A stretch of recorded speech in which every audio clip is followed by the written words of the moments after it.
करके supreme court के निर्णय को फिर एक बार पलट दिया गया। आदरणीय सभापति जी, बात वहां से नहीं अटकी है। नेहरू जी ने शुरू किया, इंदिरा जी ने आगे बढ़ाया और राजीव जी ने भी उसको ताकत दी, खाद पानी देने का काम किया। क्यों? संविधान के साथ खिलवाड़ करने का लहू उनके मुंह लग गया। आदरणीय सभापति जी, अगली पीढ़ी भी इसी खिलवाड़ में जुड़ी पड़ी है। एक किताब को मैं कोट कर रहा हूं। उस किताब में जो लिखा गया है, और उसमें प्रधानमंत्री उस समय के मेरे पहले जो प्रधानमंत्री थे उनको कोट किया है। उन्होंने कहा है, मुझे यह स्वीकार करना होगा कि पार्टी अध्यक्ष सत्ता का केंद्र है। ये मनमोहन सिंह जी ने कहा है, जो एक किताब में लिखा गया है। मुझे यह स्वीकार करना होगा कि पार्टी अध्यक्ष सत्ता का केंद्र है। सरकार पार्टी के प्रति जवाबदेह है। इतिहास में पहली बार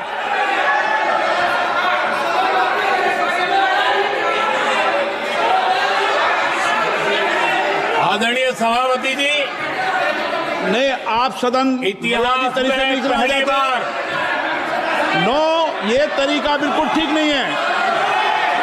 सदन के नेता बोल रहे हैं, आपको मर्यादा रखनी चाहिए। ऐसे सदन नहीं चलेगा इस तरीके से, गलत तरीका आपका ये। माननीय प्रधानमंत्री जी। आदरणीय सभापति जी, इतिहास में पहली बार संविधान को ऐसी गहरी चोट पहुंचा दी गई। संविधान निर्माताओं ने चुनी हुई सरकार और चुने हुए प्रधानमंत्री की कल्पना तक ही हमारा संविधान था, लेकिन इन्होंने तो प्रधानमंत्री के ऊपर एक गैर संवैधानिक, और जिसने कोई शपथ भी नहीं लिया था, नेशनल एडवाइजरी काउंसिल पीएमओ के भी ऊपर बैठा दिया। पीएमओ के ऊपर अघोषित दर्जा दे दिया गया।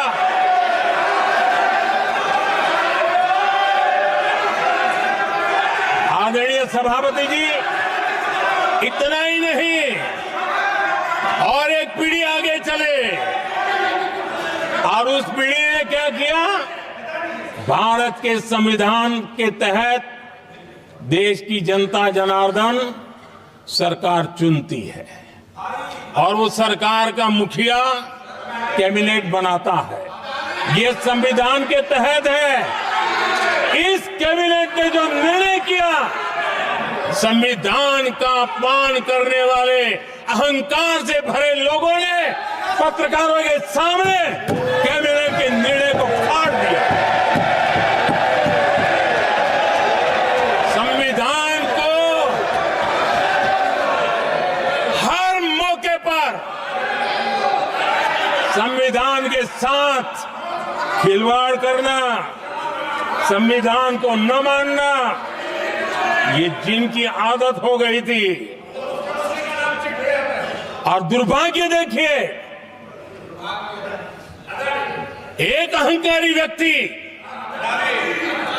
कैबिनेट के निर्णय को फाड़ दे और कैबिनेट अपना फैसला बदल दे। ये कौन सी व्यवस्था है? आदरणीय सभापति जी,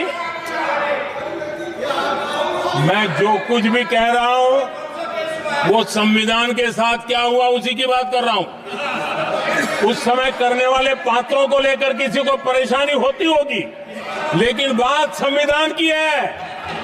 मेरे मन के और मेरे विचारों को मैं अभिव्यक्त नहीं कर रहा हूं।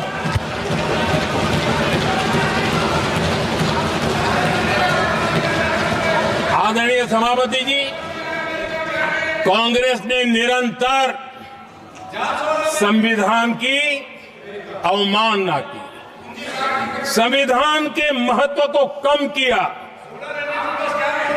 कांग्रेस इसके अनेक उदाहरणों से भरा पड़ा हुआ है। संविधान के साथ धोखेबाजी कैसे करते थे, संवैधानिक संस्थाओं को कैसे नहीं मानते थे, इस देश में बहुत कम लोगों को मालूम होगा। 370 की तो पता है सबको, 35A का पता बहुत कम है। संसद में आए बिना, जबकि संसद में आना पड़ता, संसद को ही अस्वीकार कर दिया गया। भारत के संविधान का अगर कोई पहला पुत्र है तो ये संसद है, उसको भी उन्होंने गला घोटने का काम किया। 35A जो संसद में लाए बिना उन्होंने देश पर थोप दिया, और अगर 35A न होता तो जम्मू कश्मीर में जो हालत पैदा हुई वो हालत पैदा न हुई होती। राष्ट्रपति के आदेश पर ये काम किया गया और देश की संसद को अंधेरे में रखा गया। आदरणीय सभापति, ये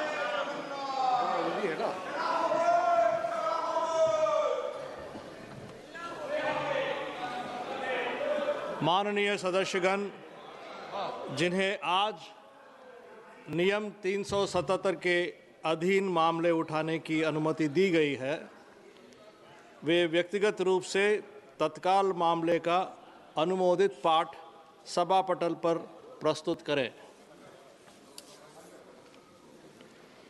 आइटम नंबर 19, केंद्रीय बजट पर सामान्य चर्चा। Doctor Shashi Tharoor ji.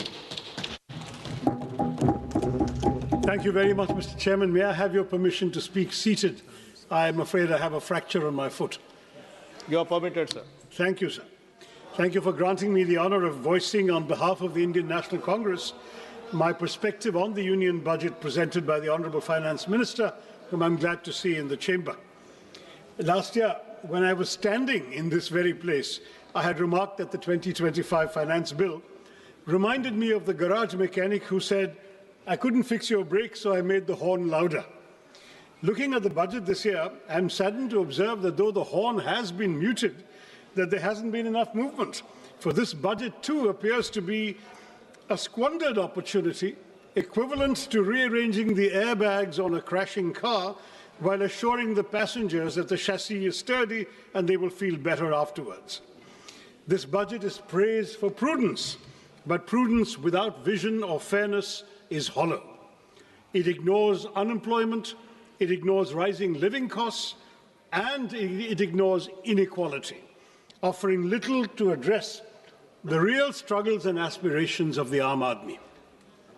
The government speaks endlessly of welfare, but its spending tells a very different story. Behind flashy announcements lie chronic underutilization and administrative failure. Media reports show that of over 5 lakh crore budgeted for 53 major welfare and infrastructure schemes last year, barely 41% was spent in the first 9 months of the fiscal year.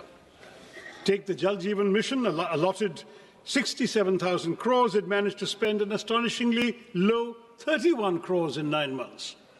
The much-touted PM Schools for Rising India scheme spent only 473 crores out of 7,500. More shocking of all, the Pradhan Mantri Anusuchit Jati Abhyudaya Yojana, meant for the socio-economic upliftment of scheduled castes, utilized out of 2,140 crores, merely 40 crores. This is not governance, Mr. Chairman. This is headline management. Where promises are loud, like that horn, budgets are grand, but delivery is conspicuously absent. The budget this year has landed with a thud, not because of what it contains, but because of what it omits. Behind claims of fiscal prudence lie a more uncomfortable reality. The Indian state is shrinking, not by design, but by compulsion. Government expenditure as a share of GDP has declined over the past decade, briefly rising during the pandemic before reverting close to the 2016 levels, driven by stagnant revenue mobilization. Tax receipts have remained flat relative to GDP, Disinvestment has underperformed, and non-tax revenues increasingly rely on extraordinary transfers such as Reserve Bank of India dividends, an unsustainable substitute for a stable revenue base. More troubling is the shift in the tax burden towards individuals, bearing a greater share of the tax burden than corporations, despite sharp post-pandemic profit growth. To elaborate further, in fiscal year 2017, corporate taxes were 3.2% of GDP, personal income tax was 2.3% of GDP. In fiscal year 27, that is 10 years later, they are projected to be 3.1% for corporates and 3.7% for personal income tax of individuals. So your revenue is coming disproportionately from the individual taxpayers. Fiscal consolidation since COVID has been achieved largely through expenditure compression, presenting necessity as virtue and compulsion as choice. Within these constraints, the government has relied on low-cost measures such as tax simplification and targeted incentives, but the budget offers no credible medium-term framework linking spending to employment and productivity. Capital expenditure is emphasized, yet weak demand, stagnant wages, high youth unemployment, compressed welfare spending, and inadequate devolution to states all persist, leaving India fiscally disciplined but developmentally constrained. Without the revenue capacity or strategic clarity to deliver real economic security for the Aam Aadmi. This is why, Mr. Chairman, this is what I call an underwhelming budget. Now let me look at specific sectors. M.S. Swaminathan had famously said, if agriculture goes wrong, nothing else will have a chance to go right. And this, I believe, is as good a starting point as any. Mr. Chairman, it's high time we stop treating agriculture as some issue that will sort itself out, because 46.1% of India's workforce and 60% of our population depend on agriculture and allied activities. Despite agriculture contributing 16 to 17% of GDP, it receives only 3% of this union budget, 1.62 lakh crore, which is a 5.1% cut from last year's 1.71 lakh crore. Now, this underinvestment is all the more alarming, Mr. Chairman, given the existential threats facing Indian agriculture today. This sector, vital as it is increasingly threatened by climate change and misaligned farming practices. Nearly two-thirds of the country are prone to drought, and the toll of weather-related disasters has been severe. Yet the Fasal Bima Yojana, meant to protect farmers, has failed. Flawed assessments and opaque settlements have reduced compensation to token amounts. 1 rupee, 3 rupees, 21 rupees, as your minister himself has acknowledged, turning protection into systemic injustice. Matters are worsened by cuts that leave the scheme at its lowest budget allocation in 8 years, fueling fears that new initiatives will repeat a familiar cycle of announcement without commitment, as seen last year when Gradley announced missions on cotton technology, pulses, vegetables, fruits, and hybrid seeds, all quietly faded with zero funding in the revised estimates. These announcements are like modern courtships, promises without commitment. That's what this government does to us. At a time when farm distress is deepening, the budget silence on revising the PM Kisan Nidhi disbursement speaks louder than any promise made elsewhere. हमारे किसानों की आय दोगुनी करने का वादा तो आपसे पूरा हो नहीं पाया। कम से कम उनकी सम्मान निधि ही बढ़ा दीजिए। पिछले 6 सालों से ये सिर्फ 6,000 रुपए पर ही अटकी हुई है। While there is an imperative need for breakthroughs in research and development and AI-driven agricultural technologies, paradoxically, funding allocations for agricultural research and education have dipped by 4.8% from the previous year's 10,466 crore, that's now to 9,967 crore, decreasing precisely when the finance minister is announcing new AI schemes. And frankly, Madam, touting a new AI app when the majority of our farmers can't afford fertilizers, harvesters, or tractors seems rather detached from reality, except of the virtual kind. Now, this budget speaks at length about crops from cashews to coconuts, yet ignores one of agriculture's most persistent concerns, pepper. Once hailed as black gold, the sector is now in distress in my state. In Kerala, which is one of the country's leading producers of pepper, output has fallen from 40,000 plus tons to 30,000 tons and is projected to decline by a further 28.7% in the foreseeable future. The uncomfortable truth, Mr. Chairman, is that our spice market faces such deep challenges today that if history repeated itself, the British might not even bother looting us for it. Next to unemployment. This House has had this conversation far too many times. We recite the same statistics, express the same concerns, and then move on, while unemployment quietly worsens. The data at the end of 2025 makes one thing unmistakably clear. Rural unemployment has stagnated at 3.9%, while urban unemployment continues to rise, ending at 6.7% in December. The crisis is now starting to concentrate where aspirations and frustrations are colliding in our cities. And yet even the centre's flagship responses have failed to rise to the moment. Under the Pradhan Mantri Kaushal Vikas Yojana, barely 41% of certified candidates secured placements. More than half of those jobs were concentrated in just 5 sectors. And of the 1,380 crores released, 278 crores remained unutilized. The Prime Minister Internship Scheme tells a similar story. Allocation, 10,831 crores. Ministry spends 526 crores in the first 9 months. This pattern is recurrent, sir. In fiscal year 25, allocations were cut after large unspent balances, with actual spending at just 680 crores. So much for creating employment when we can't even spend the money allocated for the job of creating employment. And what of gig workers, the backbone of our new economy? There is no mention of them in the budget. Their welfare has been deprioritized at a time when unrest grows over the absence of clearly defined benefits, time-bound claims and appeals mechanisms, and mandatory disclosure of work hours, earnings and deductions. This silence further weakens the gig workers' access to social security in practice. Any discourse about the workers of our country stands incomplete without a discussion about Manrega, now replaced by the ambitious VB-G Act. It increased guaranteed work days from 100 to 125, introduced weekly wage payments, but at the same time it hollowed out the legal employment guarantee. While Manrega was demand-driven, fully centrally funded for unskilled wages, and rooted in decentralized planning, the new Act caps central funding through state-wise normative allocations, shifts 40% of the costs, the wage costs, to most states, and allows the scheme to be paused for up to 60 days during the peak agricultural seasons, shrinking the real window of guaranteed work. Once a state's allocation is exhausted, workers' statutory right to employment effectively ends. This converts an open-ended rights-based program into a budget-restricted, centrally rationed scheme where fiscal ceilings override legal entitlements.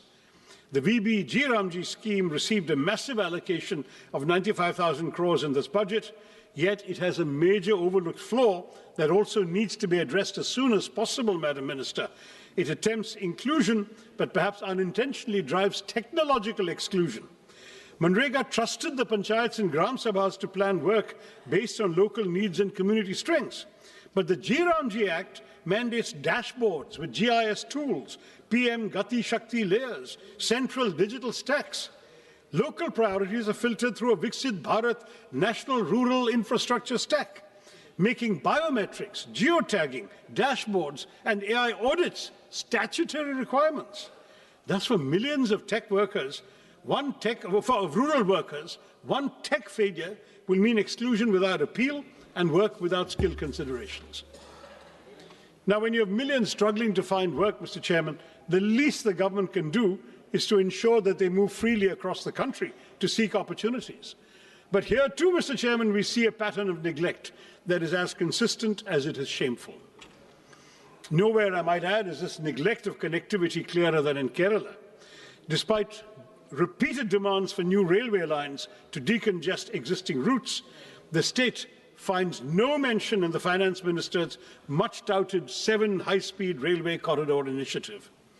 One is compelled to ask, does strategic connectivity end where political inconvenience begins? The consequences of this neglect are borne daily by passengers and railway staff alike in my state. Chronic overcrowding has pushed passenger capacity to dangerous limits. Sanitation has visibly deteriorated. Even basic facilities remain inadequate. It's telling, Mr. Chairman, that locomotive pilots entrusted with the safety of thousands are forced to work without assured access to toilets. For passengers, the experience is no better. Overcrowded coaches, unsanitary conditions, and a steady erosion of dignity that no glossy brochure can conceal. These failures are structural, they're not incidental. The railway sanction strength across categories stands at over 2 lakhs, yet only about 1.59 lakh employees are in service. This staffing deficit compromises safety, delays operations, and stretches frontline workers beyond reasonable limits. A railway system cannot run on announcements alone. Continued underinvestment in capacity, personnel, and basic human conditions risk turning the nation's lifeline into a symbol of administrative exhaustion. And it's not just railways, Mr. Chairman. We hear of national corridors and maritime ambitions, but Vizhinjam Port, India's gateway to global trade, our only port that can host the world's largest container ships, is treated as a local afterthought, with no central support announced for the road and rail connectivity that is hampering its potential as a world-class transshipment port. Similarly, while 20 new national waterways are to be operationalized, it remains unclear how many, if any, will benefit Kerala. Ship repair ecosystems are promised in Patna and Varanasi, but not in a state with 44 rivers and a rich inland waterway network. Our coastal communities, Mr. Chairman, face the deadly peril of sea erosion that has already leached so much of our territory into the sea. But there is no money for the sea walls and groins so essential for coastal protection. I have been raising this repeatedly in the House over the last 15 years. The centre tells me it's a state's problem. The state says it has no money. So we continue losing our territory, our seafront, to the marauding ocean. The lives and livelihoods of our fisherfolk, mostly living below the poverty line, are apparently of no concern to our budget makers either. And if maritime connectivity disappoints, Mr. Chairman, should we rely on the air?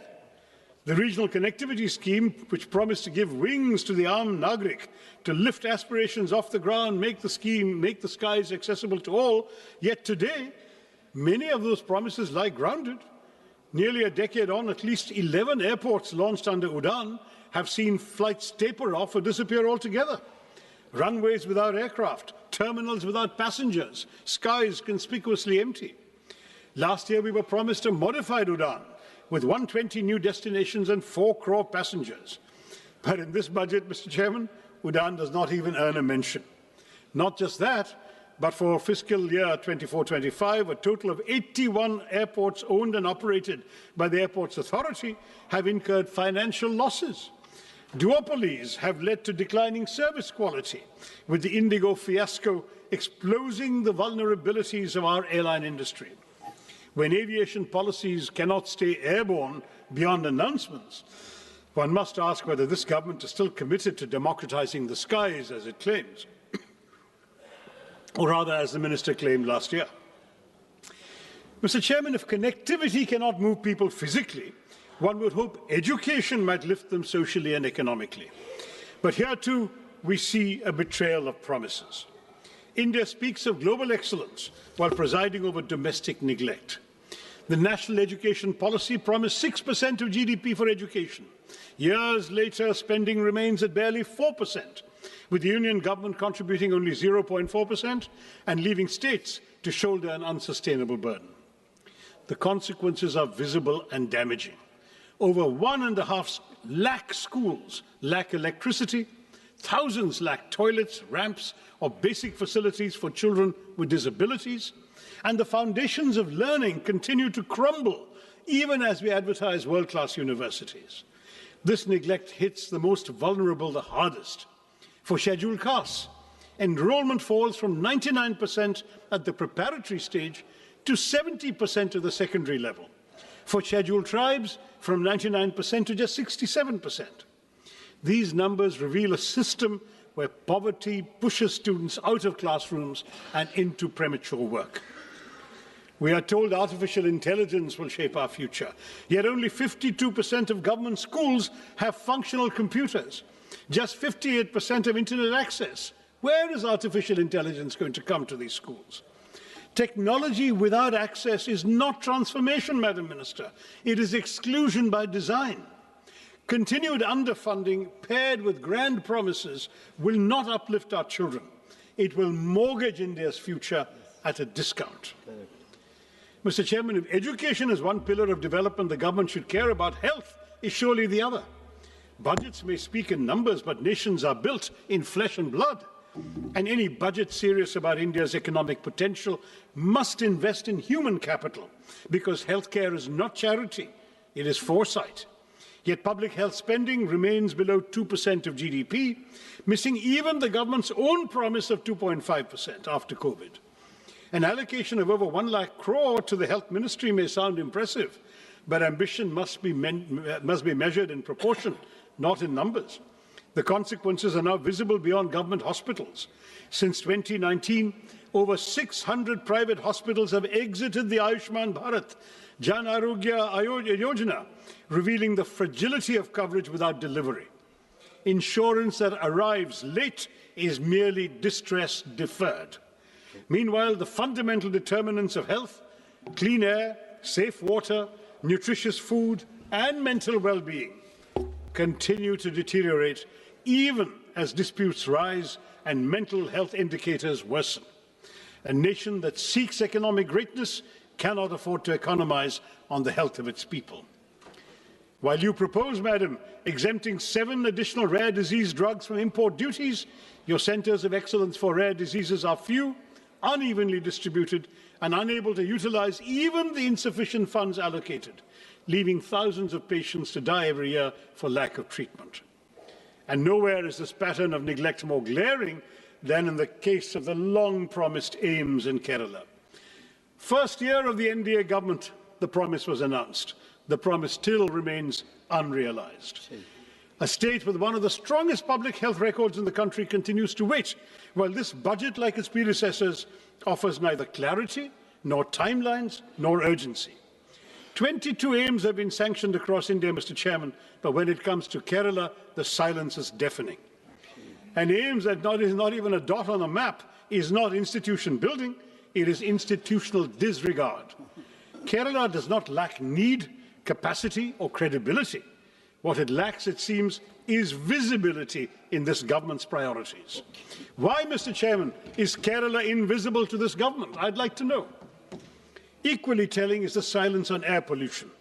After months of public outrage and choking headlines, the finance minister's speech found space for everything except the air we breathe. The National Clean Air Programme still runs on 2009 standards, weaker than the WHO's PM 2.5 norms, even as pollution control funding has been cut from 1,300 crores to 1,091 crores this year. A budget that saves on rupees but ignores the air its citizens breathe reduces development to bad arithmetic, not good progress. Mr. Chairman, the announcement of 3 new National Institutes of Pharmaceutical Education and Research, or NIPA, raises a troubling question of balance and intent once again. I'm sorry to return to my state, but Kerala, despite one of the country's strongest public health ecosystems and a proven record in healthcare delivery, once again went unaddressed. Even as NIPAs are concentrated and clustered in northern and eastern India, and a single institute in Hyderabad is expected to serve the entire south. This imbalance is not new. I flagged it 2 years ago when I was chairman of the Standing Committee on Chemicals and Fertilizers. At a time when over 60% of India's 8,500 MSME drug units lack support to adopt even good manufacturing practices, such skewed institutional allocation risks shrinking rather than strengthening our manufacturing base. It also does little to reduce our dependence on China for nearly 2/3 of key active pharmaceutical ingredients, or to correct India's anemic R&D investment of just 0.64% of GDP, with even large pharma firms spending under 1% of net sales on their research. The result is predictable: limited innovation, continued reliance on low-cost biosimilars, and life-saving biologics priced far beyond the reach of most Indians, where public health spending remains so much below the GDP target of 2.5%. Without correcting regional imbalance and backing institutions with serious R&D support, the sniper initiative risks sounding visionary while delivering exclusion. Now, all of these shortcomings in the sectors I've surveyed, in infrastructure, education, healthcare, might have been bearable if at least the economic burden were distributed equitably. But as per the UNDP Inequality-Adjusted Human Development Index, India ranks the lowest of all BRICS countries at 130. The silent shock absorbers of this economy are the middle class. They are now cracking under the strain. The symbols of success we see today, smartphones, cars, lifestyle assets, are only sustained by EMIs, Mr. Chairman, for the middle class, leaving the Aam Aadmi little room for health insurance, for savings or medical emergencies. Credit cards are once a luxury or a convenience. They've now become a lifeline. Defaults rose 28% last year to 6,742 crore rupees, not because Indian households are reckless, but because they're running out of room to breathe. With 2.9 lakh crore rupees in outstanding dues and 10.5 crore cards in circulation, borrowing has become the price of staying afloat. Even as households struggle, the tax burden has quietly shifted onto them. Personal income tax now contributes over half of all direct taxes, while the corporate share declines, as I mentioned earlier. And while last year's budget at least acknowledged middle-class housing stress through the Swami Fund, this budget offers only silence. Inflation may look subdued on paper, but for citizens, the cost of living has merely been shifted. When the state fails to provide clean air, safe water, and uncontaminated food, households are forced to buy privately what should be public goods: air purifiers, water filters, basic safeguards. This burden is unequal, Mr. Chairman. The privileged can protect themselves, while the poor remain exposed. A nation cannot grow by exhausting the very people who sustain it. The Aam Aadmi, who are financing this government, are being sent deeply troubling signals on taxation. A one-time concession allowing special economic zone manufacturing units to sell domestically at reduced duties is little more than tokenism when the SEZ ecosystem itself is collapsing, with hundreds of zones shut and employment in free fall. More disturbing still is the withdrawal of income tax exemption on disability pensions for defence personnel. This move weakens social protection for disabled veterans who have risked their lives for our country and draws an indefensible line between service-related disabilities and abdication of the state's moral duty to those who have made such sacrifices for the nation. Now, I'd like to acknowledge that amid this disaster and disorder, there has been some measure of fiscal discipline. The fiscal deficit has edged down from 4.5% to 4.4%. Minister speaks of a further reduction to 4.3%, and that sounds reassuring on paper. But I've been in this House long enough, Mr. Chairman, to remember when her predecessor, the late Arun Jaitley, as Finance Minister, set a target of 3.5%. We're nowhere near that benchmark today, yet we seem eager to applaud for settling at a much higher number.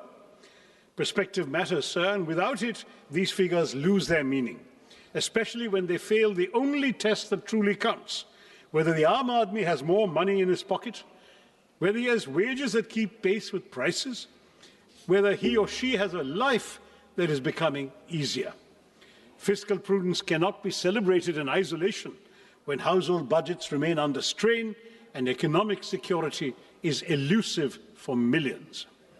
In this budget, the Union government has once again doubled down on an infrastructure-led growth strategy, raising capital expenditure to 12.2 lakh crores on the assumption that public capex will crowd in private investment and generate jobs. But this promise has yet to materialize. In fact, it hasn't materialized at all during this government's tenure. Private investment has throughout remained sluggish. Labor-intensive sectors are crowded out by capital-heavy projects. Welfare spending has been compressed, and key subsidies and social sector allocations fall short of stated goals. The burden has increasingly been pushed onto the states without adequate devolution of tax revenue. Meanwhile, unemployment, particularly amongst educated youth, remains distressingly high, and capacity utilization continues to remain below levels that would trigger a genuine private investment cycle. In this context, the capex-centric approach appears less like a strategy for inclusive growth and more like a gamble that ignores weak demand, joblessness, and the lived economic distress of the ordinary citizen. Mr. Chairman, no nation can develop on slogans or headlines alone. India's investment in research and development remains stuck at 0.6% of GDP, not only below advanced economies, but even below several emerging ones. China invests about 2.4%, Brazil even over 1%, the US 3.5%, South Korea 5% of GDP. A country that aspires to be a manufacturing and knowledge powerhouse cannot afford to treat research and development as an afterthought. I would urge the Minister to elevate R&D as a national priority. Now, on urban cities, on our cities, it should be pointed out that the hesitancy in innovation is reflected in the Smart Cities mission, which has become a reminder of unfulfilled promises. A decade after Smart Cities was announced, deadlines have been repeatedly extended from June 23 to December 25, no real change on the ground. Claims of 96% completion certainly ring hollow for somebody from Thiruvananthapuram or Warangal or Silvassa or Port Blair, because they're all incomplete. Large parts of the northeast continue to lag, leaving even the Parliamentary Standing Committee unconvinced. Instead of transforming urban life, the mission has largely polished a few elite enclaves, while basic services for millions remain untouched. I can't not mention the new interim trade agreement with the United States, sir, because that has just come out after the minister's speech.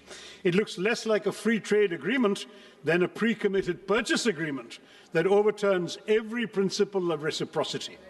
How can we speak of a reciprocal tariff of 18% on one side and 0% on the other?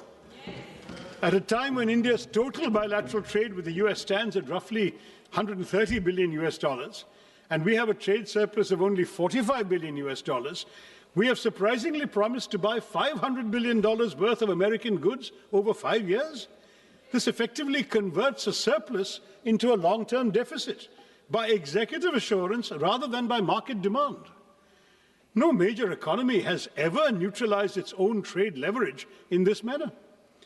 While the US continues to impose import tariffs of up to 18%, we have committed ourselves, apparently according to this joint statement that I've been seeing here, joint US-India statement, to impose tariffs up to 18% on Indian exports, and we to slash tariffs to near zero levels, open agriculture, dilute data localization, soften intellectual property safeguards, and even redirect strategic energy imports, especially away from Russia, to meet purchase targets.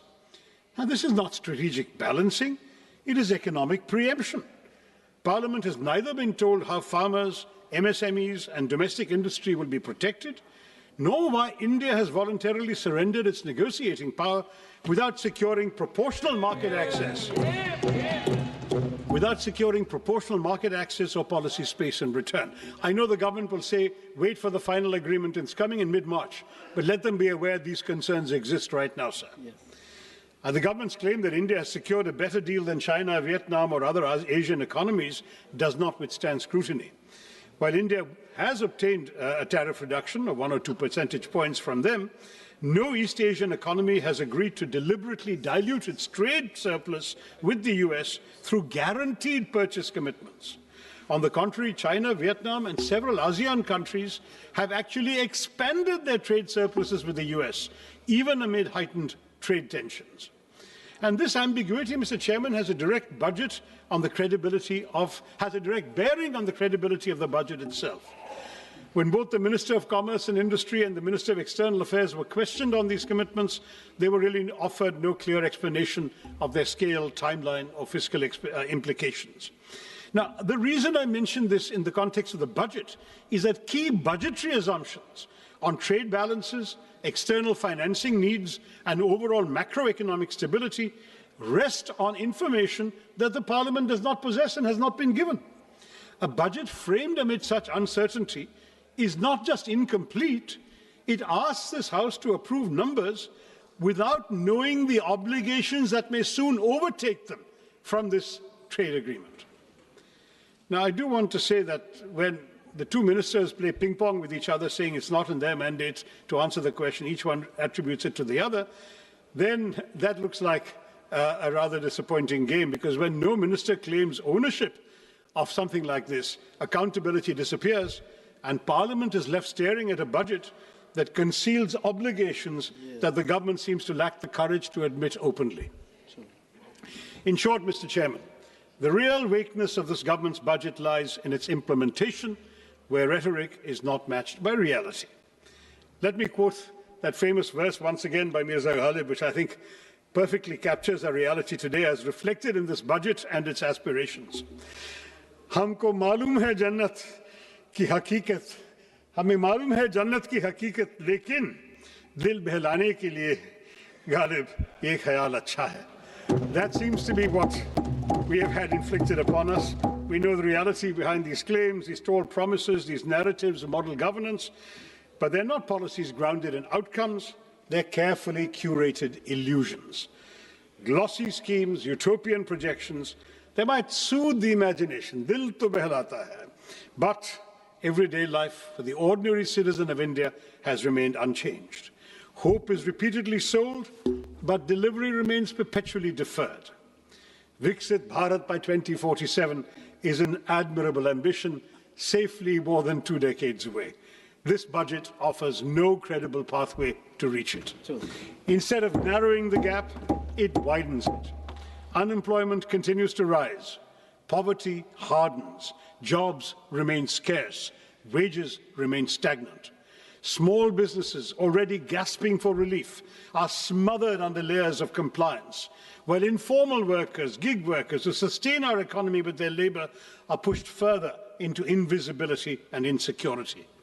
Government promises railways, yet stations crumble. They speak of flight, yet Udan has flown away. Our pepper, once celebrated as black gold, withers under neglect. Our long coastline stretches endlessly, but is ignored when it comes to protecting it. Education is curtailed precisely when it should be expanded, while the rhetoric of world-class technology and AI grows louder. 1.5 lakh schools still function without electricity, yet Viksit Bharat is spoken of as if the lights are already on. When vision is severed from reality, it ceases to be aspiration and becomes merely an illusion. A truly Viksit Bharat will not be built on slogans, Mr. Chairman, not built on speeches or symbolism, but on delivery that reaches the last citizen of India. Turning promises into outcomes is not a favor, it is not a choice. It is our kartavya, it is your kartavya, may I say to the government. Thank you, Mr. Chairman, and Jai Hind. माननीय श्रीमती अपराजिता सारंगी जी.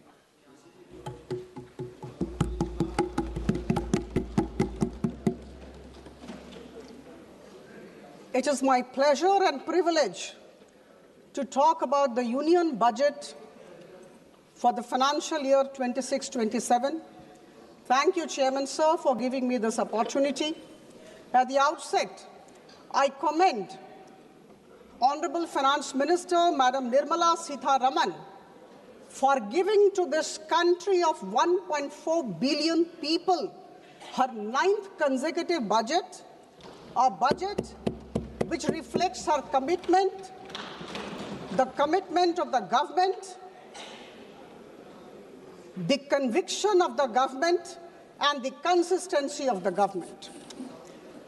As I stand here to speak, I am reminded of a few words from Rigveda, the oldest of our Vedas. Sangachadhvam sangvadadhvam sangvo manansi janatam. हम साथ बोले, हम साथ चलें, हमारी भावना और हमारी सोच एक दिशा में हो. My dear colleagues, we are all moving towards one and only one goal in the country, and the goal is to make India Viksit Bharat by 2047. And I can say with all conviction at my command that this particular budget of the financial year 26-27 is definitely a very strong step in our common journey. For the sake of clarity, I must say, my dear friends, that our Finance Minister, Madam Nirmala Sitharaman, framed the blueprint around three kartavyas. Number one, to accelerate and sustain economic growth. Number two, to fulfill the aspirations of the people and build their capacities. And number three, to align with our core objective of Sabka Saath, Sabka Vikas. बंधुगण, यह ऐतिहासिक budget सिर्फ संख्याओं का संकलन नहीं है, यह विकसित भारत की यात्रा में हम सब के लिए एक माइलस्टोन है, एक निर्णायक मील का पत्थर है। यह हमारी आर्थिक स्थिरता, सुधार और हम सब के सामूहिक आत्मविश्वास का दस्तावेज है। My dear colleagues, this particular budget of the Union government comes at a time when India is actually moving fast in its growth trajectory, and we must accept and acknowledge this. This is the first budget of the second quarter of 21st century, and that's why it's a very important budget for all of us, for all 1.4 billion Indians. Friends, we are aware of the fact that in 2014, we were the 10th largest economy, and at this juncture, our macro fundamentals are very strong. We are the 4th largest economy, bypassing Japan. We are going to be the 3rd largest economy, bypassing Germany very soon, and our forest reserves are very high. Our exports have gone beyond $800 billion, and I must say here, we have been all listening about inflation rate. The inflation at this juncture, December 25 figure, we are at 1.7%. And here while I say this, I must say that between 2011 and 2014, the average inflation of this country was 9.8%. I must say this, and I think all of us sitting in this house must appreciate this. Friends, the unemployment rate, all of us have been talking about the unemployment rate. It's declining every day, and at this juncture, it is 4.8%. We must realize this. हमारा देश वैश्विक निवेशकों, foreign investors के लिए एक भरोसेमंद गंतव्य की तरफ उभर के आया है, और हम सबको समझना होगा कि इस तरह की जो आर्थिक स्थिति है, जब विश्व में हमारी प्रशंसा हो रही है, हम मजबूत जमीन पर खड़े हैं, यह कोई संयोग नहीं है। यह हमारे अनुशासित वित्तीय प्रबंधन, संरचनात्मक सुधारों और स्पष्ट नीति का प्रमाण है। आदरणीय प्रधानमंत्री जी की सोच, की दूरदर्शिता और मार्गदर्शन को मैं नमन करती हूँ। The analysis of the budget of financial year 26-27 makes it abundantly clear that the Indian government has chosen the path of long-term growth. And this is not growth by impulse. This is not short-term stimulus. This is possible because of sustained, continuous investment in infrastructure, in institutions, in industrial capacity and upskilling. We must realize this. And these 4 things which I talked of are extremely important when a country aspires to become a developed nation. As was told by Honorable Madam Sitharaman in her speech, the expenditure today stands at 53.5 lakh crore. We must remember this. And the fiscal deficit stands at 4.3% of the GDP. My dear friends, we are in a very difficult global settings. I think all of us are aware of this. All my esteemed colleagues who are present in this house, it's an age of global uncertainty. And in this age of fractured global order, the government of India has decided to keep building. Charai veti, we must remember this. There is a massive scale-up in public capital expenditure. I remember in 2014, it was just 2 lakh crore. We must appreciate this. Rupees 2 lakh crore in 2014-15 has gone up to 11.2 lakh crore rupees in 2025-26. And now, with all pride, with all happiness as a citizen of the country, I can say that the public capital expenditure has gone up to 12.2 lakh crore rupees, which is 4.4% of the GDP, and it registers a 10% increase over the last year. And friends, we are aware of the fact that if the capital expenditure grows, then it definitely has a large multiplier effect on the economy. Urban transformation. Urban transformation is a very significant pillar of the budget. Madam Sitharaman talked about engines of growth. The cities, the big towns are today the engines of growth. And a wonderful concept was brought about and placed before all of us, the city economic region. City economic region focusing on Tier 2 and Tier 3 cities have been thought about by the government. Rupees 5,000 crore will be given to this city economic region, every city economic region, over a period of 5 years to build infrastructure. And we know what will happen. Less reduce pressure on the mega cities and fostering balanced development in the process.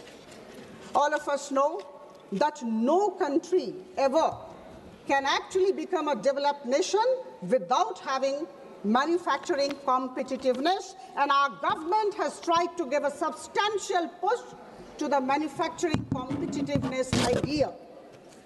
This will not only create jobs, but also in the long run help promote our exporting community. The allocation of rupees 10,000 crore to the biopharma sector will not only help our people take care of their healthcare needs, but also lead to huge exports. Similarly, there was mention of many important areas which I think we must be talking about wherever we are. India has really advanced forward. There is focus on semiconductor mission 2.0, nuclear sector, rare earth corridors, data centers, and electronics components mission, with a whopping 40,000 crore as the allocation. And I'm sure these investments will lead to less import dependency and make India future ready. I think these are things that we are thinking about our country, and I underscore the fact that we are intending to become Viksit Bharat by 2047, and that is why we have to be future ready. The provision of 4,000 e-buses is definitely going to enhance regional connectivity. My dear friends, 20 new national waterways, expanded road networks, freight corridors, 7 high-speed rail corridors and multimodal logistics system. These are giant leap towards a more competitive, resilient, confident, and self-reliant Viksit Bharat by 2047. We may like it, we may not like it, but we need to accept it. My dear friends, I take this opportunity to convey our immense gratefulness to our Honorable Prime Minister for going for almost 9 free trade agreements and trade deal with a couple of countries in the last couple of years. Again, there would be critics, there would be naysayers, but I know to every action of Prime Minister Modi, there is an equal and opposite negative reaction from my right side. Free trade agreements and trade deal have been signed with New Zealand, UK, Oman, Australia, European Union consisting of 27 nations, and very recently with the US. And this is an indication of a particular thing which I think we need to appreciate. This is an indication of the fact that the government of India, under the leadership of our Prime Minister, knows how to navigate in a difficult world order. I talked about difficult global settings. We are aware of that. And in this difficult world order, the government of India for the past couple of years, about 10, 12 years, have acquired the ability, the capability, the talent to navigate successfully. In this budget, a number of customs duties and import duties have been withdrawn, and this is for good. This is to help the exporting community. Friends, I would like to give certain examples which I think all of us need to appreciate. We have allowed duty-free import of ingredients by seafood exporters, allowing 3% of freight on board value of exports to be imported duty-free by textile and leather goods, and allowing SEZ units to sell in domestic tariff area at concessional duty, and these are extremely progressive and pragmatic ways of strengthening our exporting community. My dear friends, our Prime Minister and our Finance Minister have been talking all the while about the micro, small and medium enterprises. I would say they are the backbone of Indian economy, extremely important, and they contribute 35.4% of the manufacturing out, about 49% of India's total exports, and around 31% of the national GDP. Now, with 7.47 crore MSMEs in the country, employing around 33 crore people, MSME has emerged as the second largest employer after agriculture. And our government, under the visionary leadership of our Honorable Prime Minister, recognizes this. And that is why rupees 10,000 crore have been allocated as SME Growth Fund. And there is a great concept, and the concept is nurturing the champion MSMEs. I think this is something very interesting, very innovative, and we all need to stand together and appreciate. Friends, a healthy India is a prosperous India. And here I must like to inform all of you, or rather help you recall, that Madam Nirmala Sitharaman allocated rupees 1.06 lakh crore for the Ministry of Health and Family Welfare in this budget. And this is a staggering 194% increase over the 2014-15 levels. In order to make our healthcare affordable and even accessible to many people, you know, the customs duties, the import duties have been withdrawn from 17 cancer drugs and drugs of many diseases which are rare by nature. I think this is something for which our government, Prime Minister Modi's government, needs to be commended and complimented. Now, my dear friends, could anybody think about AVGC, animation, visual effects, gaming and comics? This government is planning to raise about 2 million professionals by 2030 in AVGC sector. Absolutely out of the box idea, you may like it or not, but this is highly innovative and an out of the box idea of our government. Now here, the government will be supporting the Institute of Creative Technologies Mumbai to raise these professionals and to actually establish content creator labs in about 15,000 secondary schools and 500 colleges.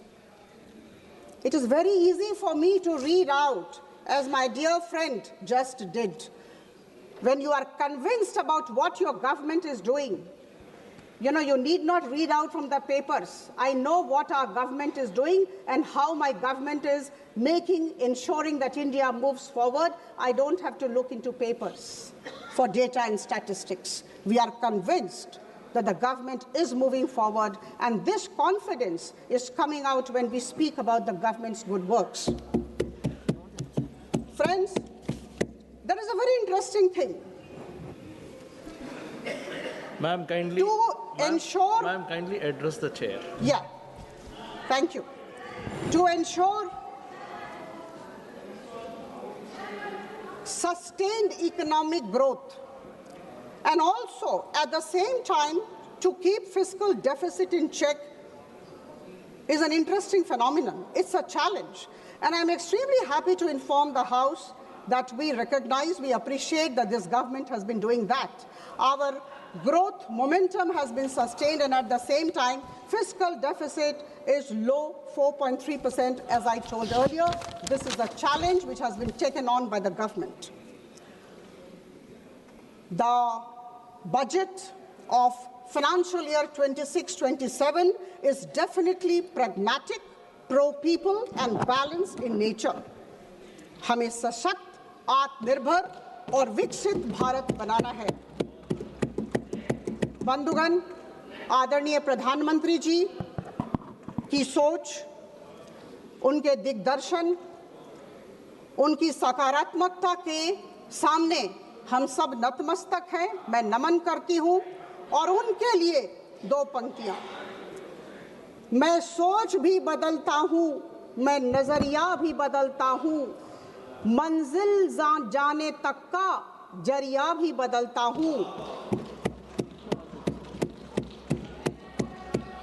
और अगर बदलता नहीं कुछ तो सिर्फ अपना लक्ष्य नहीं बदलता हूं, अपना पक्ष नहीं बदलता हूं। आप सबको बहुत बहुत धन्यवाद। कहना आसान है, करना कठिन, लेकिन हमारी सरकार आदरणीय प्रधानमंत्री जी के बलिष्ठ नेतृत्व में आगे बढ़ती जा रही है। आइए हम सब संग गच्छध्वम संग वदध्वम संग वो मनांसी जानताम, हम साथ चले, हम साथ बोले और हम सब की सोच और भावना एक दिशा में हो। बहुत बहुत धन्यवाद। माननीय श्री अखिलेश यादव जी।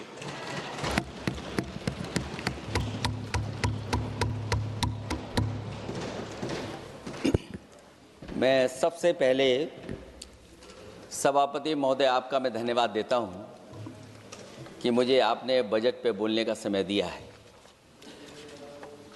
मैं तीसरा सदस्य इस पे बोल रहा हूं। मैं अभी में से पूर्व कांग्रेस पार्टी के नेता माननीय शशि थरूर जी जो बात कह रहे थे, उन्होंने बहुत सारे आंकड़े दिए हैं। सभापति महोदय, वही मिलते जुलते आंकड़े हमारे पास भी हैं। जब कभी जवाब आए तो शायद उन आंकड़ों का जवाब भी आए। और जब वो अपनी बातों को ख़त्म कर रहे थे तो वो एक शेर पढ़ के गए हैं। मिर्ज़ा गालिब का एक शेर पढ़ के गए हैं सभापति महोदय। सभापति महोदय, यही शेर अगर बीजेपी को पढ़ना होता तो बीजेपी कैसे पढ़ती? अगर यही शेर बीजेपी को पढ़ना पड़ता तो वो पढ़ते कि हमको मालूम है स्वर्ग की सच्चाई, लेकिन दिल को बहलाने के का गालिब ये ख्याल की जगह सोच अच्छा है। सभापति महोदय, यही फर्क है। सबका साथ, सबका विकास। सभापति महोदय, बोलने से पहले मैं जब बजट को देख रहा था और अक्सर सरकार को पिछले कई सालों से चलता हुआ मैं देख रहा हूं, मैं कहना चाहता हूं, क्यों झूठे ख्यालों में दिन रात करें, जो बनाते हैं हवा में बातों के महल, आओ उनसे कुछ ज़मीनी बात करें। सभापति महोदय, बजट आने से पहले और बजट आने के बाद पूरा देश और पूरे देश में ये बहस चल रही थी कि अमेरिका को लेकर के डील होने जा रही है। सभापति महोदय, मुझसे पहले अभी जो भारतीय जनता पार्टी की माननीय सदस्य बोल रही थी, और भारतीय जनता पार्टी का ये पक्ष है कि हम लोगों ने दुनिया में बहुत सारे देशों से फ्री ट्रेड एग्रीमेंट कर लिया है। सभापति महोदय, मैं भारतीय जनता पार्टी की सरकार से जानना चाहूँगा, अभी कितने देश और बचे हैं जिससे आप फ्री ट्रेड एग्रीमेंट नहीं कर पाए हैं? कुछ ऐसे भी देश बचे होंगे शायद जिनसे आपकी इच्छा होगी कि हम फ्री ट्रेड एग्रीमेंट कर लें। और सभापति महोदय, का फ्री ट्रेड एग्रीमेंट हो भी जाते हैं, जो लोग कभी रुपए के बारे में बहुत चिंता करते थे, कभी कभी उम्र से, कभी कभी दूसरे लोगों के उससे जोड़ देते थे, इतने सब फ्री ट्रेड एग्रीमेंट होने के बाद और अमेरिका से डील नहीं ढील हुई है, उसके बाद हमारा रुपया कहां पहुंचेगा? और अगर यही डील होनी थी तो 11 महीने इंतजार क्यों कराया? अगर यही डील होनी थी सभापति महोदय, तो 11 महीने किस बात का इंतजार था? हमारे कारोबारियों को या हमारे जितने भी उद्योग से जुड़े लोग हैं, उनके साथ ये परेशानी क्यों? बजट पर सबसे पहला सवाल यही है कि डील पहले बनी है बजट।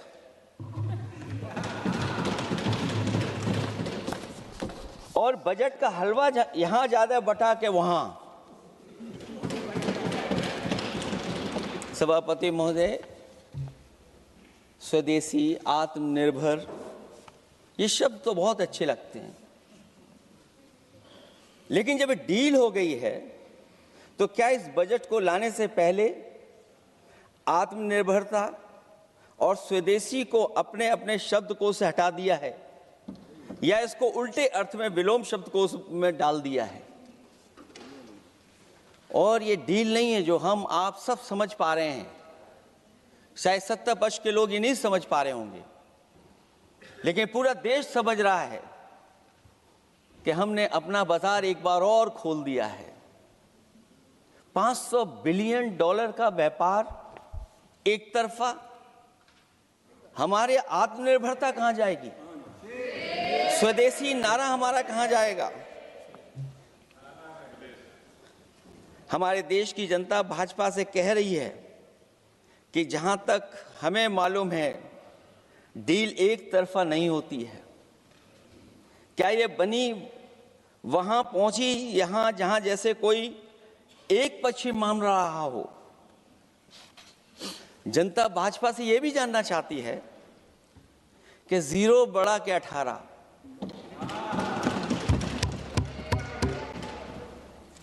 सभापति महोदय, भाजपा का समझौता गणित क्या यह है कि 18 0 के बराबर है? क्या 18 हमारा 0 के बराबर है?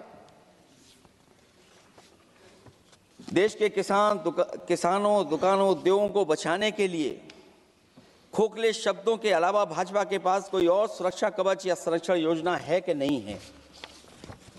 इसलिए मैं सभापति महोदय कहना चाहता हूं, ये बजट दिशाहीन है। इस बजट में कोई विजन नहीं है कि 2047 तक हमारा देश विकसित भारत बन जाएगा। और हम जैसे लोगों को, समाजवादियों को तो सरकार से पहले ही उम्मीद नहीं थी, और जिस सरकार से उम्मीद न हो उसकी बजट से क्या उम्मीद होगी? इस बजट में पीडीए के लिए कुछ भी नहीं है। कोई योजना दलित, पिछड़ा, महिला, गरीब, अल्पसंख्यक या नवयुवक के विकास के लिए नहीं लाई गई है। ऐसा लग रहा है कि सरकार ने इनके बारे में सोचना ही छोड़ दिया है।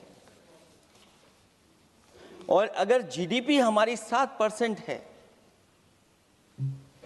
और नॉमिनल जीडीपी की ग्रोथ केवल 8% है, जो कि लगभग 12% होनी चाहिए थी, इसके कारण लोगों के हाथ में कम पैसा है और कारण ये भी लगता है कि हमारा प्राइवेट इन्वेस्टमेंट नहीं आ पा रहा है। जो लोग ये कहते हैं कि हम प्रति व्यक्ति आय बढ़ा रहे हैं, जो आंकड़े हमारे पास हैं, जो जानकारी हमारे पास है, वो आंकड़ा यही कहता है कि $3000 के लगभग प्रति व्यक्ति आय हमारी है। और अगर हम दुनिया से जब इतना ही जुड़ गए हैं तो 2025 की जो रैंकिंग है, हमारा स्थान 144वां 144th है। तो जहां हम इतना 10, 11, 12 साल से हम इतने बजट ला रहे हैं, क्या हमारे पर कैपिटा इनकम लोगों की नहीं बढ़ पाई? और सदन में, इसी सदन में कई बार ये पूछा गया कि जो लोग राशन प्राप्त कर रहे हैं, गरीबी रेखा से नीचे हैं, कम से कम उनकी पर कैपिटा इनकम क्या, ये तो बताना ही चाहिए सरकार को। और पिछड़ेपन को दूर करने के लिए कोई विजन नहीं दिखता इस बजट में। जैसे जब बजट आता है तो बजट में ढूंढते हैं हम लोग कि हमारे स्टेट के लिए क्या और खास नया आया होगा। उत्तर प्रदेश जैसा प्रदेश जहां पर डबल इंजन की सरकार को बहुत कुछ कहा जाता है कि डबल इंजन की सरकार है, हम विकास भी डबल करेंगे, लेकिन मैं देखता हूं उत्तर प्रदेश के लिए कोई खास योजना ऐसी नहीं आई है जिससे उत्तर प्रदेश के 25 करोड़ लोगों को कुछ मुख्य धारा से जोड़ा जाए। वैसे तो बड़ी योजनाएं बताई जा रही हैं कि हमारे कई फ्रेट कॉरिडोर्स बन रहे हैं, वाटरवेज बन रहे हैं, एक्सप्रेसवेज बन रहे हैं, लेकिन उत्तर प्रदेश जहां से प्रधानमंत्री जी आते हैं, भविष्य में जो बनेंगे एक्सप्रेसवे, लेकिन भारत सरकार के बजट से कोई भी अभी एक्सप्रेसवे वहां पर नहीं बना। अगर कोई बना हो, नया बन रहा हो, बड़ा बन रहा हो तो बताएं। और जो बने भी हैं वो उस मानक, उस क्वालिटी के नहीं हैं जिस क्वालिटी के आज विकसित भारत के एक्सप्रेसवे होने चाहिए। जो लोग भ्रष्टाचार पे बड़े सवाल उठाते हैं, वो कम से कम अपनी सड़कों को देखें, अपने एक्सप्रेसवेज को देखें कि उन्होंने क्या बना करके खड़ा इतने हजारों करोड़ रुपए खर्च करने के बाद। इनके सबसे पहले प्रधानमंत्री अटल बिहारी वाजपेयी जी, उनके नाम से कोई एक्सप्रेसवे बन रहा था। सभापति महोदय, हम लोगों ने अखबारों में पढ़ा, कई लोग स्टेटमेंट भी देते हैं कि हम एक्सप्रेसवे बना रहे हैं। उनके नाम से बनने के साथ साथ उनका नाम भी बदल दिया। पहले वो चंबल एक्सप्रेसवे बन रहा था, फिर अटल जी के नाम से एक्सप्रेसवे बन रहा था। लगता है वो जमीन पर नहीं उतरा है, वो केवल कागजों पे बन रहा था। तो ये तो एक्सप्रेसवे की बात हुई। सबसे बड़ा सवाल ये है कि किसान को लेकर के इन्होंने कहा कि किसान की हम आय दोगुनी कर देंगे। आज हमारा किसान इस उदारीकरण में कहां खड़ा है? जिस किसान को लेकर के पूरे देश के सभी राजनीतिक दल चिंतित रहते हैं, इस डील के बाद हमारे किसानों का हाल क्या होगा? और जब सब कुछ विदेश से ही आएगा तो हमारा किसान भारत में क्या उगाएगा, जमीन पर क्या होगा और क्या बेच पाएगा? सभापति महोदय, सरकार ने बड़ा बजट पेश किया, कहा कि हम एग्रीकल्चर इंफ्रास्ट्रक्चर तैयार करेंगे, एग्रीकल्चर इंफ्रास्ट्रक्चर से हम मंडियां तैयार करेंगे, बाजार तैयार करेंगे, एमएसपी लागू करेंगे। हमारे किसान जब काले कानून के खिलाफ लड़ रहे थे, बड़ी संख्या में जान चली गई, उसके बाद सरकार कहीं पीछे हटी और उन्होंने काले कानून वापस लिए। लेकिन आज भी किसानों को जो कानूनी गारंटी मिलनी चाहिए वो अभी तक एमएसपी की कानूनी गारंटी सरकार नहीं दे पाई है। और जो तेज क्रॉप और हॉर्टिकल्चर क्रॉप और दूध को लेकर के सरकार दावा करती कि हम सब्जियां इतना, हॉर्टिकल्चर क्रॉप्स हमारी इतनी ग्रो कर गई हैं, हम दुनिया में इतना पैदा कर रहे हैं। दूध के जब आंकड़े बताते हैं कि दुनिया में हम दूध का उत्पादन इतना कर रहे हैं, और अगर आपका बजट ही विकसित भारत का बजट है तो हमारे हॉर्टिकल्चर क्रॉप्स और जो हमारा किसान दूध का उत्पादन कर रहा है, दूध का उत्पादन हो रहा है, उसके लिए एमएसपी की गारंटी कब देंगे आप लोग? और गारंटी हम लोग इसलिए मांग रहे हैं क्योंकि उसको घर कैसे बनाएगा, घर कैसे चलाएगा, अगर उसको लाभ नहीं मिलेगा, बच्चों को कैसे पढ़ाएगा, अपनी बेटियों को हंसी खुशी विदा कैसे कर पाएगा? और इधर तो जहां फसल की कीमत नहीं मिल पा रही है, सभापति महोदय, सोने के भाव कहां पहुंच गए हैं? पहले गरीब सोचता था जब हम अपनी बेटी की विदा करेंगे तो कुछ सोने का एक सामान खरीद करके दे देंगे उसको। जैसे जैसे बीजेपी की सरकार चली और आगे बढ़ती गई, 12 साल ऐसे हैं आ गए कि अब तो चांदी तो दूर, अगर यही सरकार चलती रही तो लोहे पर पीतल चढ़ाकर भी गरीब अपनी बेटी की विदाई नहीं करा पाएगा। कैसे अपने भविष्य के लिए 2 पैसे जमा कर पाएगा? मतलब आज क्या खाएगा, कल के लिए क्या बचा पाएगा? ये किसानों के बड़े सवाल हैं। भाजपाई किसानों को लाभ नहीं पहुंचाना चाहते हैं, ये किसी और को लाभ पहुंचाना चाहते हैं। कुछ अदृश्य लोग हैं जिनको लाभ पहुंचाना चाहते हैं, क्योंकि इनका बजट, जो बजट बनाते हैं, वो आम जनता का ना उसमें जिक्र है ना फिक्र रहती है। और अगर फिक्र होती उनको तो किसान की खाद समय पर मिल जाती उन्हें, उनको बीज समय पर मिल जाता, सस्ती बिजली उपलब्ध हो जाती, सिंचाई या सिंचाई मुफ्त हो जाती थी। और मुझे याद है सभापति महोदय, समाजवादी सरकार में हम लोगों ने किसानों की सिंचाई मुफ्त करने के भी फैसले लिए। कीटनाशक दवाइयां कितनी महंगी हैं और सरकार ने किसानों को अपने हाल पे छोड़ दिया। मंडियों पे कहीं कोई खरीद नहीं है, और अगर खरीद हुई है तो सरकार बताए कि धान, आलू या गेहूं की खरीद में तो मिल जाती है उसको कीमत, लेकिन धान और आलू जैसी फसलों पर कोई सरकार कीमत नहीं दे पा रही है। महंगाई बेतहाशा बढ़ने पर भी इस बजट में जनता को टैक्स में न छूट देना टैक्स शोषण है। अमीरों के काम कारोबार और घूमने फिरने पर 10 तरह की छूटें दी गई हैं, लेकिन बेकारी बेरोजगारी से जूझ रहे लोगों की उम्मीदों की थाली खाली है। मध्यम वर्ग अपने आप को ठगा महसूस कर रहा है। शोषित, वंचित, गरीब व्यक्ति जहां था वैसे भी नीचे जाता दिख रहा है। इस बजट ने उसके चादर में पैबंद लगाने की जगह उसे और चिथड़ा कर दिया है, क्योंकि सामाजिक सुरक्षा केवल शब्दों की औपचारिकता रह गई है। किसान, मजदूर, श्रमिक, कारोबारी, छोटा दुकानदार अपने लिए मिली राहत को दूरबीन से देखकर ढूंढ रहा है, और इसीलिए भाजपा का हर बजट 1/20 का बजट मानते हैं, क्योंकि वो 5% लोगों के लिए ही होता है। अच्छे बजट की होती हैं 3 पहचान: गरीब की तरक्की, खुशहाली और मुस्कान। शायद इस बजट ने तीनों चीजों को छीनने का काम किया गरीबों से।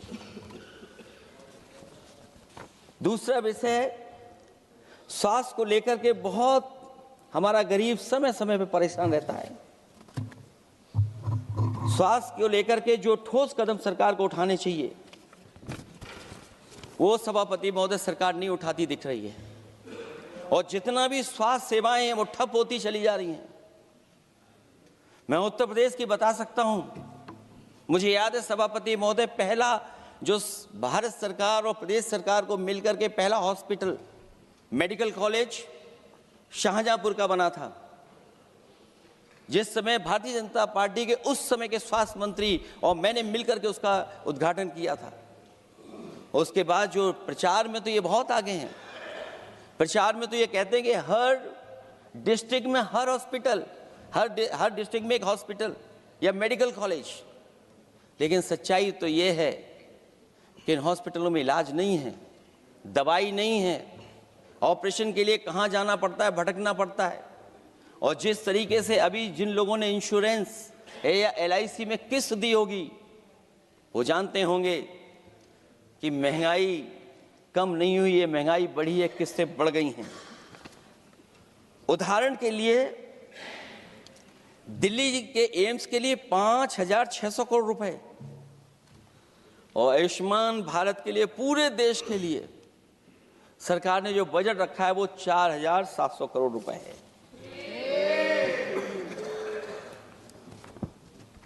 सुनते हैं पहले उपवन में हर ऋतु में बहार गाती थी, कलियों का तो कहना ही क्या, मिट्टी में खुशबू आती थी।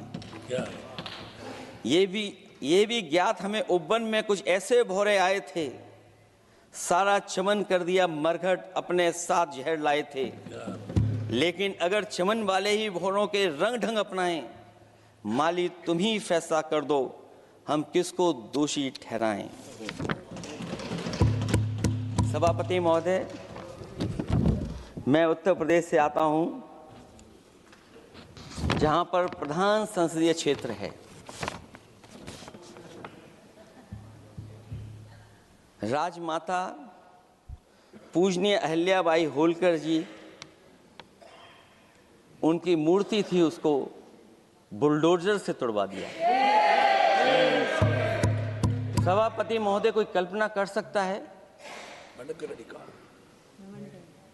एक मणिकर्णिका घाट जो हमारी पौराणिक पहचान रही, सदियों से हमारी विरासत की पहचान रही, सनातनी काशी की विरासत रही, वहां पे इनकी सरकार ने प्रधान संसदीय क्षेत्र में बुलडोजर चला करके हमारी पूजनीय अहिल्याबाई होलकर की मूर्ति को इन्होंने तोड़ने का काम किया।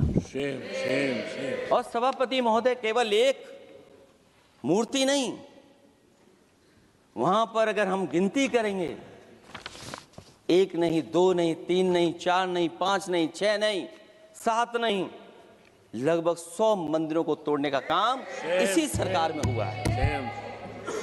केवल मंदिर नहीं तोड़े गए सभापति महोदय, एक antique bell donated by Nepal नरेश, जो घंटा बजता था, सभापति महोदय, जो घंटा बजता था, नेपाल नरेश जिन्होंने गिफ्ट किया था, वो घंटा भी लापता है।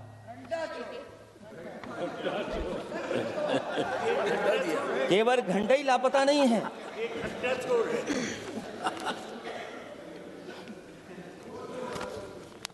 सभापति महोदय, नमामि गंगा को लेकर के हमारे कानों में अभी भी वो बातें गूंजती हैं कि माँ गंगा ने मुझे बुलाया है। क्या बात है कि पिछले 11 साल से माँ गंगा ने बुलाया ही नहीं किसी को। माँ गंगा बह रही हैं, जो उसके पैरामीटर्स हैं, जिस पैरामीटर्स को हर दिन नापा जाता है, उसमें डिसॉल्व ऑक्सीजन, COD, BOD और तमाम पैरामीटर्स आज किस हालत में है माँ गंगा। कोई कह रहा था कि अब गंगा बहकर के दूर तक जाएंगी, लेकिन शायद वो ये नहीं जानते होंगे कभी कभी उल्टी गंगा भी बहती है। जब उल्टी बहेगी तो यूपी के आते आते आप बाहर हो जाएंगे। सभापति महोदय, नमामि गंगा, मां गंगा में जुड़ने वाली नदियां, वरना नदी को एक संरक्षण कैसे हो, ब्यूटिफिकेशन कैसे हो, रिवर फ्रंट कैसे बने, उसकी शुरुआत की थी। लेकिन सभापति महोदय, इनकी बुलडोजर सरकार ने उसका काम रोक दिया। काली नदी किस हालत में है। यमुना के बारे में दिल्ली की सरकार जब बनानी थी तो कहा कि हम दुनिया का सबसे बेहतर रिवर फ्रंट बनाएंगे यमुना पर। इसी राजधानी में कहा गया। आज बताइए यमुना की हालत क्या है। और अगर यमुना दिल्ली में गंदी हो रही है तो ये बह करके जब यूपी जाती है तो मथुरा में भी गंदी है। और थोड़ा बहुत साफ गंगा इसलिए हो जाती है क्योंकि जब चंबल का पानी उसमें जुड़ता है, थोड़ी बहुत यमुना साफ हो जाती है। उसके बाद यमुना में भी कोई सफाई का सरकार ने इंतजाम नहीं किया। और आज भी मैं कहता हूं देश का सबसे अच्छा रिवर फ्रंट अगर कहीं बना है तो लखनऊ में बना है, गोमती रिवर फ्रंट। जो लोग ये कहते हो कि दूसरा रिवर फ्रंट अच्छा है, मैं उनसे कहूंगा कभी लखनऊ के रिवर फ्रंट पर भी घूम करके आइए, तब आपको मालूम पड़ेगा कि रिवर फ्रंट क्या होता है। 26 जनवरी इसी वर्ष मैंने एक प्रतिष्ठित अखबार को पढ़ा और उसमें देखा मैंने कि high uranium in India's ground water samples लिए गए हैं। एक्सपर्ट्स वार्न कर रहे हैं कि सेवरल हेल्थ रिस्क हैं उससे। Lead pollution alarming in 69 rivers in India contaminated, rivers are contaminated. हमारे पानी में पेस्टिसाइड है, इंडस्ट्रियल वेस्ट है, अनसेफ है ड्रिंकिंग के लिए। हमारी नदियों में मरकरी है, डेंजरस लेवल। और जितनी भी हमारी वाटर बॉडीज हैं इंडस्ट्रियल टाउन्स के आसपास, सब में टॉक्सिक है, मरकरी है, बड़े पैमाने पे डेंजरस है पानी वहां का। और कई जगह इंडस्ट्री का सीधा सीधा वेस्ट जा रहा है। आर्सेनिक लेवल का सोच ही नहीं सकते हम लोग, जो मानक है उससे कई गुना ज्यादा है। ये तो हमारे देश का पानी है जो नदियों में बह रहा है, जो अंडरग्राउंड वाटर बन रहा है हमारा। ठीक ही कहा हमारे माननीय सदस्य ने कि जो संपन्न हैं, प्रिविलेज्ड हैं, वो लोग तो पानी साफ करने की मशीन खरीद सकते हैं।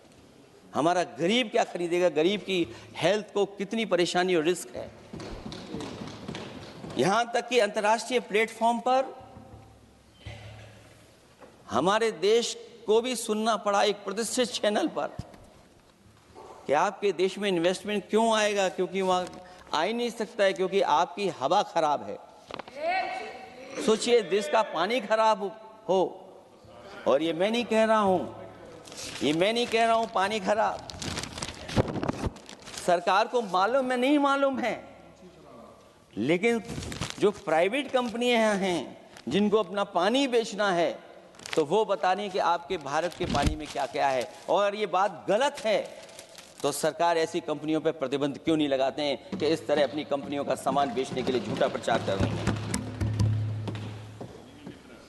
जो चर्चा होने लगती है हवा खराब है, हालांकि उत्तर प्रदेश आते आते सरकार की भी हवा खराब हो जाती है। सरकार सबको डराती है, लेकिन सरकार को कोई नमस्कार न करे उसको नहीं डरा सकते आप। हमने तो कहा कि तुम लखनऊ से गए हो, लखनऊ का जो अदब है, लखनऊ का जो हमारी पहचान है, कम से कम अगर नमस्कार नहीं कर सकते तो आदाब तो कर ही देते वहां जाकर। जो लोग पिछड़े पीडीए उनके पक्षधर बनते हैं, आरक्षण को लेकर के कहते हैं कि हम आरक्षण देंगे, उनकी सरकारों में क्या अपॉइंटमेंट हो रहे हैं। मुझे याद है इससे पहले जब बहस हुई थी सदन में, वहां से बात निकली थी कि किस तरीके से अपॉइंटमेंट हो रहे हैं यूनिवर्सिटीज और कॉलेजेस में। मैं उसी पे कुछ कहना चाहता हूं। ये अपनी अपनी किस्मत है, कुछ कलियां खिलती हैं ऊपर और दूसरी मुरझा जाती हैं झुके झुके जीवन भर भूं पर। माना बदकिस्मत है, लेकिन क्या वे महक नहीं सकती हैं? अगर मिले अवसर अंगारे सी क्या दहक नहीं सकती हैं? जिस तरीके से आरक्षण पर खिलवाड़ हो रही है उसकी कोई कल्पना नहीं कर सकता था। विकसित भारत तभी विकसित भारत माना जाएगा जब हमारे पिछड़े, दलित, आदिवासी, अल्पसंख्यक मुसलमान भाई को बराबर का हक मिलेगा। और जब तक हक नहीं मिल रहा उनको, तब तक शायद विकसित भारत का देखने का सपना आधा अधूरा है। अभी अभी सुप्रीम कोर्ट ने कहा है माइग्रेशन को लेकर के, सुप्रीम कोर्ट ने 16 जनवरी को एक फैसला पलट दिया। हाई कोर्ट के फैसले को पलटते हुए फैसला सुनाया कि यदि आरक्षित वर्ग का कोई उम्मीदवार बिना किसी छूट का लाभ लिए अगर अनारक्षित वर्ग से ज्यादा नंबर प्राप्त करे तो उसे अनारक्षित वर्ग में सेलेक्ट किया जाएगा। क्या सुप्रीम कोर्ट भी कह रहा है? हमारे सरकार की भी नियत है कि सबको आरक्षण मिलना चाहिए जिनका हक हो। हमारे प्रधानमंत्री जी भी कहते हैं हम पिछड़े हैं। हमारे दूसरे नंबर के नेता, क्योंकि उन्हें सनातनी बनना था, अपना धर्म बदल के दूसरा धर्म लिख लिया उन्होंने। तो कम से कम पिछड़ों का तो ख्याल करिए आप। जब पिछड़ों का ख्याल करोगे तभी आपका देश विकसित बनेगा, भारत विकसित बनेगा। अगर आप पिछड़ों को छोड़ देंगे, दलितों को छोड़ देंगे, आदिवासियों को छोड़ देंगे, अल्पसंख्यक भाइयों को छोड़ देंगे, तो आप कैसे विकसित भारत बनाएंगे? एक आर्थिक बराबरी है, दूसरी सामाजिक बराबरी है। और मुझे लगता है बजट से ना आर्थिक गैर बराबरी दूर हो रही है, ना सामाजिक गैर बराबरी दूर हो रही है। और इनकी सरकार में कितना भेदभाव है। सभापति महोदय, केवल चुनाव जीतने के लिए सोचिए। एक 72 साल के बुजुर्ग पर मोहित खान साहब, आप जानते होंगे आपके क्षेत्र में, बदरसा टाउन एरिया। सभापति महोदय, बीजेपी का लक्ष्य केवल है चुनाव जीतना। इन आंकड़ों से क्या मतलब? और आंकड़ों के अगर ये ठीक आंकड़े होते सभापति महोदय, तो इन्होंने कहा था कि बुलेट ट्रेन हम 1 लाख करोड़ की बनाएंगे। आज बुलेट ट्रेन 2 लाख करोड़ की कैसे हो गई? सभापति महोदय कहा कि हम 1 लाख करोड़ में बनाएंगे बुलेट ट्रेन। और बुलेट ट्रेन केवल संपन्न स्टेटों में क्यों? हमारे बंगाल, बिहार और यूपी में क्यों नहीं? और अगर आप हाई स्पीड बुलेट ट्रेन लाना चाहते हैं तो 1 लाख करोड़ का बजट दिया था, 2 लाख करोड़ बजट हो गया। यूपी में जब बनेगा तो पता नहीं कब बनेगा, कौन जानता है कब बनेगा। चुनाव जीतने के लिए इनकी सरकार के लोगों ने झूठा फंसाया। ये सब जुमला है, जुमला। झूठा फंसाया, और इसलिए फंसाया कि वो मुस्लिम है, इसलिए फंसाया। 72 वर्ष के बुजुर्ग को 19 महीने जेल में रखा गया। समाजवादी पार्टी को बदनाम किया गया, और केवल इसलिए कि चुनाव जीत जाए आप, अयोध्या का चुनाव जीत जाए, क्योंकि अयोध्या का चुनाव हारे थे आप लोग। मैं अयोध्या की महान जनता का धन्यवाद देता हूं कि उन्होंने कम्युनल पॉलिटिक्स का समापन किया है। वो विकास के रास्ते पे जाना चाहते हो। मैंने पहले भी कहा, फिर कहता हूं, आपका विकास अयोध्या का तो मैं जानता हूं कैसा है, क्योंकि लोगों ने काशी को क्यूटिव बनते नहीं देख पाए। अगर हम सब सदस्य हैं और हमारे प्रधान संसद के संसदीय क्षेत्र को अगर हम क्यूटिव न बना पाए, आप विरासत मिटा रहे हैं। वहां पर कई सौ पुरानी दाल मंडी, जिसमें केवल वोट नहीं मिलता, इसलिए दाल मंडी को आप डिमोलिश कर देंगे आप। अल्पसंख्यक बनारस। और इसको अयोध्या को जीतने के लिए 72 वर्ष के एक व्यक्ति को झूठा केस लगाया, झूठा फंसाया, जेल भेज दिया। और न केवल उसको जेल भेजा, बल्कि उसकी दुकानें और उसकी बेकरी पर भी बुलडोजर चला दिया आपने। क्या डेमोक्रेसी में हमारे बुलडोजर का कोई स्थान है क्या? हाई कोर्ट कहता है कि आप फैसला सुना सकते हैं क्या? कोर्ट कहता है कि आप कौन हो गए फैसला सुनाने वाले लोग? और फिर आप लोग कहते हैं कि हर घर जल और नल। सभापति महोदय, इन्हीं के विधायक ने मंत्री जी को घेर लिया।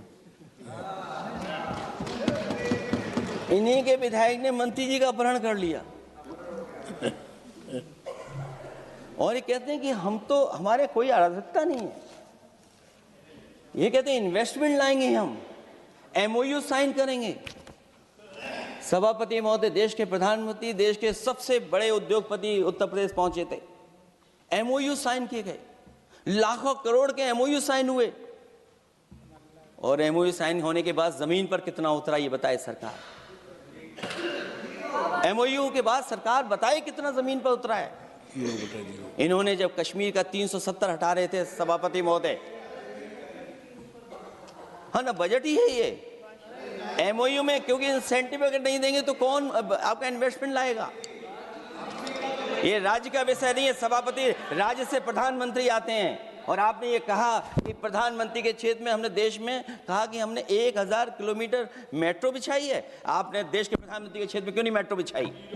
क्यों नहीं बिछाई आपने? आपने देश के प्रधानमंत्री के क्षेत्र को एक्सप्रेस वे से क्यों नहीं जोड़ा आपने? क्योंकि आपके पास बजट नहीं है। अटल बिहारी वाजपेयी जी के आपने नाम से एक्सप्रेस वे क्यों नहीं बनाया, बताइए आप? ये बजट नहीं है आपके पास।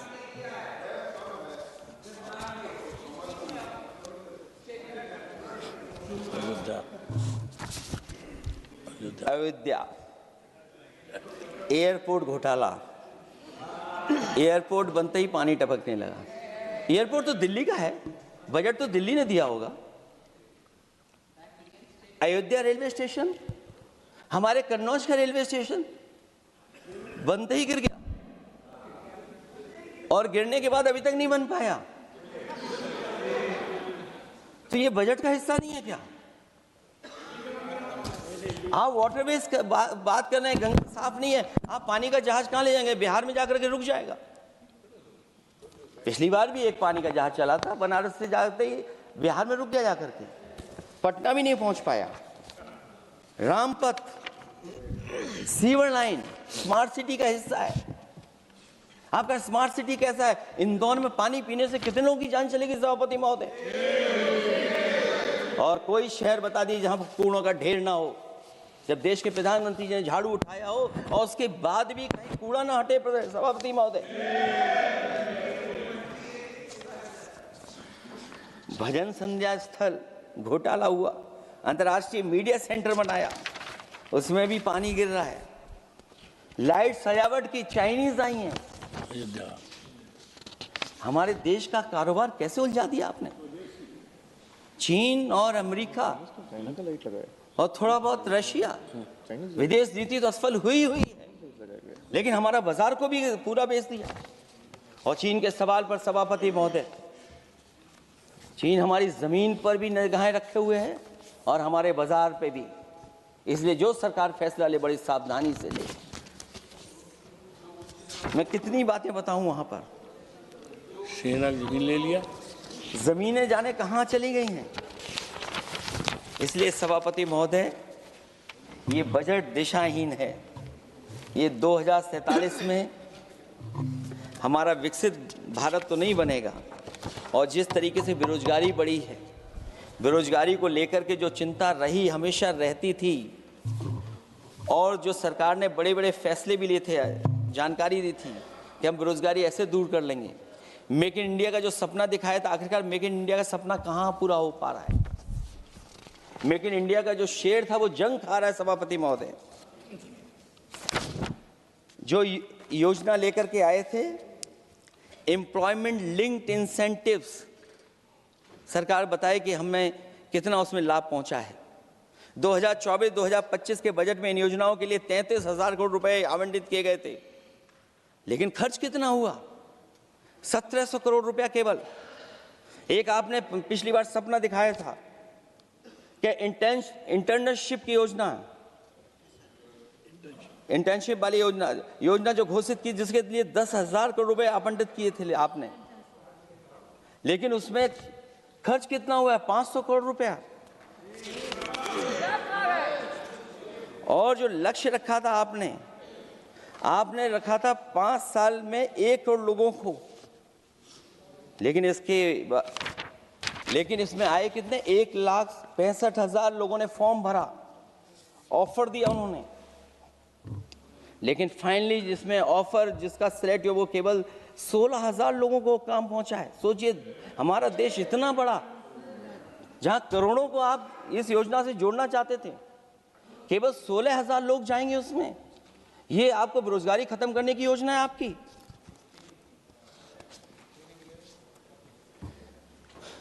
माननीय वित्त मंत्री जी के सदन के सामने स्थिति स्पष्ट करनी चाहिए कि मनरेगा एक महत्वपूर्ण योजना थी जिसमें गरीबों को ग्राम स्तर पर रोजगार मिलता था, राइट टू वर्क के अनुसार थी।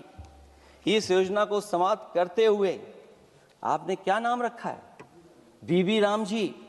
और हमारे राम जी कहाँ बैठे हैं? कहाँ है हमारे राम जी? पीछे बैठे, जिन्हें बचपन से हम देखते आए राम जी। ये हमारी खुशकिस्मती है कि राम जी सदन में बैठे हैं, लेकिन आप राम जी का अपमान कर रहे हैं। आपको उनको यहाँ नहीं बैठा सकते, आपको यहाँ बैठाना चाहिए नंबर 2 पर। अगर आप सच्चे मायने में सभापति महोदय बीपी राम जी आप कृपया देखिए, वित्त मंत्री राम जी को ही नहीं जानती हैं। अखिलेश जी हे भगवान, हम क्या करें अब? अखिलेश जी, आप कृपया बजट पे आ जाइए। आप कृपया बजट पे आ जाइए अखिलेश जी। सभापति महोदय, बजट पे आइए, बजट पे आइए। एक मिनट क्या बोले, फिर बोलना दोबारा। नहीं, आप बजट क्या बोलिए? नहीं, सभापति जी बोलिए। नहीं सभापति महोदय, नहीं जिन्होंने गोली चलाई वो आपका राम मंदिर बना रहे हैं। सभापति महोदय, जिन्होंने गोली चलवाई वो राम मंदिर बनवा रहे हैं। अगर कुछ पता ना हो तो जाकर के पूछ लेना, पता कर लेना। आधी अधूरी जानकारी के साथ मत आया करो यहाँ पर। अब आप बताइए सभापति महोदय, बीवी राम जी नाम बदल दिया आपने। यूपी जैसा बड़ा स्टेट, उसको क्या मिलेगा अब, जहां पर 1000 ग्राम सभाएं अर्बन हो गई हैं। जब 1000 ग्राम सभाएं अर्बन हो गई हैं और 40% व्यय प्रदेश सरकारों पर डाल दिया गया है, ये स्कीम कैसे चलेगी आपकी? मैंने पहले ही कहा था कि एमएसपी की लीगल गारंटी मिलनी चाहिए। और जिस तरीके से किसान आत्महत्या कर रहा है, एनसीआरबी के आंकड़े सरकार के पास होंगे कि किसान कितनी आत्महत्या कर रहा है। जिन्होंने ये कहा कि 2022 तक हम दोगुनी आय कर देंगे। आप बताइए, आलू की पैदावार की क्या आय दोगुनी हो गई? धान की पैदावार करने वाले की आय दोगुनी हो गई। आपको गाय से बहुत प्रेम है। हमारे क्षेत्र में खुद एक काऊ मिल्क प्लांट बना, यूपी का पहला काऊ मिल्क प्लांट। आपकी सरकार ने उसको बंद कर दिया। आप कहते गाय की सेवा करो, लेकिन पहला यूपी का काऊ मिल्क प्लांट वो आपसे बंद हो गया।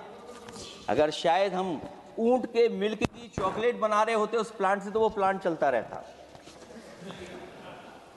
आय दोगुनी कितनी हुई है बताएं सरकार? मत्स्य पालन और पशुधन विकास की तरफ सरकार का कोई ध्यान नहीं है।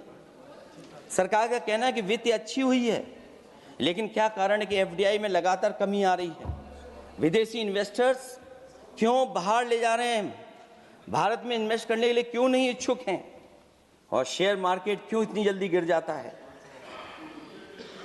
रुपए के मूल्य में डॉलर के विरुद्ध निरंतर गिरावट आ रही है।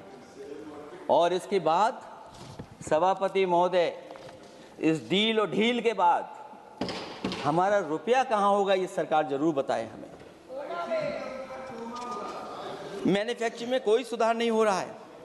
अभी भी हम जीडीपी के 15% पर मैन्युफैक्चरिंग पर निर्भर हैं, जबकि मैन्युफैक्चरिंग के शेयर मेक इंडिया के अनुसार अभी तक 25% होना चाहिए था। इससे स्पष्ट लगता है कि मेक इन इंडिया, आत्मनिर्भर भारत और पीएलआई योजना सफल नहीं हो पाई हैं। और उसी का परिणाम है कि आज हमारे नौजवानों को रोजगार और नौकरी नहीं मिल पा रही है। सरकार उद्योगपतियों के साथ खड़ी है। सरकार द्वारा लेबर कोड्स लाए गए हैं, जिन लेबर रिफॉर्म्स के रूप में दर्शाया जा रहा है वो लेबर कोड एम्प्लॉयर के हित में है, लेबर के पक्ष में नहीं है और मजदूरों के नहीं है। अब अधिकांश उद्योगों द्वारा लेबर को कोई भी नौकरी से निकाला जा सकता है। इतना तानाशाही होगी कि जब चाहेंगे तब निकाल देंगे। उनके 8 घंटे से अधिक काम कराया जा सकता है। परमानेंट एम्प्लॉयमेंट की बजाय कॉन्ट्रैक्चुअल एम्प्लॉयमेंट की व्यवस्था की है सरकार ने। सोचिए, यही सरकार है कि सबका साथ सबका विकास। एयर पॉल्यूशन को लेकर के मैं पहले ही कह चुका हूं। और शहरी विकास तो इनका मैंने क्यूटो को मैं देखा है, इसलिए उस क्यूटो के बारे में मैं ज़्यादा नहीं कहना चाहता हूं। अंत में मैं इतना ही कहूंगा कि स्वास्थ्य और शिक्षा के केवल 10% और 14.2% बजट बढ़ाया गया है, जबकि पिछले वर्ष का पूरा बजट इन दोनों मदों में खर्च ही नहीं किया गया है। आखिरकार सरकार बताएगी खर्च क्यों नहीं हुआ, आखिर क्या कारण है, किसकी वजह से खर्च नहीं हुआ है। जल जीवन मिशन में 50,000 करोड़ रुपए खर्च नहीं हो पाए हैं और प्रधानमंत्री आवास योजना में 40,000 करोड़ रुपए। और हमारे देश के प्रधानमंत्री ने गांव गोद लिया था, वो लगता है उस गांव को अनाथ छोड़ दिया है प्रधानमंत्री जी ने। वो गांव ही अनाथ छोड़ दिया है। आरबीआई के डेटा के अनुसार इनकम में जो नीचे 80% हैं, उनकी इनकम का शेयर 36% से घट करके 32% हो गया है और हर वर्ष में रियल वेजेस 2% कम हो रही हैं। आखिरकार इसका कारण क्या है? मुझे उम्मीद है सरकार बताएगी। कि इसका कारण क्या है कि जिसकी वजह से लगातार गिरावट होती जा रही है। मैं रैंकिंग में नहीं जाना चाहता हूं कि हमारी रैंकिंग कहाँ है, गैर बराबरी की रैंकिंग में हम कहाँ पहुंच गए हैं, हम कितना नीचे पहुंच गए हैं। जो तरह तरह की रैंकिंग समय समय पर आती हैं, उन रैंकिंग के बारे में सरकार को ज़रूर पता होगा कि हम एजुकेशन इंडेक्स में कहाँ हैं दुनिया में, हम हेल्थ इंडेक्स में कहाँ हैं दुनिया में, और जो एयर क्वालिटी के इंडेक्स है उसमें हम दुनिया में कहाँ हैं। इसलिए सभापति महोदय, मैं अंत में इतना ही कहना चाहता हूँ कि ये बजट दिशाहीन है। 2047 तक विकसित भारत तो नहीं बनेगा, लेकिन हमारे गरीबों के साथ बहुत अन्याय होगा। जिस तरह एआई पे बात की गई है, एआई अगर अच्छाई और भलाई के लिए हो तो अच्छी बात है, लेकिन पता नहीं भारतीय जनता पार्टी पे कितना रिसोर्सेज हैं कि एआई और जितना भी हमारा वो है जो बजट है, वो सबसे ज़्यादा खर्च वो करते हैं दूसरों को बदनाम करने के लिए। इसलिए इन्हीं शब्दों के साथ मैं सभापति महोदय का धन्यवाद देता हूँ। मैं उम्मीद करता हूँ कि सरकार इस बजट को गरीबों की तरफ मोड़ेगी, पीडीए के लोगों की तरफ मोड़ेगी, जिससे वो भी मुख्य धारा में खड़े हो सकें। बहुत बहुत धन्यवाद। माननीय सदस्यगण, अभी हम केंद्रीय बजट पर सामान्य चर्चा में हैं। अगला माननीय स्पीकर माननीय श्री अभिषेक बनर्जी जी।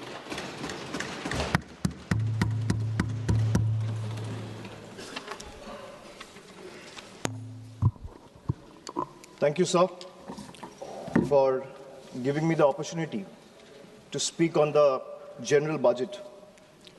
Sir, I rise here today not merely just a member of the opposition, but as a voice of billion Indians who were promised Achhe Din and who today struggle to survive under the weight of soaring costs.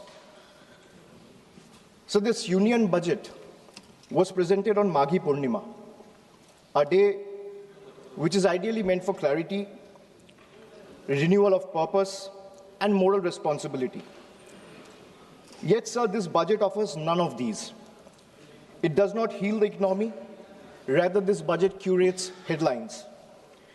It speaks loudly in slogans, but softly in solutions.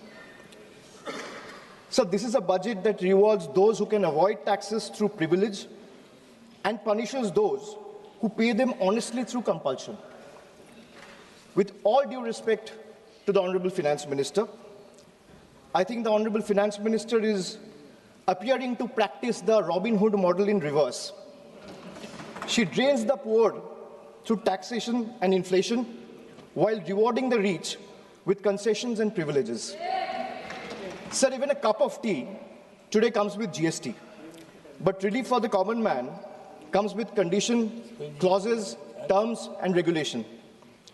This is not a simple tax regime. It's a maze where only the powerful knows the exit and the honest taxpayer keeps paying the entry fee.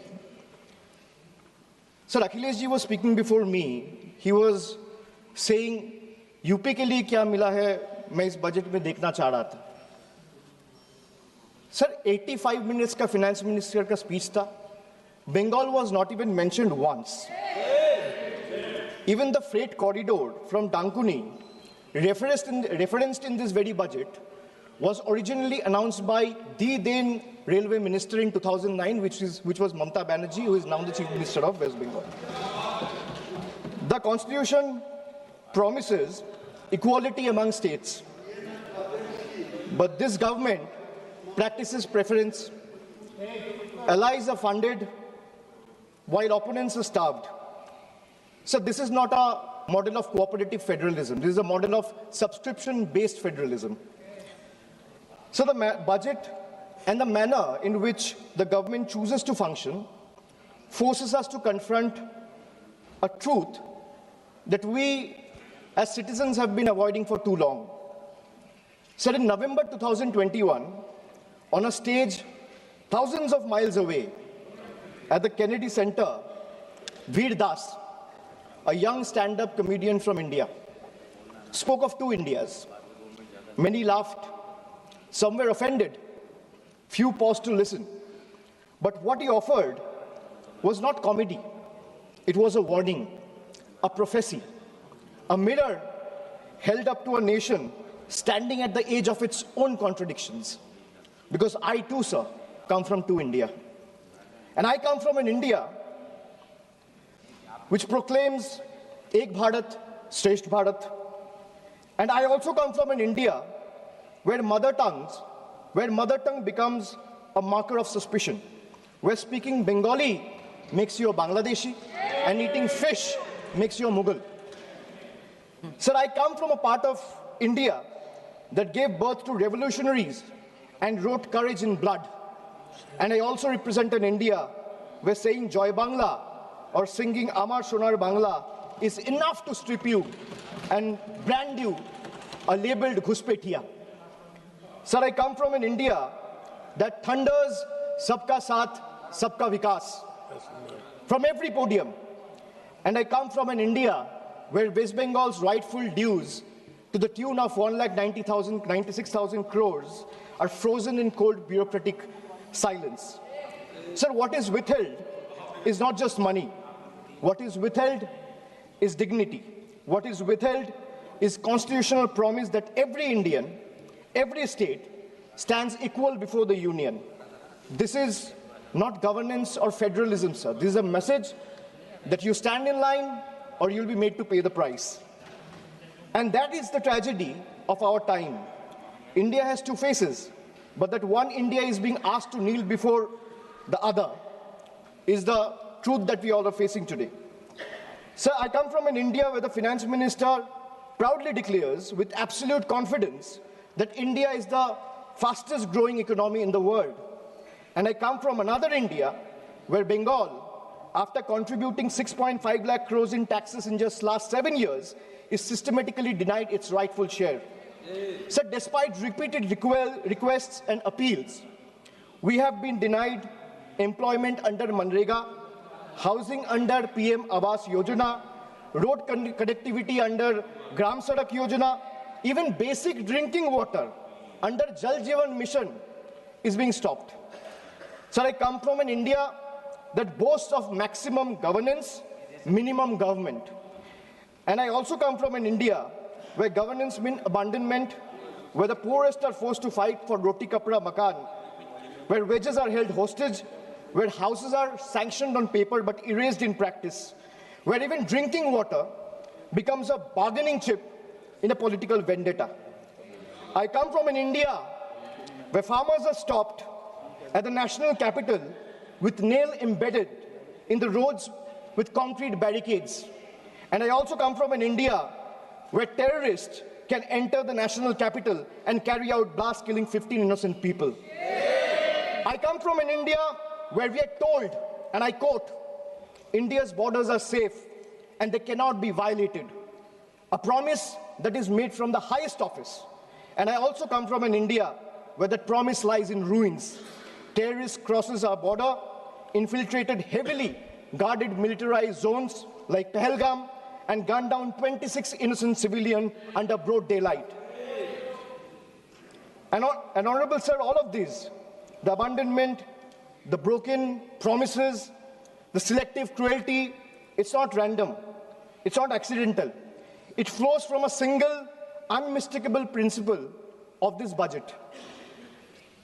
So this budget is built on a single unmistakable principle, that is triple, teen. A writer once said, there are three kinds of lies. Lies, damned lies, and statistics. Modern India lives with three certainties: pressure that mounts, taxes that multiply, and trust that is betrayed. So today, India lives under triple pressure, triple taxation, and triple betrayal, triple. So let me place before this August House my 10 principles of triple. Sir पहले है triple tax trap. एक आम इंसान को लगता है मैं एक बार इनकम टैक्स दे रहा हूं, but I will explain to the chair and share with this august house that how a common man is being taxed 3 times over, not once, twice, but thrice. So the first blow is the income tax. The salaried citizen pay tax even before the salary reaches his bank account. There is no escape, no negotiation, no adjustment made for inflation. In today's India, honesty doesn't pay, it costs. So number 2 is GST. From the first biscuit with the morning tea to a school notebook, from sugar and spices in the kitchen to the electricity bills, from hospital expenses to medical expenses, from soap in the bathroom to the software at work, indirect taxes follows everywhere. Sir, जहां सरकार की welfare schemes नहीं पहुंचती है, वहां भी GST पहुंच जाती है. The government celebrates record GST revenue, but this number do not reflect growth or prosperity. They reflect a system squeezing revenue from consumption, often from necessity, not choice. So third tax is inflation, the most silent tax of all. The tax that rises without permission and collects without responsibility. It's a slow leak in the common man's wallet. For the middle class, inflation feels like the salary comes on time, but it doesn't last the month. The same grocery list costs more, the same school fees feel heavier, and the same electricity bill shocks more than even before. Nothing extra is being bought, yet money disappears faster. It quietly eats into savings meant for children's education, family travel, medical emergency, or old age. Sir, I come from an India that proudly calls itself a Vishwa Guru. And I also come from an India that is teaching the world how to extract triple tax out of a single citizen. So my triple number 2, triple pain of proving your existence. So let us be honest. Voting today is no longer considered enough. Having one's name on the electoral rolls for decades is no longer enough. Even service to the nation is no longer enough. You may be a decorated soldier, a Nobel laureate, a sitting High Court justice, or even a member of this august house, and still you have been asked to prove that you belong. This strikes the heart of Article 326 of the Constitution, which guarantees adult citizens the right to vote. Sir, in Bengal alone, 150 lives have been lost in the last couple of months, and nearly 1 crore people are today being treated as suspects.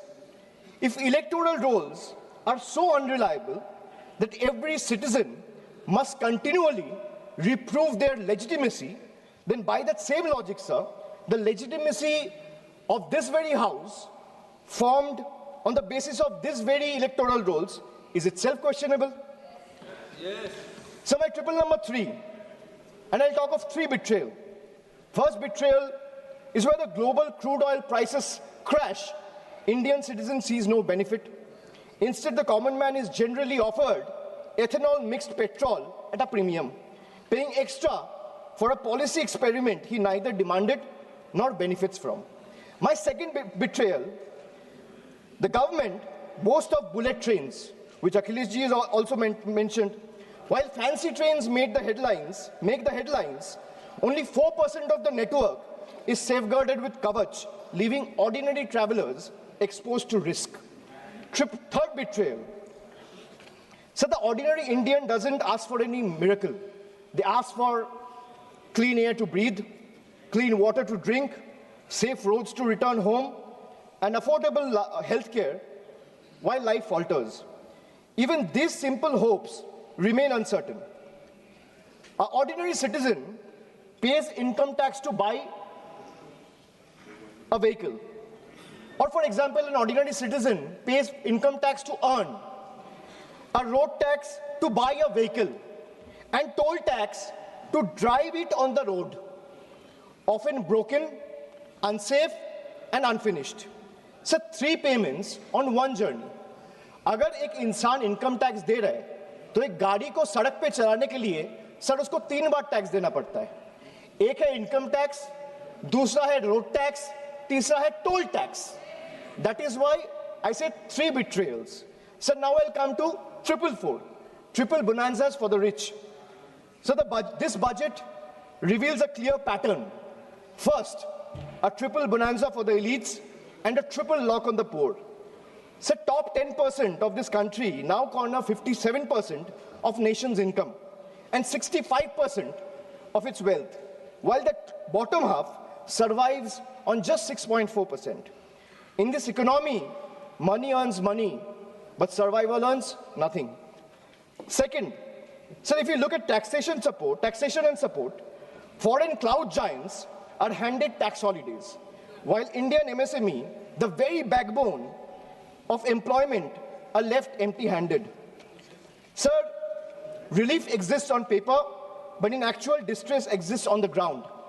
Third, corporate India gets red carpet, easier property rules, wider equity access for NRIs and massive infrastructure promises, but the result of these government policies is not competition, it is concentration. Oligopolies flourish, entry barriers rise, and ordinary entrepreneurs are kept outside the gate, watching cronies grow richer with the union's support. Sir, I come from an India where wealth is applauded as a virtue. And I also come from an India where survival itself is treated as ambition. I come from an India where policy quietly opens the gates for the powerful. And I also come from an India that stand outside those gates with hands folded, backs bent, hearts heavy, and eyes raised, hoping that one day these gates will open for them too. Now my 555, farmers. So the budget completes a cycle of betrayal. Every day, nearly 30 farmers dies by suicide. Not because they failed, but because policy failed them.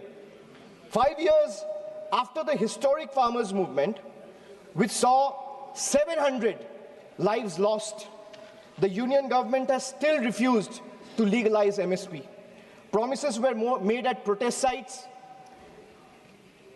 assurances were echoed in parliament, but delivery never followed. And now, adding salt to the injury, the government has now announced a trade deal with the United States that will open Indian markets to heavily subsidized American farm produce. The deal may benefit American farmers, but it will depress prices, destroy competitiveness, and further marginalize Indian farmers who struggle without MSP protection. So this is not a trade policy. This is an abandonment of our Annadata. Sir, I have a tweet right in front of me, which I want to show or place before you.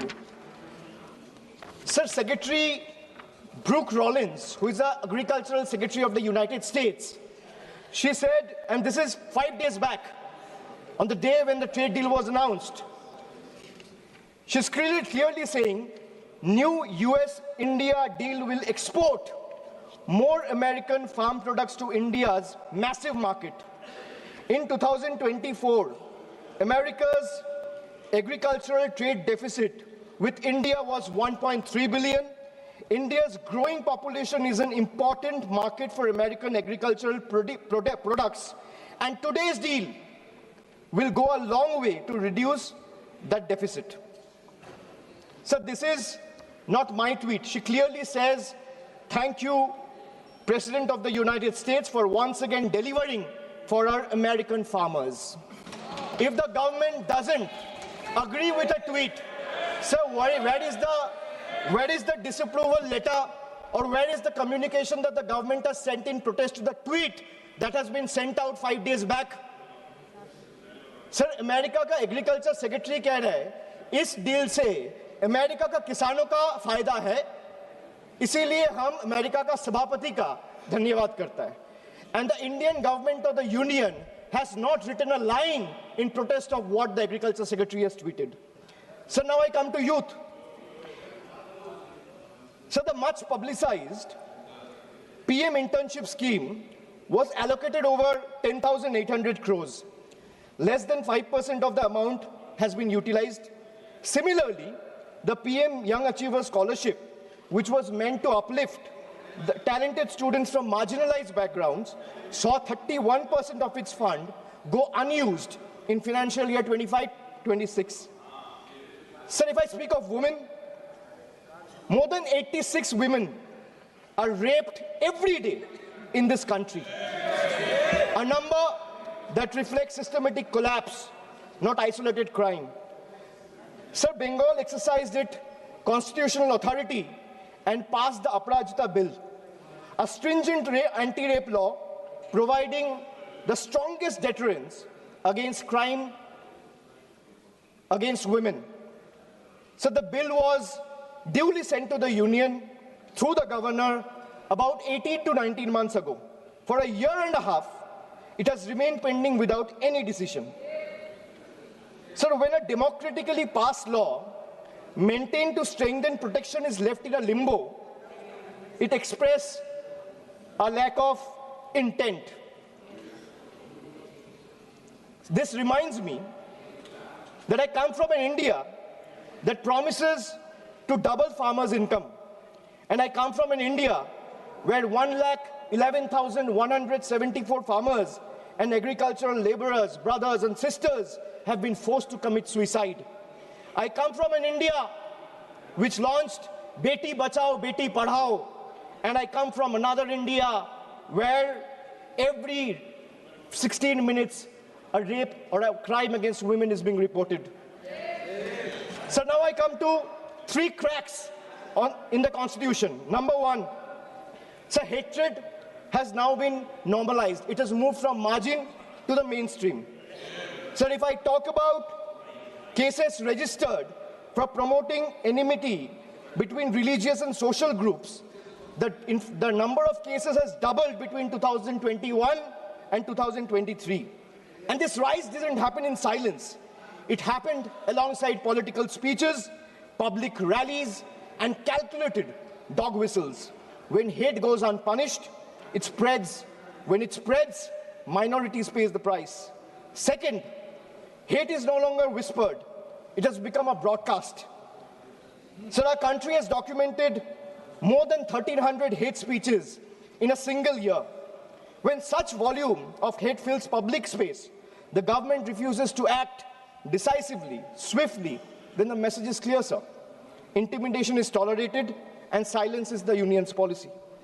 Third, sir, the education empowerment scheme under the Ministry of Minority Affairs has just used 8% of its total funds, while the 35% of the ministry's allocation, 27% under tribal affairs, and 28% under scheduled tribes remain unutilized. Sir, even schemes like a scholarship like Maulana Azad National Fellowship, Pre-Metric Scholarship, and Paro Pradesh have been hollowed out. So now I come to 777, which is the triple power grab. Over the last decade, the government has treated institutions as the government's own personal property. So the parliament is silenced, debates are curtailed, scrutiny is abandoned, and even the deputy speaker's post is kept vacant because dissent is inconvenient. So investigating agencies no longer investigate, they intimidate, chasing the opposition with raids and arrests. While convictions become negligible, as independent institutions weaken, public institutions are put on the auction block.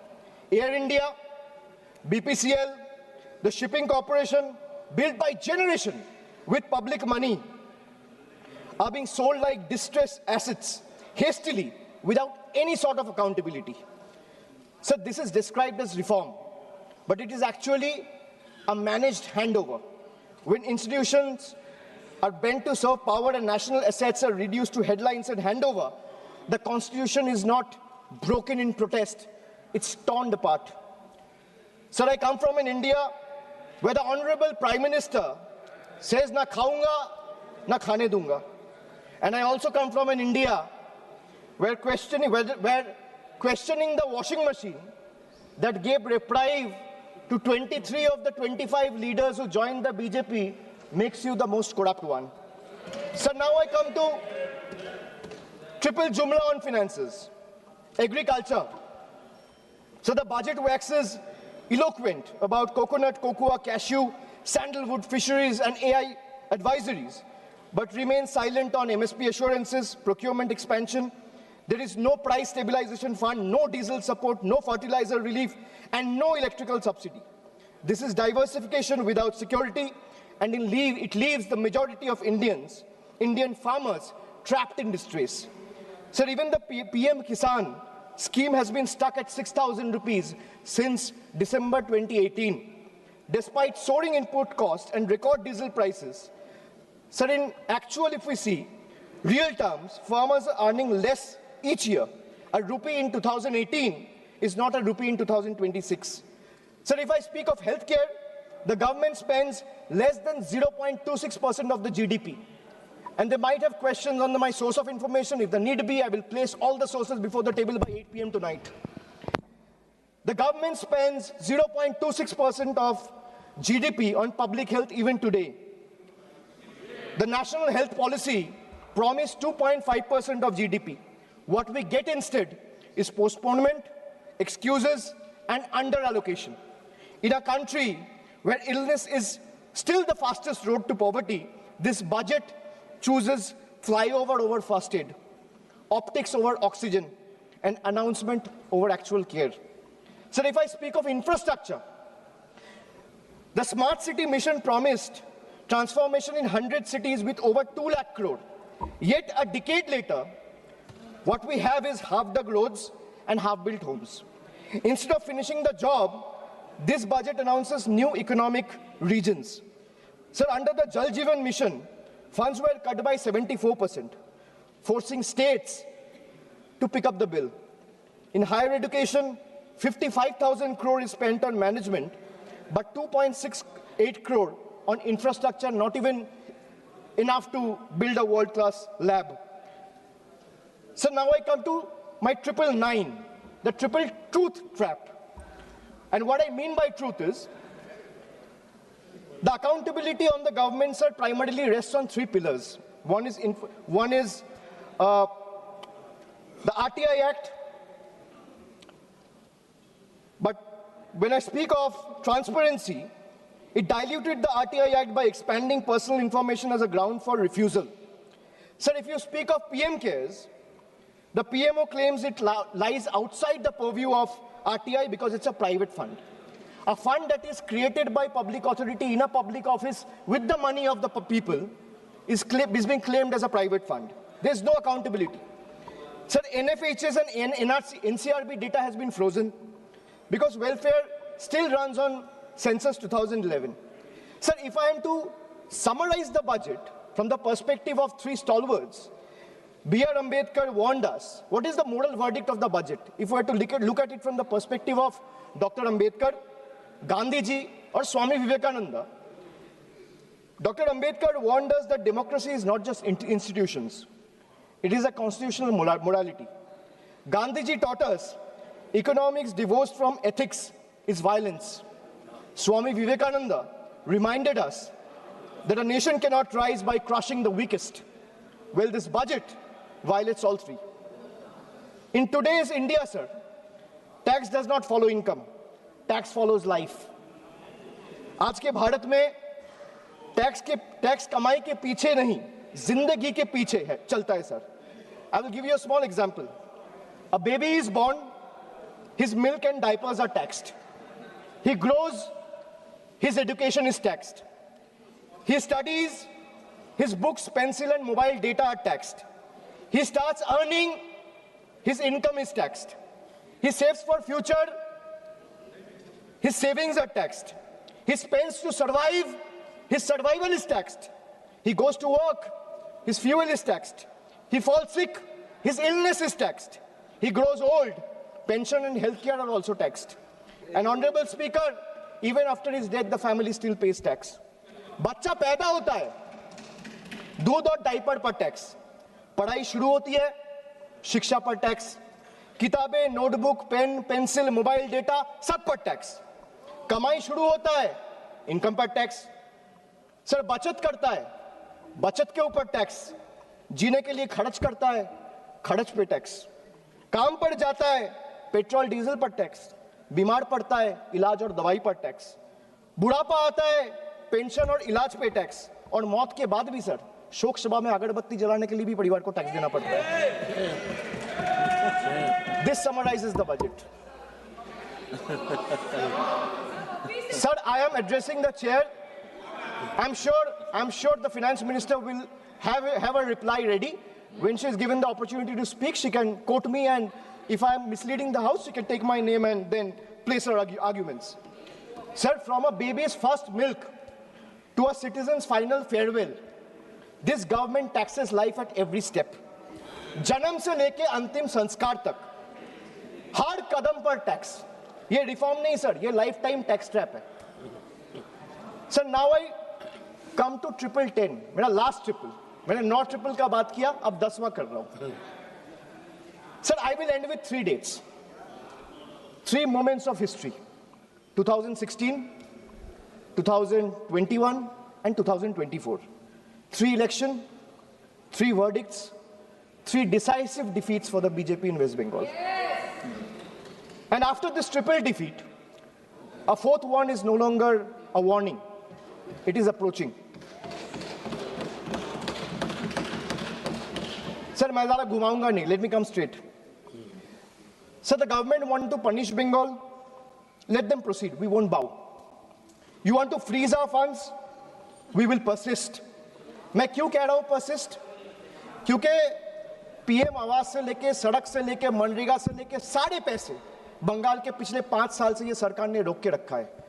प्रधानमंत्री ने आत्मनिर्भर भारत की बात किया है. हम स्वनिर्भर बंगाल क्या होता है काम करके दिखाया है. So you want to punish Bengal? Proceed, we won't bow. You want to freeze our funds? We will persist. You want to profile and persecute our youth? We will protect them. You want to starve our schemes?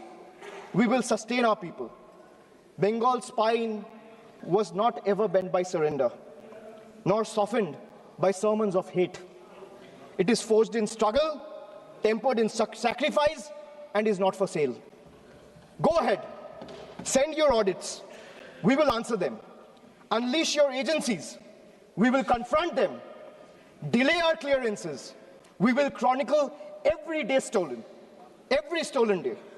But remember this: files can be frozen, funds can be stalled, voices can be suppressed, but memories can't be erased. And when the people rise and the ballot breaks the silence, we will settle the final account. You will wear the mask of the union, we will raise the mirror of the people. And when truth looks back, power will bend and we'll have to blink first. So this reminds me again that I come from an India that celebrates labor as a backbone of the economy, the hands that build our highways, factories, ports, cities, this parliament. But I also represent an India where that very labor, when it travels from Bengal, is no longer seen as a labor, he's seen as a suspect. Punished for the language he speaks. I come from an India where Northeast is proudly called Ashtalakshmi. And I also come from an India where Manipur bled for 864 days and the Prime Minister found no time to visit. I come from an India that derives its vocabulary from Ishwar Chandra Vidyasagar. And I also come from an India where Vidyasagar's bust was vandalized by ruling party at the center.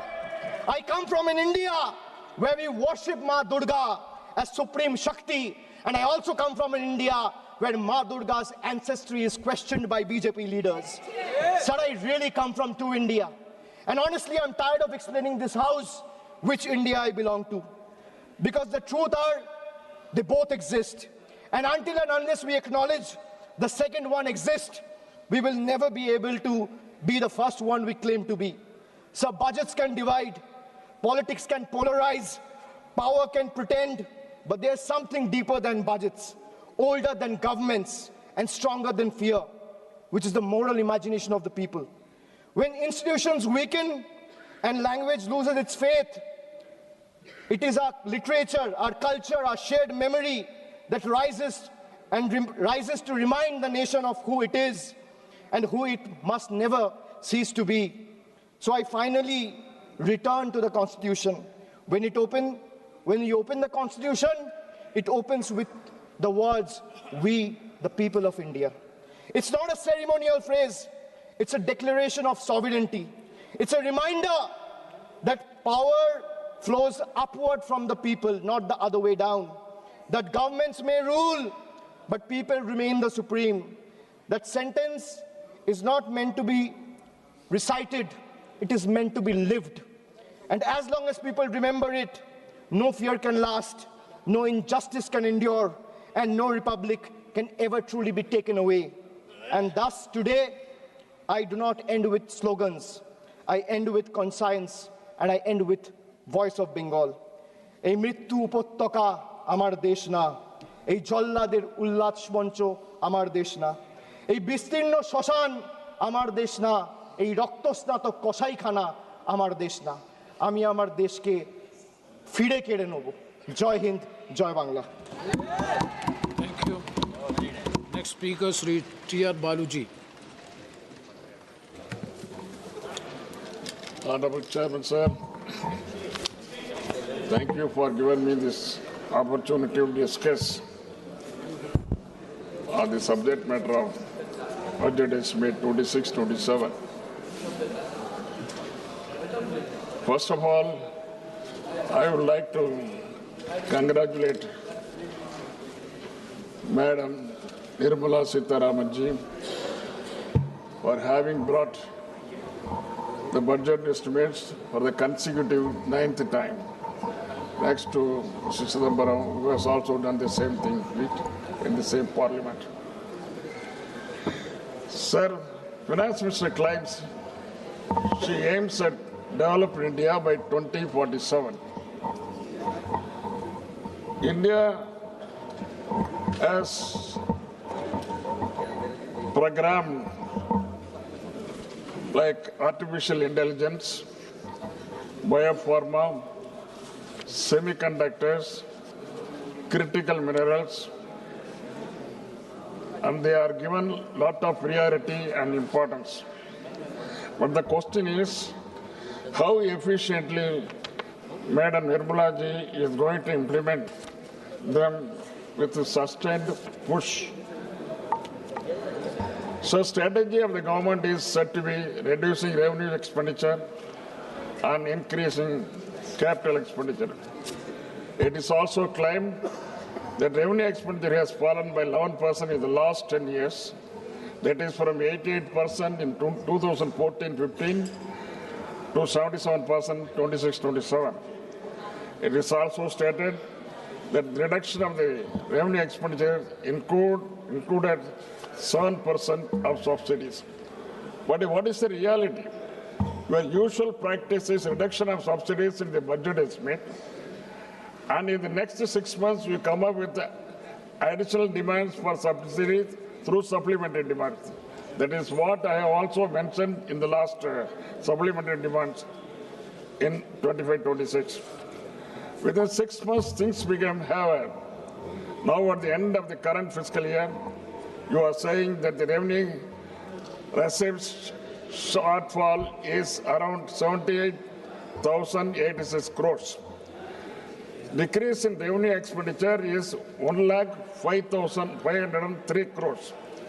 The fall in capital expenditure is 1,44,376 crores. It's a very huge fall. It gives no hope of credibility. Budget 26-27. Expenditure estimated is 53.43 lakhs crores. Expenditure proposed in 25-26 was 50.65 lakhs crores. Now FM is asking 3 lakh crores more in upcoming fiscal year. Usually the government used to announce big schemes in the budget, but even after several months, no progress is the result. Last year, 15th August, Employment Linked Incentive, ELI, scheme was announced, and the incentive to labor and industry to provide additional 3.5 lakhs crores, 5 crores jobs, with the outlay of 99,446 crores, was launched but the scheme has not taken off. Another non-starter is Research and Development Innovation RDI scheme announced with the effect from 1/7/25 and was said to be implemented with a corpus of 1 lakh crore and provision of 20,000 crores was made in 25-26 budget. But no progress has been achieved in this effort. Also, this was also properly responded by the Honorable Minister during his reply in the Lok Sabha. Coconut production in Tamil Nadu. Tamil Nadu is the second largest coconut production state. 12 lakh acres are under cocoa cultivation, next to paddy. Besides Pollachi, Pattukottai, Tiruchi, Dindigul, and others, southern districts are major coconut producing districts. It has got high export potential to an extent of 3,500 crores per year. The production has fallen because of the root diseases, but Government of India has not taken care and the root diseases still remain. Economic survey pointed out that the agricultural growth has slowed down to 3.5% in 25-26 from 4.4%, nearly 1.1% fall. The tariff and trade agreement unilaterally announced by USA bound to open floodgates to import of agricultural products into India. This will be disastrous for farmers and farm sector. The Finance Minister said in a speech that rich value crops like coconut, cocoa, sandalwood, cashews, etc. will be given special support. But the allocation was just 350 crores only. The farmers' organization are condemning this announcement of government is nothing but a naive rhetoric. Banana is another crop that requires special attention and support from Government of India. Tamil Nadu is #1 in banana cultivation and exports around 4,000 crores every year. Government of India should come forward to give special intensive to banana cultivation to boost exports. Union government has been giving stepmotherly treatment to Tamil Nadu, and there has been no special scheme or financial allocation so far. Even the prestigious projects like Setu Samudram, which were implemented by UPA, has been shelved on political grounds. UPA government had gifted 69 large projects and very important projects in all sectors during 2004 and 2014. The last of the schemes included the Tamil as Sammuri, Chennai port as to Madurai elevated bridge of 21 kilometers, abolition of Senwar to protect textile industry, new railway station, new Norway division at Salem, Thiruvarur Central University, IEM at Trichy, Indian Maritime University at Chennai, etc. On the contrary, it lasts 12 years. For the past 12 years, one project has come, that is Ames Madurai. Not yet taken up. Ames Madurai is still under the ground. It has not yet been taken up. Tamil Nadu CM had also stated during UPA, Tamil Nadu was allotted 11% of plan expenditure, and now Tamil Nadu is given 0 only. Government of India is not funding Metro Rail Project #2, Samagra Shiksha Fund to the tune of 3,548 crores, not yet released. Madurai and Coimbatore Metro, which has been provided 21,000 crores, and project submitted to the Central Union Government has not given approval. But at the same time, small towns like Agra, Bhubaneswar, Navi Mumbai, and Indore have been permitted. Jal Jeevan Fund rupees 3,112 crores had not been released.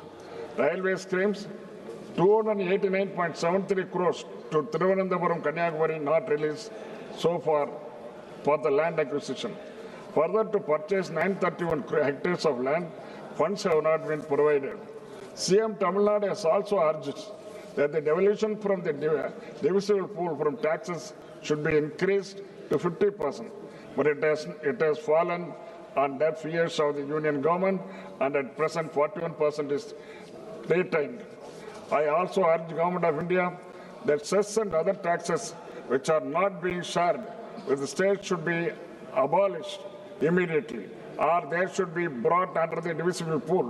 Such anti-federal attitude and exploitation must be ended. What happened to the promises made by the Honorable Prime Minister of India? 2 lakhs jobs per year. What has happened? 15 lakhs per family. What has happened? Nobody, it's all dumbfounded. For this question, always for the past 10 years, Government of India, the people of Government of India representing the Government of India, they are keeping lukewarm position only. Much talked about MSP not implemented. Double the agriculture income not implemented. And Dr. Swaminathan's recommendations have become only slogans to every election. People of the industry, business, the middle class, and even the ordinary men on the street have expressed dissatisfaction and said your budget is nothing but the rhetoric of a sloganeering government with little use to the common mass. Before I conclude, how are you going to arrest the jet speed depreciation of rupee against US dollar? It is already around 92 per dollar. Prime Minister has lauded this budget as a historic. There is proverb in Tamil, Kakaki Tangunjam Pungunji. It means to a crow, its offspring is golden. Thank you very much. Thank you very much. Next speaker, Sri B. Nagaraju.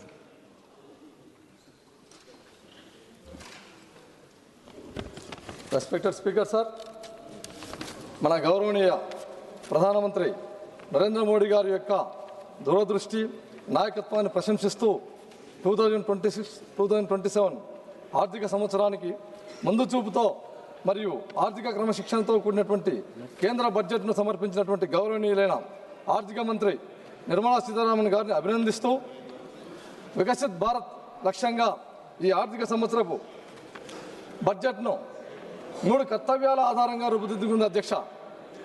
అందులో భాగంగా మొదటి అంశం వచ్చేసి ఆర్థిక వృద్ధిని వేగవంతం చేయడం, రెండవ అంశం వచ్చేసి సామర్థ్యాన్ని పెంపొందించడం, మూడవ అంశం సమగ్రాభివృద్ధిని నిర్ధారించడం. ఈ 3 అంశాల ఆధారంగా ఇది స్పష్టమైన మ్యాక్రో ఆర్థిక దిశను నిర్దేశిస్తూ ఉంది అధ్యక్ష. ఇకపోతే ఈ బడ్జెట్లో ముఖ్యంగా అధ్యక్ష నాన్ డెబిట్ రిసిప్ట్స్ కోసం 36.5 లక్షల కోట్ల రూపాయలను మరియు మొత్తం వ్యయంను 53.5 lakhs కోట్లను అంచనా వేయబడింది అధ్యక్ష. మూలధన వ్యయం వచ్చేసి 12.2 లక్షల కోట్లకు పెంచబడింది అధ్యక్ష, ఎన్నడూ లేని విధంగా. అంతేగాక ఇది వచ్చేసి ముఖ్యంగా ఈ బడ్జెట్లో మౌలిక వసతుల మరియు ఆధారిత వృద్ధికి ప్రభుత్వం యొక్క కట్టుబాటును చూపిస్తూ ఉంది అధ్యక్ష. ఇకపోతే ఆర్థిక లోటు వచ్చేసి జీడిపిలో 4.3% తగ్గించబడింది. రుణం మరియు జీడిపి నిష్పత్తి 55.6%కి తగ్గేలా అంచనా వేయబడింది అధ్యక్ష. ఈ సంఖ్యలన్నవి అభివృద్ధి మరియు ఆర్థిక క్రమశిక్షణ మధ్య సమతుల్యతను ప్రతిబింబిస్తూ ఉన్నాయి అధ్యక్ష. ఇకపోతే అధ్యక్ష ప్రతిపక్షాలు ఇంతసేపు వారి యొక్క స్పీచ్లో ఎంతసేపు ఉన్నా కూడా గవర్నమెంట్ మీద నిందలు మోపుతూ బడ్జెట్ మీద ఇది చేస్తామన్నది సరికాదు అధ్యక్ష. ఎందుకంటే భారత్ అనేది తయారీ రంగంలో మేక్ ఇన్ ఇండియాలో ఎస్పెషల్లీ వ్యూహాత్మక రంగాలకు పెద్దపీట వేయబడింది అధ్యక్ష.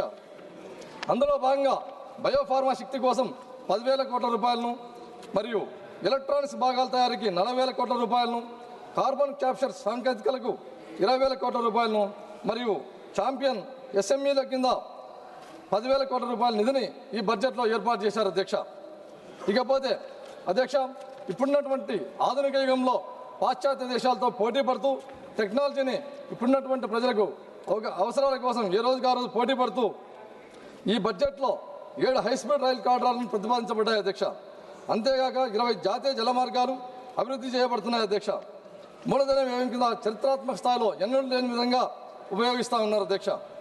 ఇకపోతే ఇది సాధారణ బడ్జెట్ కాదు అధ్యక్ష, ఇది నిర్మాణాత్మక సంస్కరణల బడ్జెట్గా భావిస్తున్నాను అధ్యక్ష. సరఫరా గొలుసులను మరియు బలోపేతం చేయడమే కాకుండా ఎగుమతులను పెంపొందించడం మరియు సూక్ష్మ మరియు మధ్య తరహా పరిశ్రమలను ప్రోత్సహించడంలో భాగంగా రైతులకు మద్దతు ధర ఇవ్వడంలో మరియు భారతదేశాన్ని గ్లోబల్ పోటీలో ముందుకు తీసుకెళ్లడంలో భాగంగా ముఖ్య ఉద్దేశంగా ఈ బడ్జెట్ను రూపొందించారని తెలియజేస్తా ఉన్నాను అధ్యక్ష. ఇప్పుడు ముఖ్యంగా మా ఆంధ్ర రాష్ట్రానికి ఈ బడ్జెట్ ఆంధ్ర రాష్ట్రానికి ఎలా ప్రయోజనం చేకూర్చిందో ప్రత్యేకంగా 2 విషయాల్లో ప్రస్తావించదలుచుకున్నాను అధ్యక్ష. 16వ ఆర్థిక సంఘం సిఫార్సుల మేరకు ఆంధ్రప్రదేశ్ రాష్ట్రానికి 64,320 కోట్ల రూపాయలను కేటాయించబడ్డాయి అధ్యక్ష. విభజిత ఆంధ్రప్రదేశ్లో రాష్ట్ర వాటా 4.21%గా పెరిగింది. ఇది రాష్ట్ర అభివృద్ధి అవసరాలను గుర్తించిన నిర్ణయంగా భావిస్తున్నాం అధ్యక్ష. ఎందుకంటే ఈ విషయంలో మేము గౌరవ నిర్మలా సీతారామన్ మేడం గారికి మరొకసారి ధన్యవాదాలు తెలియజేస్తున్నాం అధ్యక్ష. ఎందుకంటే ఈ విషయంలో dedicated rare earth permanent magnet కారిడార్ల ప్రకటన మరియు ఆంధ్రప్రదేశ్కు చారిత్రాత్మక అవకాశం కల్పించినటువంటి అవకాశం మరియు ఖనిజ సంపద ఉన్నటువంటి రాష్ట్రంగా మేము తవ్వకాల దశను దాటి విలువ ఆధారిత పరిశ్రమల వైపు అడుగులు వేస్తూ ప్రాసెసింగ్ మరియు పరిశోధన ఆధునిక తయారీ వైపు ముందుకు సాగుతున్న విధంగా పనిచేస్తూ ఉంది అధ్యక్ష. ఈ బడ్జెట్ అన్నది ఏపీలో వచ్చేసి అధ్యక్ష మాకు తీర ప్రాంతం అనేది సుదీర్ఘంగా ఉంది అధ్యక్ష. అందులో భాగంగా మత్స్య మరియు ఎగుమతులకు క్లస్టర్లకు మద్దతు ఎంతో ప్రయోజనం చేకూర్చే విధంగా ఈ బడ్జెట్ రూపొందించారు అధ్యక్ష. అంతేగాక డ్యూటీ ఫ్రీ దిగుమతుల పరిమితిని 1% నుంచి 3% వరకు పెంచడం వలన వ్యయం భారం తగ్గుతుంది అధ్యక్ష. అందులో భాగంగా భారతదేశ ఈజెడ్లో చేపల వేటకు ఇచ్చినటువంటి మద్దతు మా మత్స్యకారులకు ఆదాయం పెంపుకు దోహదపడుతుంది అధ్యక్ష.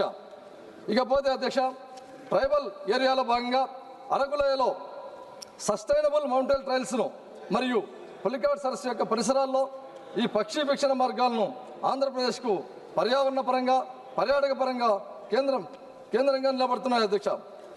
ఇవి కాక ఉపాధి అవకాశాలను పెంచడమే కాకుండా గిరిజన ప్రాంతాలకు మద్దతు ఇస్తూ ఉన్నట్టుగా ఈ బడ్జెట్లో కేటాయించారు అధ్యక్ష. ఇకపోతే ముఖ్యంగా అధ్యక్ష 600 కోట్లతో నైపుణ్య మరియు రూపాంతర పైలట్ కార్యక్రమంలో భాగంగా ఆంధ్రప్రదేశ్ ఎంపిక చేయడం చాలా గర్వంగా ఉంది అధ్యక్ష. ఎందుకంటే యువతకు పెద్ద అవకాశంగా మారుతా ఉంది అధ్యక్ష. ఇది మా యువత ఉద్యోగార్థులనే కాకుండా ఉద్యోగ సృష్టికర్తలుగా మార్చే దిశగా ఇది సహాయపడుతుందని తెలియజేస్తా ఉన్నాను అధ్యక్ష. ఇకపోతే అధ్యక్ష మా ఆంధ్రప్రదేశ్కు ముఖ్యంగా ఈ బుల్లెట్ ట్రైన్లో భాగంగా హైదరాబాద్ టు చెన్నై టు బెంగళూరు ఈ హైస్పీడ్ కారిడార్ అనేటివి మా రాష్ట్రానికి చాలా చాలా ఉపయోగంగా ఉన్నాయి అధ్యక్ష. ఎందుకంటే ఈ హైదరాబాద్ టు చెన్నై అనే కార్యక్రమంలో భాగంగా మా అమరావతి అనేది టచ్ అవుతుంది అధ్యక్ష. ముఖ్యంగా ఈ బెంగళూరు టు హైదరాబాద్ అనే కార్యక్రమంలో మా సొంత పార్లమెంట్ అనేటువంటి కర్నూలు ముఖ్యంగా ఉంది కాబట్టి చాలా చాలా గర్వంగా ఉంది అధ్యక్ష. అంతేగాక ముఖ్యంగా ఈ బడ్జెట్లో అధ్యక్ష మాకు ఆంధ్రప్రదేశ్ జీవనాధారమైనటువంటి పోలవరం జీవనాడు లాంటిది అధ్యక్ష. అది 2027 కల్లా కంప్లీట్ చేయాలనే కృతనిశ్చయంతో ఉన్నటువంటి ఆంధ్రప్రదేశ్ ప్రభుత్వానికి ఈ జలవనరుల శాఖకు ముఖ్యంగా అత్యధికంగా నిధులు కేటాయించేందుకు చాలా చాలా మరొకసారి ధన్యవాదాలు తెలియజేస్తా ఉన్నాను అధ్యక్ష. అంతేగాక అమరావతి నిర్మాణం అనేది మాకు స్టేట్ క్యాపిటల్ చాలా ఇంపార్టెంట్ అధ్యక్ష. ఆ స్టేట్ క్యాపిటల్ నిర్మాణంలో భాగంగా అర్బన్ డెవలప్మెంట్ అథారిటీకి పట్టణాభివృద్ధి శాఖ కూడా నిధులు పుష్కలంగా కేటాయించినందుకు నిర్మలా సీతారామన్ మేడం గారికి మరొకసారి ధన్యవాదాలు తెలియజేస్తా ఉన్నాను అధ్యక్ష. అంతేగాక ఈ బడ్జెట్ అనేది ఆంధ్రప్రదేశ్ను భారతదేశ అభివృద్ధి ప్రయాణంలో వ్యూహాత్మక భాగస్వామిగా గుర్తించింది అధ్యక్ష మా స్టేట్ను. ఇకపోతే అధ్యక్ష మా ఆంధ్రప్రదేశ్ ముఖ్యమంత్రి వర్యులైనటువంటి గౌరవనీయ నారా చంద్రబాబు నాయుడు గారి యొక్క దూరదృష్టి నాయకత్వంలో ఆంధ్రప్రదేశ్కు ఈ కేటాయింపులు అన్నటివి వేగవంతమైన అభివృద్ధిగా మార్చగలవు. ఈ పెట్టుబడులను ముఖ్యంగా పరిశ్రమలకు మరియు ఏపీ యొక్క భవిష్యత్తును మార్చగలని చెప్పేసి భావిస్తున్నాము అధ్యక్ష. ఇకపోతే అధ్యక్ష ఫైనల్గా ఇప్పుడు నా నియోజకవర్గం కర్నూలు పార్లమెంట్ గురించి 2 విషయాలు తెలియజేయాలని తెలుసు అధ్యక్ష. ముఖ్యంగా ఈ బడ్జెట్లో నా కర్నూలు పార్లమెంటుకు హైదరాబాద్ టు బెంగళూరు కారిడార్లో భాగంగా కర్నూలు పార్లమెంట్ అనేది మధ్య ప్రాంతంలో వస్తుంది అధ్యక్ష. మాకు చాలా సునాయాసంగా 2 రాష్ట్రాల మధ్యన 2 మెట్రోపాలిటన్ సిటీస్ మధ్యన మా కర్నూలు పార్లమెంటుకు ఈ బుల్లెట్ ట్రైన్ వస్తున్నందుకు చాలా చాలా గర్వంగా ఉంది అధ్యక్ష. అంతేగాక ఈ రోడ్ మినిస్ట్రీలో భాగంగా ఈ రోడ్ మినిస్ట్రీకి అత్యధికంగా డబ్బులు కేటాయింపులు జరిగినాయి అధ్యక్ష ఈ బడ్జెట్లో. అందులో భాగంగా మా కర్నూలు బళ్ళారి నేషనల్ హైవే వేయాలని చెప్పేసి కోరుకుంటున్నాను అధ్యక్ష. అంతేగాక ముఖ్యంగా అధ్యక్ష గత బడ్జెట్లో మా కర్నూలు ప్రాంతంలో ఓర్వకల్కు ఇండస్ట్రియల్ నోడ్ ఇచ్చినటువంటి ఘనత కూడా ఎన్డీఏ కూటమి అధ్యక్ష. అందులో భాగంగా మాకు పూర్వోదయ స్కీమ్ కింద ఆ ఓర్వకల్ హబ్లో ఇంటిగ్రేటెడ్ స్టీల్ హబ్స్ ఏర్పాటు చేయాలని చెప్పేసి కోరుకుంటున్నాం అధ్యక్ష. ఎందుకంటే మా అంతా వెనకబడిన ప్రాంతం అధ్యక్ష. ఈ పూర్వ స్కీమ్లో భాగంగా మంత్రాలయం రైల్వే కనెక్టివిటీ కూడా వేయాలని చెప్పేసి ఆశిస్తున్నాం అధ్యక్ష. అంతేగాక ముఖ్యంగా అధ్యక్ష అటల్ భుజన్ యోజన కింద, ఎందుకంటే మా రాయలసీమ ప్రాంతం అంతా చాలా డ్రాట్ ఏరియా, ఆ ప్రాంతంలో గ్రౌండ్ వాటర్ డెవలప్ చేయాలంటే అటల్ భుజన్ యోజన పథకం కింద సెలెక్టెడ్ కాబట్టి మా జిల్లాకు ప్రత్యేకంగా నిధులు కేటాయించాలని చెప్పేసి కోరుకుంటున్నాను అధ్యక్ష. రెస్పెక్టెడ్ స్పీకర్ సార్, చివరిగా ముఖ్యంగా మా గౌరవనీయ చంద్రబాబు నాయుడు గారు ఆంధ్రప్రదేశ్ ముఖ్యమంత్రి వర్యుల యొక్క నాయకత్వంలో ఆంధ్రప్రదేశ్ రాష్ట్రం పరిపాలనా సామర్థ్యం మరియు సాంకేతిక దృష్టి మరియు సంస్కరణాత్మక పాలనలో నిరంతరం ముందంజలో నిలిచి ఉంది అధ్యక్ష. అలాగే ప్రధానమంత్రి నరేంద్ర మోడీ గారి యొక్క నాయకత్వంలోని కేంద్ర ప్రభుత్వం మరియు రాష్ట్ర ప్రభుత్వాల మధ్య సమన్వయం ఉన్నప్పుడు డబుల్ ఇంజన్ సర్కార్ ప్రజలకు స్పష్టమైన ఫలితాలని అందిస్తుందని చెప్పేసి తెలియజేసుకుంటూ, నాకు ఈ అవకాశం ఇచ్చినటువంటి స్పీకర్ గారికి మరియు నా కర్నూలు పార్లమెంట్ ప్రజలందరి తరఫున ధన్యవాదాలు తెలియజేస్తూ నా ప్రసంగాన్ని ముగిస్తున్నాను అధ్యక్ష. నమస్కారం అధ్యక్ష. Thank you very much. Next speaker, Sri Anil Desai ji. Thank you, Deputy Chair, sir. Sir, Honorable Finance Minister Srimati Nirmala Sitharaman presented the Union Budget 26-27 in this House on auspicious day of Maghi Purnima. Lot of expectations were there from the Indian population, common people, and all alike. The total expenditure estimate of 53.47 lakh crore, that is 7.7% higher than revised estimates of 25-26 that was presented. In this, interest payments account for 26% of the total expenditure, and which is 40% of the revenue receipts. Whereas the total receipts other than borrowings are estimated to be 36.51 lakh crores, which is 7.2 higher than the revised estimates of 25-26. Revenue deficit in 26-27 is targeted at 1.5% of the GDP, which is the same like revised estimate of 25-26. It is unchanged. Fiscal deficit of 26-27 is targeted at 4.3% of the GDP, which is lower than the revised estimates of 4.4 of GDP of 25-26. So as far as debt is concerned, government aims to reduce its outstanding liabilities to around 50% of the GDP by 2031, that is in 5 years. In 26-27, outstanding liabilities are estimated to be around 55.6% of the GDP, 55.6% of the GDP. This budget 26-27 emphasized the need for fiscal consolidation, targeting a reduction of debt to GDP ratio to 50% plus or minus 1% by year 2030, that is in 5 years, which is now 55.6% of the GDP. So fiscal consolidation is being pursued by cutting total expenditure by 5%. But no significant growth momentum is expected, with only 10.9% of growth in capital expenditure in terms of GDP. There is no corresponding increase in capital expenditure. So there is marginal increase in union government revenue expenditure, which shows at 39.44 lakh from 25-26 revised estimate to 41.25 lakh crores in 26-27. That is a growth of around 4.5%. There is only a marginal increase in transfer towards centrally sponsored schemes, rising from 5.42 lakh crore in 25-26 to 5.49 lakh crore in 26-27. That is just an increase of 1.28%. So it is to be noted that Finance Commission grants have declined from 1.32 lakh crore in 25-26 budget estimates to 1.29 lakh crore in 26-27 budget estimates. So as far as revenue receipts are concerned, only marginal increase is there in revenue receipts from 34.30 lakh crore in 25-26 to 35.33 lakh crores in 26-27. That is rise of around 2.90%. There is no estimate of GST compensation cess collection, and budget is silent about the future of GST compensation cess. I think I would request Honorable Finance Minister to shed some light on this aspect, because we would like to know how the compensation stands and what is the future course of it. The share of the states has fallen from 14.22 lakh crore in 25-26 to 14.22 lakh crore in 25-26 to 13.93 in 25-26 RA, which is decline of minus 2.07 for year 26-27. The estimated tax share to states in rupees 15.26 lakhs crore, which is only 7.3 higher than the previous year. Even after considering the 16th Finance Commission tax devolution, the centre's tax share to states amounts to 34.65 instead of which is mandated of 41%. 16th Finance Commission recommended state share in divisible pool at its present level of 41%. For horizontal devolution, there is a change in the criteria and weights from 15th Finance Commission. The major change is the criteria inclusion of contribution to GDP, that is 10% weightage is given, and demographic performance by each state.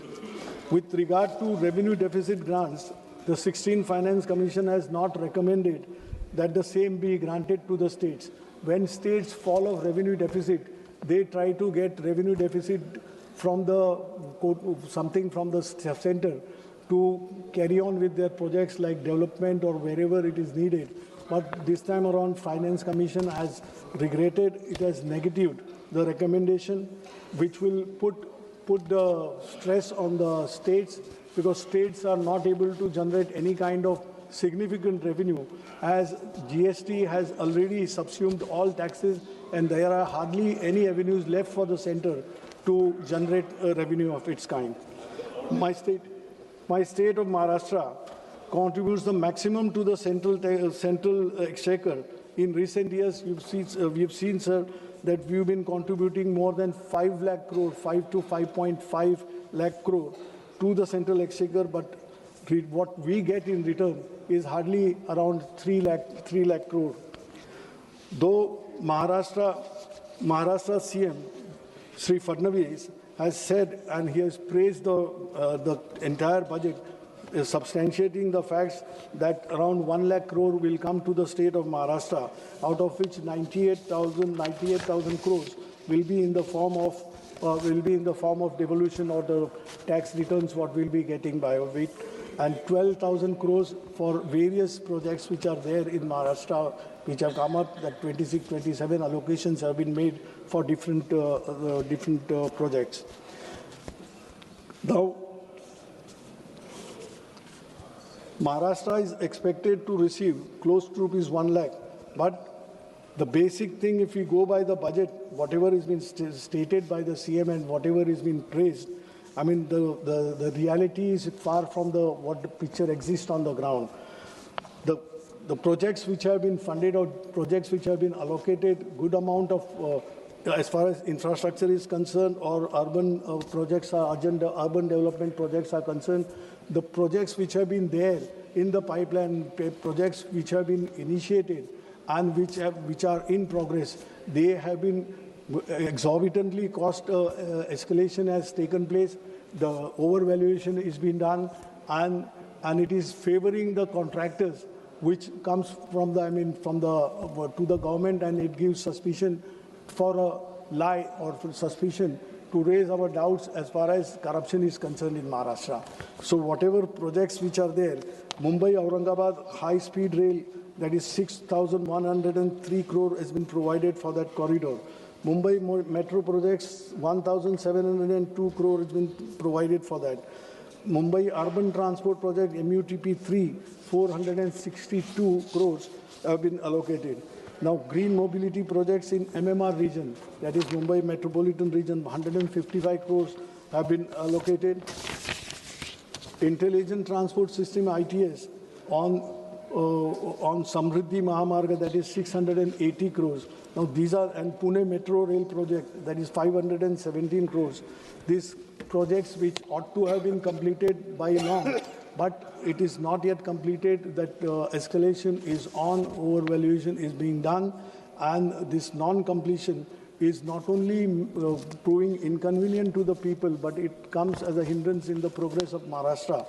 And who is benefiting out of it? Only contractors are benefiting out of it, and that is in connivance with the government officials or the politicians who are there and the treasury benches of Maharashtra. So these are the things, I mean, not leveling the charges, but this is what is seen by the people, felt by the people, and people feel that progressive state like Maharashtra, why it is taken back seat. Now, sir, finance and economy is concerned, as far as this budget is concerned, high-level committee on banking for Vikasit Bharat it is been proposed. Now, banking sector, that is the backbone of Indian economy. Now, this public sector, which had the strength, yesterday only or today only in the papers it has come, that State Bank of India has registered a 31,000 crore profit in the last quarter. So that is the strength and that is the capacity potential what our public sector banks, insurance or whatever public sector units are there. Instead of strengthening them, the government steps are going in the direction of weakening them. Why are we going for disinvestment? Why are we coming with the disinvestment plan? Every year we present a budget. Last year's, I think, 75 to 80,000 crores were meant to be recovered in the revenue was to be received by way of disinvestment. But what has happened? Not even 40,000 crores came our way. And today, banks like IDBI, which is just, I mean, IDBI employees are worried that why it is being thought or why it is being put on the panel that it will be privatized. Private banks are not going for the people, they are not going for the employment, they are not going to help you. Now in the banks, instead of having where the potential is so large, when you have good profits, banks which were shouldering the responsibility of addressing the unemployment issue in the country, now they are not, because government has tied their hands. Whenever we talk to managements, they are saying we are not getting clearance from the finance ministry. So if this be the case, where would the people go? When we call that brain drain is happening day in, day out from India, where the youth would go if they are not finding, despite having good qualifications, they are not having any chances to get employment into banks or public sector, this thing where they would make their future. If that is so, they have no alternative but to leave the country. And this is a sad situation when we talk of creating employment. On one side, wherever employment opportunity, capacity is there, employment is not given. Even this is happening in case of insurance companies also. Insurance companies who were doubted that one day all three general insurance companies were to be made one, or they were to be by way of disinvestment, they were to be decided. But now that, I mean, their solvency ratio and everything which has come up with the employees' hard work, now the government's stance is, fortunately, it has changed. But these are the things, I mean, which we need to look. Labor and employment, what has happened to the labor code? Labor code has given, I mean, enough of opportunity, or it is one lopsided labor code is being developed, which is benefiting the employers, and there is absolutely no say for the employee, no say for the labor. Today, what is the situation? I mean, when we have started saying that gig economy, why it has come? In this gig economy, people who are working, those poor who are working there, they are slogging day in, day out, all 24/7. Who are they? They are engineers, they are chartered accountants, they are lawyers. They are not getting that kind of employment. Self-profession is easy to say that you can give jobs to others. You have the capacity to give jobs to others, but when the question comes of sustenance, the job is required for the people who have gained some kind of qualification, which is not so. Where policy is going wrong, government needs to think over this and really think for the youth of the people. Now, skill training, many things are coming up, but where the things are going. So 2 minutes. Education. Now, government, with the new national education, new education policy, it has a lot of flaws. What about the teachers? What about the students? There is a wide gap between urban and rural teaching, rural institutions, where you don't get teachers, and teachers also are facing that problem is not yet addressed, that TET, Teachers Education Eligibility Test. Those who joined as a teacher, long back when this law wasn't there. Even they are made to appear for that TET, Teachers Education Test. So this flaws should be removed so that a society is built, because teachers we look up to, that they educate the society. So as far as health is concerned, health, whatever provisions and allocations are there, they're not up to 2.5% as declared by the government, not provision of 2.5% to the GDP. Now, what is the situation in the state, my state of Maharashtra? If you see the plight of the government hospitals, no one would dare to go, no doctors, there is no medicine, patients are lying on there are no beds for patients to accommodate on the beds, they are lying on the corridors. And this kind of things which is happening not only in rural areas in the city like Mumbai also. Now, please try to conclude. One. And agriculture, we are giving a 10,000 crore credit line. Everything is spelled out. Everything is there on the paper. But what is the reality? The suicides which are becoming suicides has become a pattern. By the day, numbers are increasing in the state of Maharashtra. What is happening? Why it is happening? Pradhan Mantri Fasal Bima Yojana, really is it working? It is on the paper. Why, when a farmer is paid a claim of ₹3 and 6, you can imagine how that working is, what the formula is, who is formulated that, and what is the agencies doing, what are the people doing. And a poor farmer, his dreams are finished. He has nothing to look up to. And they are finishing their lives because there is nothing, no tomorrow for them. So last but not the least, the main is Manrega. Now it is renamed as VBG Ramji. But what is the basic character of this scheme itself is changed. Now it is the government, if needed, the central government was funding 90% of it, 100% of it. But now if it is needed by the state would request the guarantee of days. We've shown that it is 108, it is extended from 100 to 125 days. What is the use of it? You have changed the character, killing the Manrega, killing the poor labor in the country. Yes, and thank you. To conclude, I'm just concluding, I would say that when we think that robots and AIs will be the future of tomorrow, Viksit Bharat, but see, government should ensure that people who are living human beings in India, they are taken care of before the AIs rule over. Thank you. Thank you very much. Next speaker, Sri Dileshwar Kameti. Please. Dileshwar Kameti.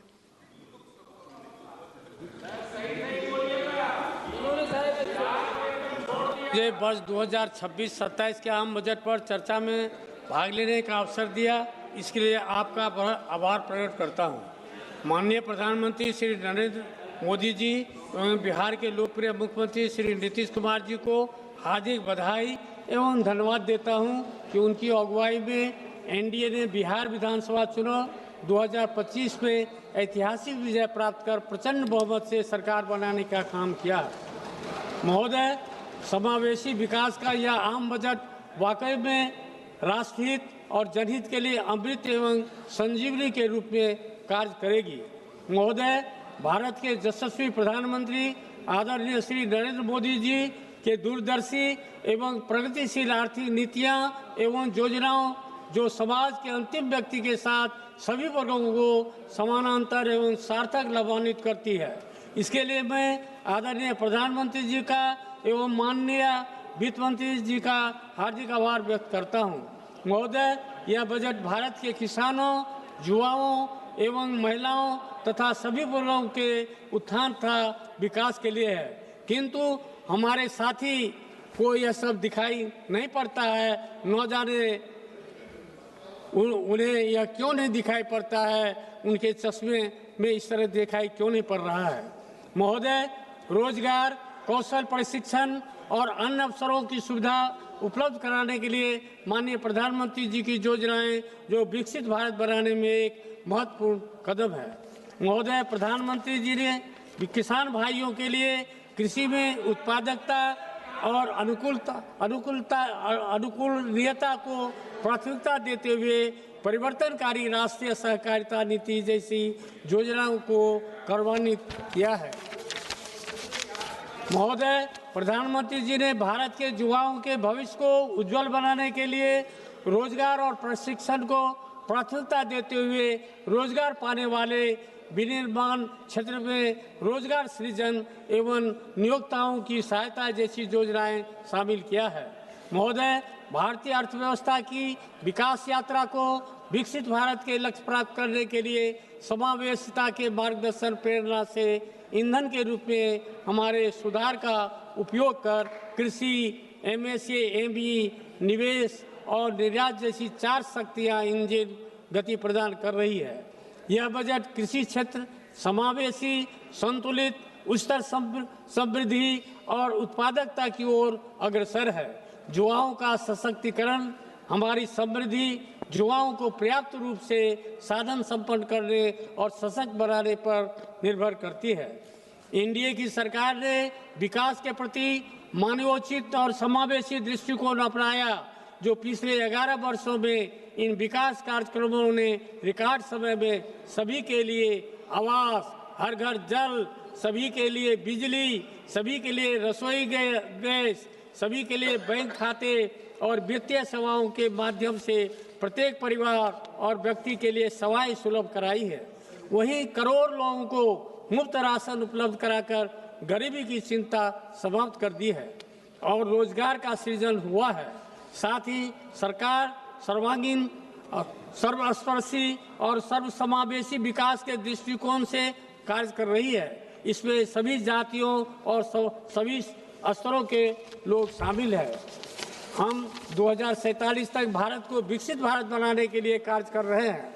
इस लक्ष्य को प्राप्त करने के लिए हमें लोगों की क्षमता में वृद्धि करनी होगी और उन्हें सशक्त बनाना होगा।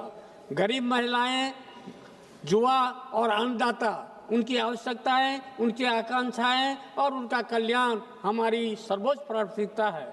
देश की प्रगति होती है जब वे प्रगति करते हैं। महोदय, मैं अपने संसदीय क्षेत्र सुपौल सहित बिहार के सभी किसान भाइयों के हित से संबंधित मुख्य अति आवश्यक मांगों के लिए आग्रह करता हूं। वर्ष 2008 के प्रलयकारी बाढ़ की तबाही के बाद कोसी क्षेत्र के किसान भाइयों ने बहुत ही कष्ट सहन कर मखाना के साथ मक्का एवं जूट की खेती करना शुरू किया। मैं माननीय प्रधानमंत्री जी का आभार व्यक्त करता हूं कि आपके द्वारा मखान बोर्ड की स्थापना की गई है। महोदय, मेरे संसदीय क्षेत्र सुपौल के साथ बिहार के सीमावर्ती कोसी एवं मिथिला क्षेत्र में देश के कोने कोने से मखाना के साथ मक्का एवं जूट की खरीदारी हेतु व्यापारियों का आना जाना लगा रहता है, जिसके लिए बड़े स्तर पर व्यापार केंद्र अति आवश्यक एवं अपेक्षित है, जिसमें चौड़ी सड़क, रेलवे का कंटेनर डिपो, देश के सभी महानगरों के साथ रेल कनेक्टिविटी, भारी वाहन पार्किंग, उच्च क्षमता का भंडार, कोल्ड स्टोरेज, राष्ट्रीयकृत बैंक, भोजनालय, शौचालय के साथ अतिथि गृह का निर्माण हो, जिससे किसानों एवं व्यापारियों के लिए मूलभूत सुविधाएं प्राप्त हो सके।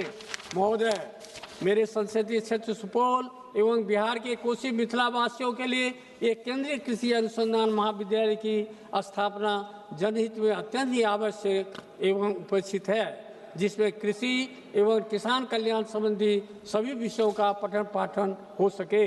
आग्रह है कि मेरे संसदीय क्षेत्र सुपौल में केंद्रीय कृषि अनुसंधान महाविद्यालय की स्थापना की जाए।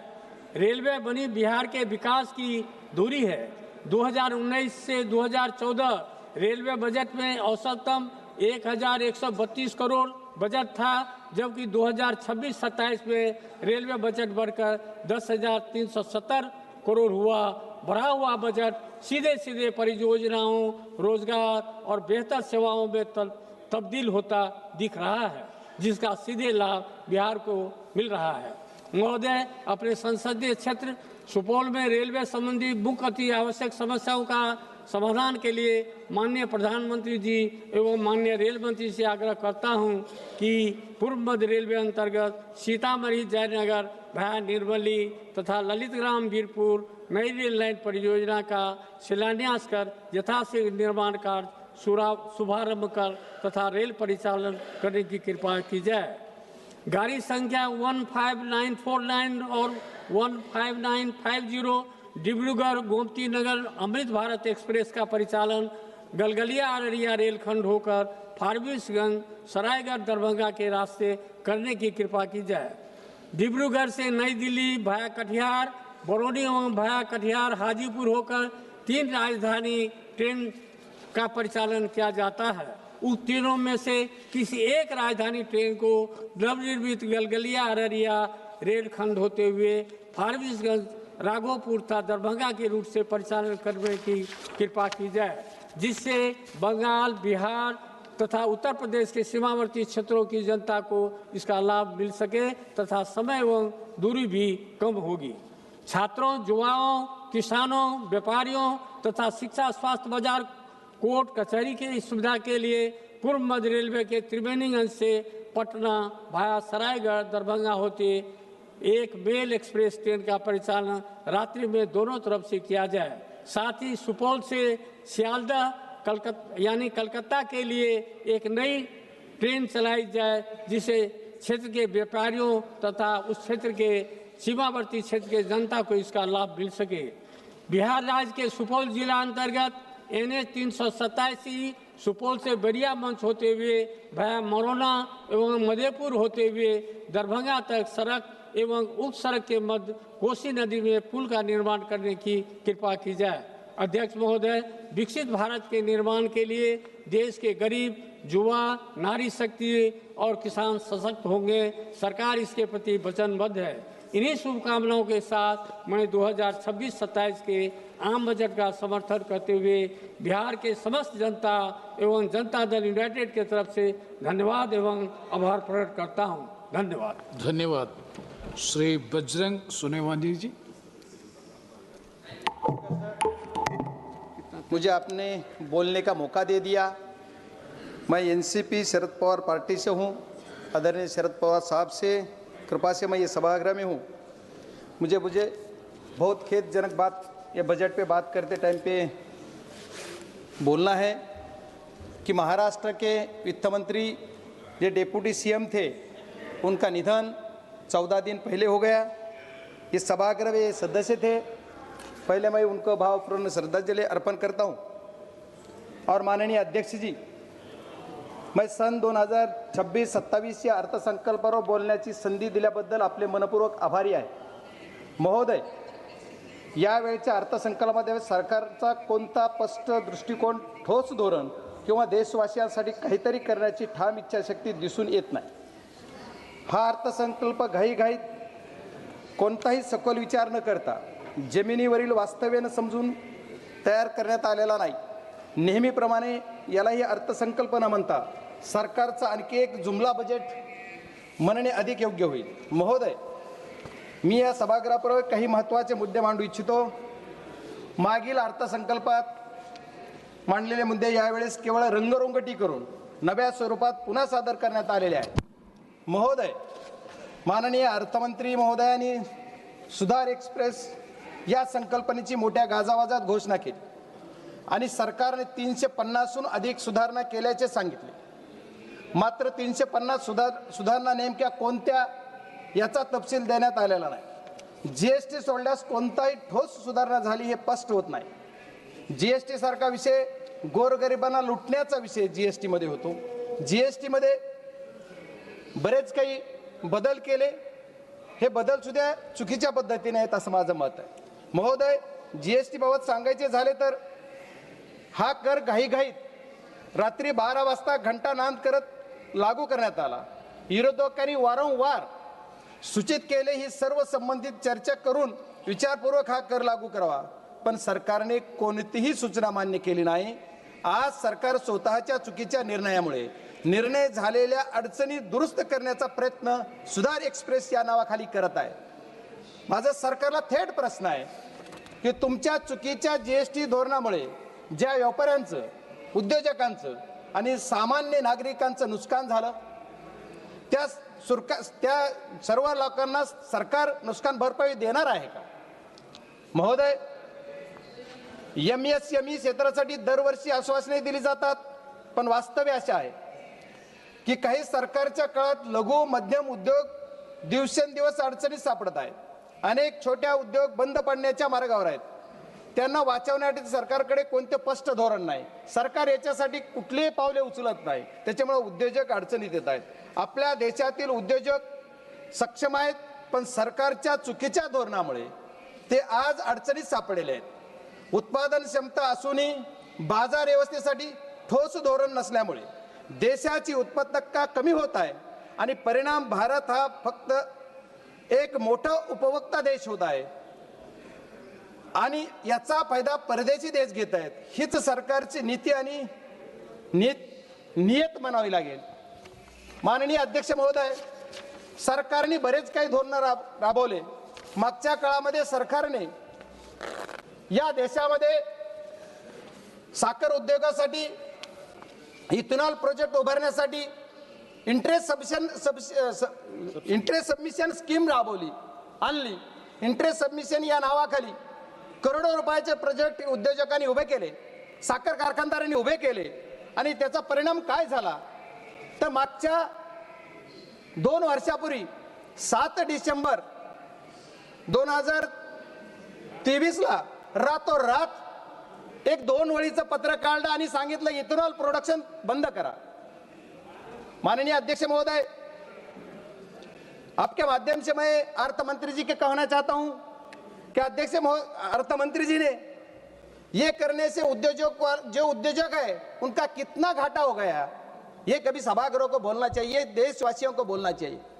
परिणाम क्या हो गया तो ये देश के जो किसान है, किसान का जो माल पैसा मिलने वाला था, किसान का पैसा उनको कम मिल गया क्योंकि ये रातों रात बंद कर दिया. ये बहुत बड़ी बात है. इथेनॉल प्रोजेक्ट 200, 400, 500 करोडचे उभे केले आणि 500 करोडचे इथेनॉल प्रोजेक्ट उभे केले तर त्याचा इंटरेस्ट सबमिशनची जी स्कीम आहे त्याच्या ती बंद तर झालीच, पण त्यांचं जे इंटरेस्ट सबमिशनचं जे पैसे आहेत जे सरकारनं वाटायची हमी दिली 2-2, 3-3 वर्ष त्यांचे पैसे मिळत नाहीत. ही सरकारची नियत उद्योजक संपवायची आहे असं माझं मत आहे.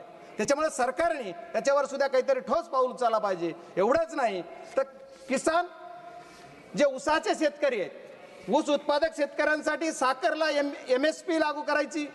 दरवर्षी FRP वाढली जाते पण MSP वाढत नाहीये. जर FRP तुम्ही दरवर्षी वाढवता खूप आनंदाची गोष्ट की शेतकऱ्याला FRP पण पैसा मिळाला पाहिजे, पण साखरेची MSP कोण वाढवणार? सरकारला आपल्या माध्यमातून मी एवढीच विनंती करणार आहे की तुम्ही MSP पण वाढवा. आज या कृषी प्रधान देशामध्ये ऊसाची शेती असो, आलूची शेती असो, गव्हाची शेती असो, बटाटा असो, सगळ्या शेतकऱ्यांना MSP दिली पाहिजे. ही काळाची गरज आहे, पण हे सरकार MSP देत नाही. ही दुर्दैव आहे. आणि सरकारने सांगितलं कृषी प्रधान देशामध्ये की आम्ही शेतकऱ्यांचं उत्पन्न दुप्पट करू, पण शेतकऱ्याचं उत्पन्न दुप्पट न होता निमपटीवर येते. याच्यासाठी सरकारने ठोस निर्णय घेतला पाहिजे अशी माझी सरकारला विनंती. महोदय, या अर्थसंकल्पात व्यापाऱ्यांना पुन्हा कर्ज घेण्याचा सल्ला देण्यात आला. याचा अर्थ सरकारला प्रत्येक व्यापारी कायम कर्जाच्या ओझ्याखाली राहावा असं वाटतंय. महोदय, बनारस पाटणा येथे जलमार्गावरील जहाज दुरुस्ती कारखान्याची घोषणा करण्यात आली. मात्र नद्यामधील पाण्याची पातळी कमी असल्याने हे जलमार्ग प्रकल्प आधीच अपयशी ठरत असताना अशा घोषणा कितपत व्यावहारिक आहेत यात हाच प्रश्न मला पडतो.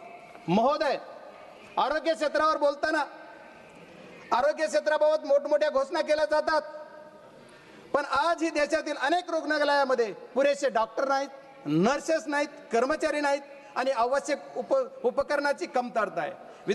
विद्यमान आरोग्य पायाभूत सुविधाकडे सरकारचे लक्ष आहे असं वाटत नाही.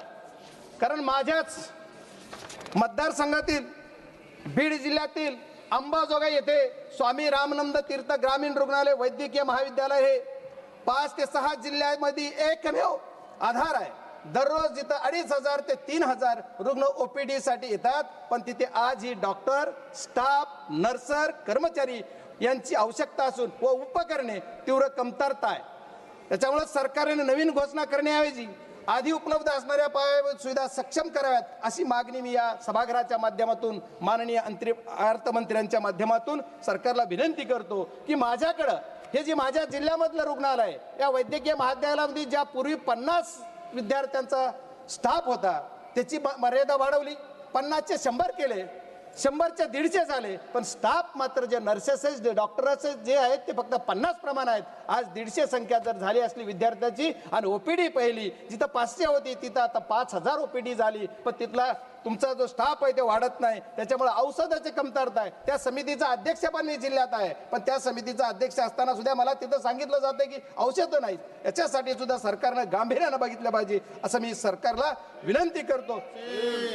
या अर्थसंकल्पातील सर्वात हास्यास्पद बाब म्हणजे शहरी आर्थिक क्षेत्र क्रमांक 39 तब्बल 11 वर्षांनंतर सरकारला टियर 2 व टियर 3 शहरी देशाच्या प्रगतीत योगदान देऊ शकतात हे कळले.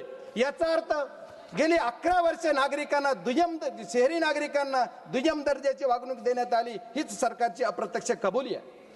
महोदय, माझा जिल्हा तसा विचार केला किंवा मी ज्या जिल्ह्यातून येतो तो जिल्हा ग्रामीण भागात आहे. महोदय, माझ्याकडे माझी जी ओळख आहे कि किसान का बेटा बोल के मेरी पहचान है, इसलिए मैं रिक्वेस्ट करता हूं सर की शेतकऱ्यांना न्याय मिळाला पाहिजे. कृषी प्रधान देशामधल्या माझ्या शेतकऱ्यांना न्याय मिळाला पाहिजे ही माझी मागणी. काजू आणि चंदन अशा सर्व चर्चेला उल्लेख अर्थसंकल्पात करण्यात आला. काजू आज सर्वसामान्यांच्या आवाक्याबाहेर आहे आणि चंदन उत्पादक दक्षिण भारतातील शेतकरी आपल्या मालाच्या विक्रीसाठी त्रस्त आहेत. ही किती लाजिरवाणी घटना आहे की आपल्याला जे तुम्ही लावायला सांगताय, प्रोत्साहन देताय आणि परत पुन्हा माल विक्रीला तुम्ही चालना देत नाही किंवा माल घेत नाही, ही अत्यंत खेदजनक बाब आहे. माननीय महोदय, माझा जिल्हा ग्रामीण आहे, माझा मतदारसंघ ग्रामीण भागाचा येतो. ग्रामीण भागाच्या ह्याच्यासाठी आपण जर विचार करायचा झाला तर आमच्याकडे आमचे महाराष्ट्राचे मुख्यमंत्री महोदयांनी 14 ते 19 या काळामध्ये सरकार होतं त्यांचं, त्यावेळेस त्यांनी वॉटर ग्रेड ही योजना मी माझ्या बीड जिल्ह्यासाठी आणेल अशी एक घोषणा केली. पण आज तब्बल 11 वर्ष झालं तरी पण काहीही नाही. माझ्या या जिल्ह्यासाठी वॉटर ग्रेड नाही, पण आहे त्या प्रोजेक्टमधून पाणी द्या. गावोगाव ते पाणी आलं पाहिजे. माझं उजनी धरणातलं पाणी आमच्या मांजरा धरणात आलं पाहिजे, मांजरा धरणाचं पाणी जिल्ह्यात फिरलं पाहिजे. याच्यासाठी लागणारा निधी माननीय अर्थमंत्र्यांनी या बजेटमध्ये माझ्या जिल्ह्याला द्यावा ही माझी विनंती आहे. महाराज अध्यक्ष महोदय, लखपती दीदी योजना केवळ निवडणुकीपुरती केंद्रीय घोषणा ठरली आहे. देशातील महिलांच्या सुरक्षेचा प्रश्न मात्र अजूनही त्यासाठी सरकारचं कोणतंही ठोस पाऊल नाहीये, कुठलं धोरण नाही. महिलांसाठी अन्याय, महिलांसाठी अत्याचार, दर दिवस रेप्स एवढे प्रकार घडतात, सरकार त्यांना कुठं ठोस असा निर्णय घेऊन त्यांना संरक्षण देत नाही. महोदय, एवढेच नाही तर सरकारच्या बऱ्याच योजना आहेत. आता अर्थमंत्री गेलेत, मला त्यांना विचारायचं आपल्या माध्यमातून की सरकारची PMJSY म्हणजे ग्रामीण विकास या अर्थसंकल्पात प्रचंड कमतरता आहे. सर 2 मिनिट में कंक्लूड करता हूं प्लीज. PMJSY नावाची योजना जी सरकारची आहे, या PMJSY योजनेचा टप्पा 3 एकाही कामाला मंजुरी नाही आहे. आज 2 वर्ष मी खासदार होऊन झाले, एकाही कामाला मंजुरी नाही. 1 single work no sanction. Sir इसलिए मैं कहता हूं कि सब जल्द से जल्द ये देना चाहिए. सर सरकार की और एक घोषणा है, हर घर जल और नल. ये योजना के अंदर 50 करोड़ रुपया पिछले बजट में से खर्चा नहीं हुआ और मेरे जिले के अंदर 1 रुपया ही नहीं दिया. सर क्यों? अगर 50,000 करोड़ तुम्हारा टैक्स होता है और मुझे 1 रुपया ही नहीं मिलता, ये खेदजनक बात है. क्योंकि अपोजिशन वाला MP है बोल के नहीं दिया क्या? ऐसा मेरा सवाल सरकार से, मेरा रिक्वेस्ट है सर 2 मिनट में समय है मेरे पार्टी का, उतना दे दीजिए प्लीज. और सर मेरे जिले के अंदर टेक्नोलॉजी पे आप बोल रहे 21 भारत, अभी क्या क्या करना है? भारत 1 नंबर पे लाना है, कौन से टाइप पे लाना है सर? ये टेक्नोलॉजी के क्षेत्र में मेरे अर्थसंकल्प है, इसमें मेरा जो जिला है, जिले के अंदर sir 2 minute sir please 2 minute. मैं जो मेरे 400 गांव खेड़े हैं वहां अभी भी BSNL का टावर नहीं है और दूसरे कौन से के कंपनी का टावर नहीं. मैं सरकार से रिक्वेस्ट करूंगा कि मेरे जिले के अंदर वो देना चाहिए. रेल के बारे में बहुत जिक्र किया सर, रेल बुलेट ट्रेन ले लिया, बुलेट ट्रेन 1000 करोड़ 1 लाख करोड़ का बजट 2 लाख करोड़ कर दिया. क्यों? और मेरे इधर कुछ क्या किया है? हमारे महाराष्ट्र के अंदर खाली अर्बन के लिए सरकार चलती है, रूरल के लिए क्यों नहीं है? मेरे जिले के अंदर जो मेरा एक सेकंड, मेरे जिले के अंदर एक ही प्रोजेक्ट की मांग थी मेरी, और सरकार से अर्थमंत्री से मेरे रिक्वेस्ट है, मेरा जो धाराशिव से लेके बीड़ से लेकर संभाजीनगर का रेल मार्ग, इसी के लिए कुछ ना कुछ बजट की तरतूद होना चाहिए. और ये गरीब के किसान के बेटा के जो मतदार संघ है उसी के लिए अर्थमंत्री दे देंगे. Sir last second last sir, या अर्थसंकल्पात देशाच्या मी लास्ट बोल रहा हूं, शेवटी एवढंच म्हणेन की या अर्थसंकल्पात देशातील जनतेला पूर्णपणे निराश करणारा आहे. जुन्या घोषणाचे मिश्रण करून घाईघाईत तयार करण्यात आलेला आहे. अर्थसंकल्प आम्हाला या गोष्टीतून काहीच मिळणार नाही. मी माझ्या सर एक लफ्ज खाली एक सरकार के लिए धन्यवाद अध्यक्ष महोदय. धन्यवाद अध्यक्ष महोदय. मैं आज आपका धन्यवाद देता हूं. आपने मुझे बजट पे बोलने का मौका दिया है. अध्यक्ष महोदय, तथ्यों के साथ खड़ा हुआ हूं, सुर्खियों के साथ नहीं. सरकार के अपने ऑडिट खाते, बजट, व्यक्तित्वों और संसदीय उत्तरकों के साथ जब इन्हें एक साथ पढ़ा जाता है तो एक पैटर्न साफ दिखता है कि घोषणाएं आगे दौड़ती हैं, नतीजे पीछे रह जाते हैं और जवाबदेही सदे हुए शब्दों की ओट में गायब हो जाती है. अध्यक्ष महोदय, यूनियन बजट 2025-26 में आकर समाप्त होते होते हम सरकार ने फ्लैगशिप स्कीमें, बड़ी बड़ी हेडलाइंस एलोकेशन के जरिए बार बार बेचने की कोशिश करी. पिछले कितने बजटों को चेक करेंगे तो हर बार कुछ न कुछ बजट में नया आता है, पर कोई कंपैरेटिव उसका कोई चार्ट नए पार्लियामेंट में कभी पेश हो पाता है कि क्या स्कीमें लॉन्च हुई और उनका आज पब्लिक एट लार्ज में फील्ड में उनका क्या इम्पैक्ट रहा है. लेकिन मैं आपको एक स्टार्टिंग शुरुआत करनी चाहूँगा पीएम पोषण स्कीम के साथ में.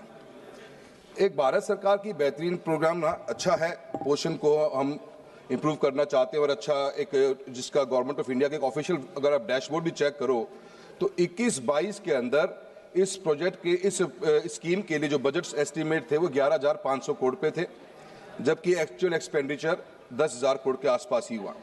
फिर 23-24 में ये 11,600 करोड़ बढ़ा दिया गया, एक्चुअल एक्सपेंडिचर 8,400 करोड़ हुआ.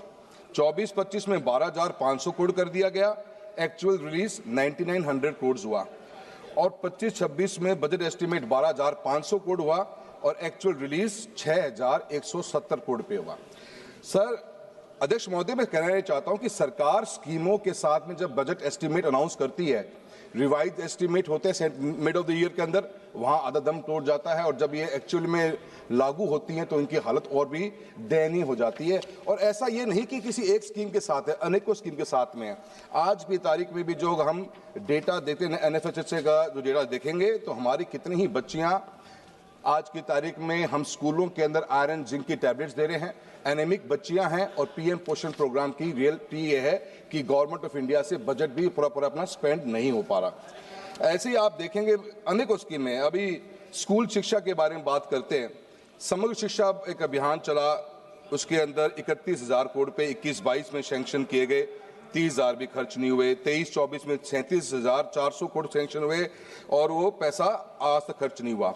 हालत ये है कि राजस्थान के अंदर हाई कोर्ट के ऊपर एक अपना राजस्थान गवर्नमेंट ने अपना वक्तव्य दिया है कि राजस्थान गवर्नमेंट के अंदर 56% ऑफ स्कूल्स के जो रूम्स हैं वो जर्जर हालत में हैं, अनयूजेबल हैं और मेजर रिपेयर्स मांगते हैं. राजस्थान के अंदर एक स्कूल के अंदर बिल्डिंग गिरने से 7 बच्चों की मृत्यु हुई. गवर्नमेंट ऑफ राजस्थान ने आनन फानन के अंदर पूरे स्कूल के राजस्थान के स्कूल्स का डेटा कलेक्ट करवाया और डेटा कलेक्ट करने के बाद मालूम पड़ा कि स्कूल के अंदर 2,83,780 रूम तो ऐसे हैं जो जर्जर हालत में हैं और उनके पास में उनमें कमरों में बैठने की बच्चों की स्थिति नहीं है. और 2,19,000 ऐसे कमरे हैं जिनको मेजर रिपेयर वर्क्स चाहिए. और गवर्नमेंट और हाई कोर्ट ने साथ साथ में ये भी कहा और एक रिपोर्ट जो सामने आई कि गर्ल्स राजस्थान के स्कूलों में पानी कम इसलिए पीती हैं क्योंकि राजस्थान में वर्किंग टॉयलेट्स तक नहीं. और समग्र शिक्षा अभियान की हालत यह है कि उसके लिए बजट नहीं. मेरी कॉन्स्टिट्यूंसी अकेले में 1,600 से ऊपर कमरों की रिक्वायरमेंट्स है सर, पर गवर्नमेंट के पास में कहीं कोई पैसा नहीं. स्टेट सब्जेक्ट, सेंट्रल सब्जेक्ट के ऊपर बात घूमती रह जाती है. ऐसे कितने स्कूल हैं सर, चूरू लोकसभा क्षेत्र से आता हूं, 50 डिग्री का टेम्परेचर टच करता है, आज भी बच्चे बाहर पेड़ के नीचे पढ़ने को मजबूर हैं. पर सरकार के पास में विकसित भारत के विजन के अंदर बच्चों के लिए कोई विजन नजर नहीं आता कि कैसे ये बच्चे पढ़ेंगे, कैसे ये बच्चों के स्कूल की प्रॉपर रूम्स मिलेंगी. ये हालत समग्र शिक्षा अभियान की है. अभी सरकार ने बहुत अच्छा एक नया अनाउंसमेंट किया है. हर बार अनाउंसमेंट होता है, अभी इस बार के बजट में AVGC कंटेंट क्रिएटर लैब्स खोली जाएंगी, animated visual effects, gaming and comics की लैब्स खोली जाएंगी. 15,000 लैब्स खोली जाएंगी, बड़ी अच्छी उम्मीद है. पर कहाँ से इनकी हम ट्रेनर्स कहाँ से लेके आएंगे, ट्रेनर्स को हम स्किलिंग कैसे देंगे, कैसे इनके इक्विपमेंट्स आएंगे, कौन रख रखाव करेगा. अटल टिंकरिंग लैब्स खुली, आज उनका असेसमेंट कहीं हमारे पास में नहीं है. अनाउंसमेंट के बाद में अनाउंसमेंट है, पर कहीं भी ये चीज समझ में नहीं आता कि कैसे स्कूली शिक्षा के अंदर आगे बढ़े। सर, राजस्थान के अंदर हालत तो ये है कि आज की तारीख में मेरी कॉन्स्टिट्यूंसी में 83% स्कूल्स में हम बच्चों को आर्ट्स पढ़ा रहे हैं। मात्र 17% ऑफ स्कूल्स, गवर्नमेंट स्कूल्स में सिर्फ साइंस और कॉमर्स है। उन 17% स्कूलों में से 53% स्कूलों के पास में कोई वर्किंग लेबोरेटरीज नहीं है। कौन सा बच्चा, डिजिटल एज की हम बात करते हैं, हम एआई टेक्नोलॉजी की बात कर रहे हैं, कैसे बच्चे तैयार होंगे? शिक्षा के प्रति सरकार की इतनी जबरदस्त उदासीनता है जिसके बारे में जितना बोला जाए उतना कम। जवाहरलाल नेहरू जी ने इस देश के अंदर 1960s में एक स्कूल का कॉन्सेप्ट क्रिएट किया, केंद्रीय विद्यालय, नवोदय विद्यालय। इनकी सक्सेस रेट आज भी 95-97% से ऊपर जाती है, पर इस सरकार की उदासीनता के कारण आप देखो कि पिछले अभी ऑफिशियल डेटा के अनुसार केंद्रीय विद्यालय में और नवोदय विद्यालय में 12,000 से अधिक टेक्निकल पोस्ट वैकेंट पड़ी हुई हैं। बच्चों के एडमिशन्स घटते जा रहे हैं। जहां 1,95,000 20-21 के अंदर बच्चे केवी में एडमिशन लेके हुए बैठे हुए थे, आज वो फिगर घटते घटते हमारा 1,39,000 के ऊपर आ गया है। यही हालत हमारे नवोदय स्कूल्स की है। मेरा प्रधानमंत्री कौशल विकास योजना के बारे में बात करी, उनकी स्थिति क्या है? बिल्कुल खत्म होने की पोजीशन के ऊपर सेंटर्स आगे हैं। सिर्फ और सिर्फ न तो कोई एक डेटा के अनुसार 41% बच्चों को, ट्रेंड बच्चों को गवर्नमेंट प्लेसमेंट दिला पाई, और प्लेसमेंट होने के बाद में इन बच्चों के साथ में आज की तारीख में सिर्फ ये सर्टिफिकेट डिस्ट्रीब्यूशन का एक प्रोग्राम रह गया है। अनेकों ऐसी समस्याएं, अभी पीएम इंटर्नशिप की बात कर लीजिए, पिछली बार बहुत हा हुल्ला के साथ में स्कीम लॉन्च करी गई और 10,831 करोड़ रुपए का बजट भी सैंक्शन किया गया, पर रिवाइज एस्टीमेट देखिए 526 करोड़। 10,000 की अनाउंसमेंट के बाद में 526 करोड़ रुपए का ही बजट सैंक्शन हुआ, और इस साल 4788 करोड़ रुपए की बात करी गई है। यही हालत एआई मिशन की है। 2000 का budget estimate 800 crore, revise estimate इस बार फिर 1000 करोड़।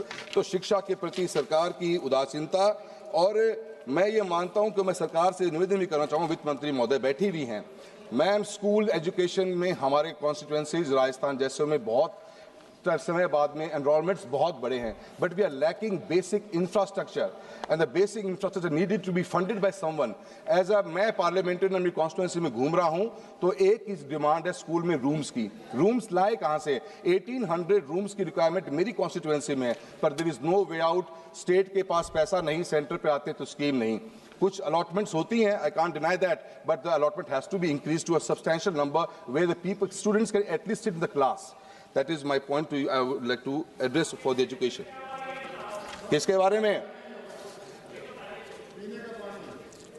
सर वहां पर भी नहीं बोलने दे रहे, यहाँ पे भी नहीं बोलने दे रहे हो, कहीं तो बोलने दो। सर, जल जीवन मिशन के बारे में बात चली है। 67,000 करोड़ रुपए का प्रस्ताव बजट एस्टीमेट में था हमारे BE 25-26 के अंदर। रिवाइज एस्टीमेट 17,000 करोड़ रुपए को। इसका मतलब 50,000 करोड़ रुपए का हम जो बजट खर्च ही नहीं कर पाए, या बजट को हमने चेंज करने की कोशिश करी। हालत राजस्थान की यह है कि राजस्थान के अंदर आज भी पीने की पानी की व्यवस्था नहीं।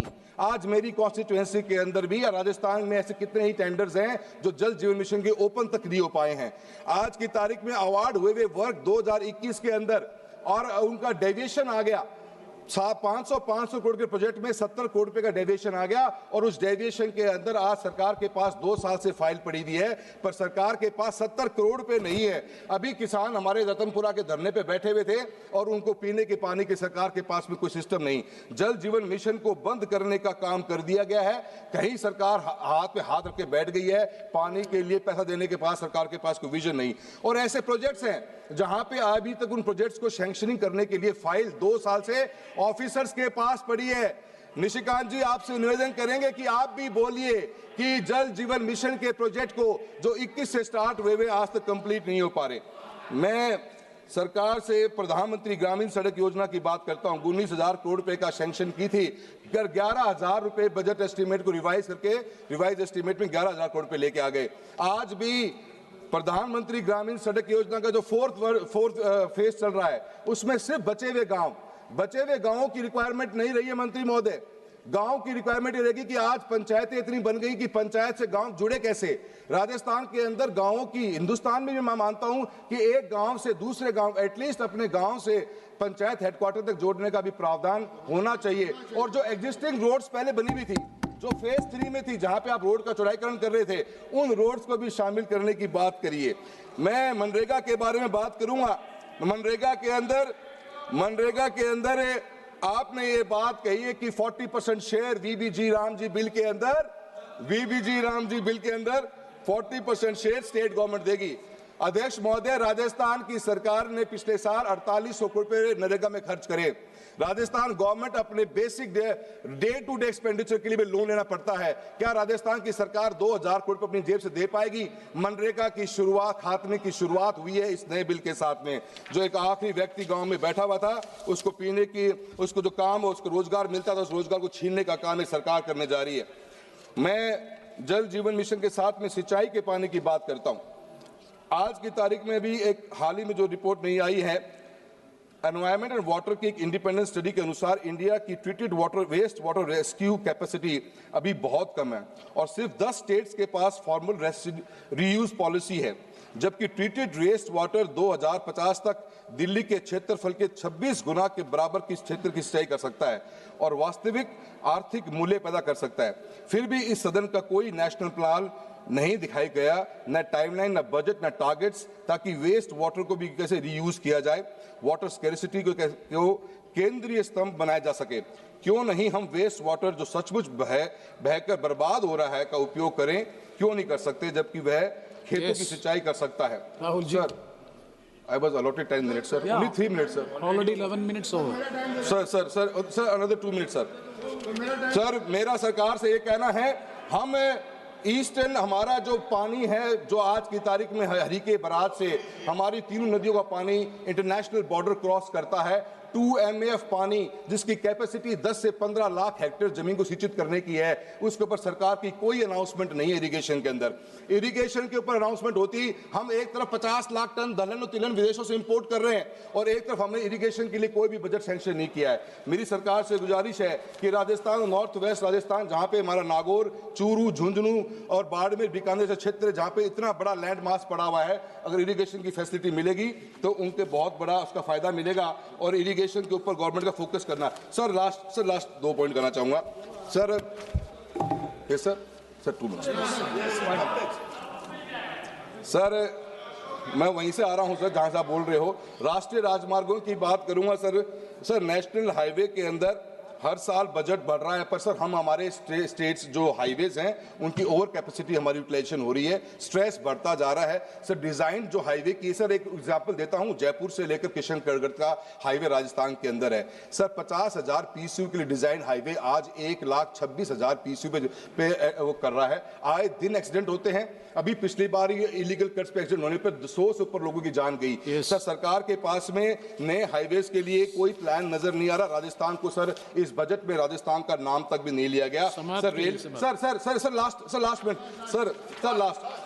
सर रेलवेज के लिए कहना चाहूंगा, न्यू रेलवे लाइंस के लिए बजट एस्टिमेट 32,000 करोड़ रुपए का था, 30,000 करोड़ खर्च करे। सर मेरी लोकसभा कॉन्स्टिट्यूएंसी चूरू के अंदर सर सीकर से नोखा, खाटू श्याम जी से करनी माता वाया मुकाम नोखा बिदासर होते हुए सरदार शहर से नौहर, सरदार शहर से मांगड़ और साधुपुर तारानगर गजसिंहपुर की रेलवे की लाइन की डिमांड बहुत ज्यादा है। मैम हर बार जब हम सर्वे करवाते हैं ROI नेगेटिव आती है। राजस्थान में फ्रेट नहीं है, so there has to be some viability gap funding kind of stuff Rahul ji. Next speaker श्रीमती B.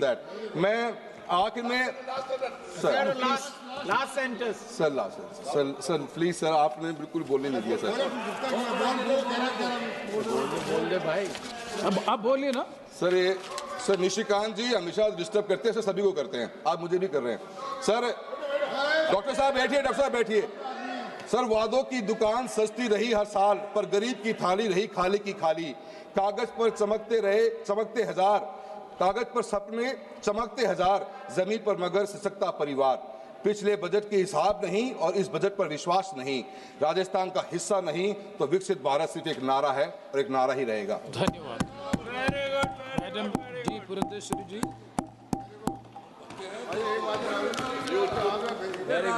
Thank you, Chair, for giving me the opportunity to participate in this very important discussion on the budget that was presented by the Honorable Finance Minister, Srimati Nirmala Sitharaman ji. Sir, I would first like to begin by congratulating her on her 9th consecutive budget that she had presented in the Parliament. Sir, the budget gives us a clear message about India's long-term priorities, and it also emphatically states, sir, where India intends to position herself in the unfurling global economic scenario. Sir, it also clearly states that the budget intends to balance growth and macro stability. So the challenge before the Honorable Finance Minister, as she was charting out the budget, was that she had to ensure momentum alongside building resilience. Sir, we had a growth of around a GDP of around 7%, inflation being low, and a fiscal deficit in the right direction. This was the momentum that was there in the country, sir, but we needed to build our resilience against the global trade, which was in a flux. Sir, the fiscal deficit of 4.3%, which is marginally lower than the 4.4%, only emphasizes that the focus of the finance minister has been on continuity rather than ambition. Sir, since the pandemic, the slow rate of fiscal deficit reduction, sir, it only highlights that the focus has been on stability rather than dramatic consolidation. With the global uncertainty looming large and also the rupee under pressure, the budget, sir, that was presented is nothing short of prudent macroeconomics. Sir, above all of this, the real story is in the increase of allocation for capex at 12.2 lakh crores as against the 11.2 lakh crore, which is about 4.4% of the GDP. And this clearly underlines, sir, that the focus is on investments rather than consumption subsidies. This is what we would call fiscal prudence over populism. Sir, the EU trade or the European Union Free Trade Agreement would most probably come into operation by 2027, and we also have the US tariff uncertainties looming large. Sir, under these circumstances, we need to build our domestic capacities to protect our country from from supply chain disruptions. Sir, against this backdrop, the industrial strategy that has been spelled out in the budget, sir, reveals a resolve to move up the value chain. It could be the 10,000 crore allocation for the Biopharma Shakti initiative, or the 40,000 crore allocation for the electronic component manufacturing, or this India's semiconductor mission 2.0, they together emphasize, sir, that India would want to become Atmanirbhar or self-reliant in these strategic sectors on which India was until now import dependent. Sir, there is also renewed emphasis on service sector, and we know that the contribution of service sector to our GDP is around 55%, and it dominates our exports as well. So common safe harbor margins of 15.5% and the threshold enhancement from 300 to 2,000 crores only emphasizes that India's software, they still remain our reliable foreign exchange earners. So the proposed Education to Employment and Enterprise Standing Committee aiming at 10% of the global service market underscores this, and the expansion of Ayush and Khelo India mission only reveal the intent of extending or diversifying service exports beyond technology. Sir, there has also been emphasis on rare earth mineral corridors. Today, sir, we are faced with an external environment in which trade as well as multilateralism is in danger, and access to supply chains are being disrupted.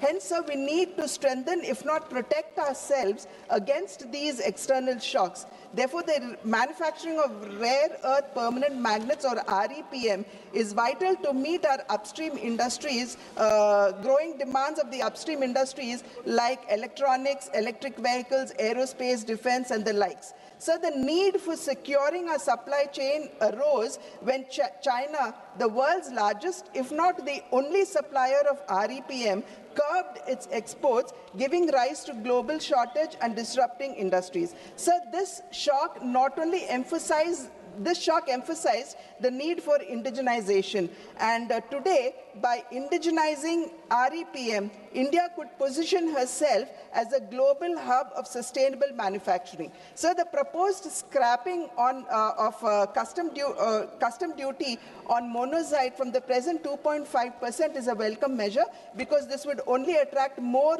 investments in REPM and also improve the employment opportunities for our own children. So the states in which monazite is largely found is Kerala, Tamil Nadu, Andhra Pradesh, Orissa, Jharkhand, Maharashtra, Gujarat and West Bengal, with Andhra Pradesh, Kerala, Tamil Nadu and Orissa contributing 89% of the 12.73 million ton monazite reserves in our country. Sir, I would only request the Honorable Finance Minister here, sir, that we would need to work closely with the states for the single window clearances as well as land subsidies, because this is largely in the control of the states, and this would also hasten and quicken investments into our country in REPM. Alongside, sir, I would also request the Honorable Finance Minister to consider applying PLI or performance-linked incentives for the mining of rare earth minerals, because as the very name states, sir, they are rare earth minerals,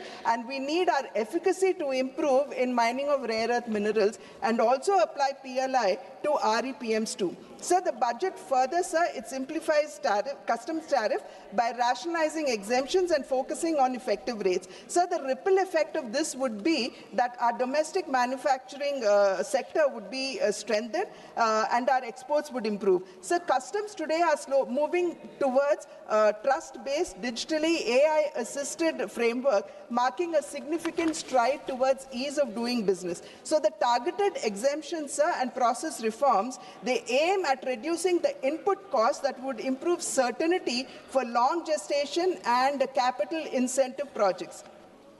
Sir, manufacturing is the central pillar of our Indian economic growth, and its contribution to the GDP is around 16 to 17%. Sir, it is much lower than what many of the other countries, for example, China, has. However, sir, the duty-free imports for leather and footwear industry, the extension of export obligation period under the advance authorization scheme from 6 months to 1 year, the announcement of the scheme to support production of high-value, technologically advanced construction and infra components, and for the MSMEs, the removal of the rupees 10 lakh per consignment cap on courier exports would not only improve our access to foreign markets, but would also strengthen our local manufacturing sector as well. So in the health sector, the customs duty exemption on 17 additional drugs, so this is over and above the exemption that was given for the cancer drugs earlier in her earlier budget,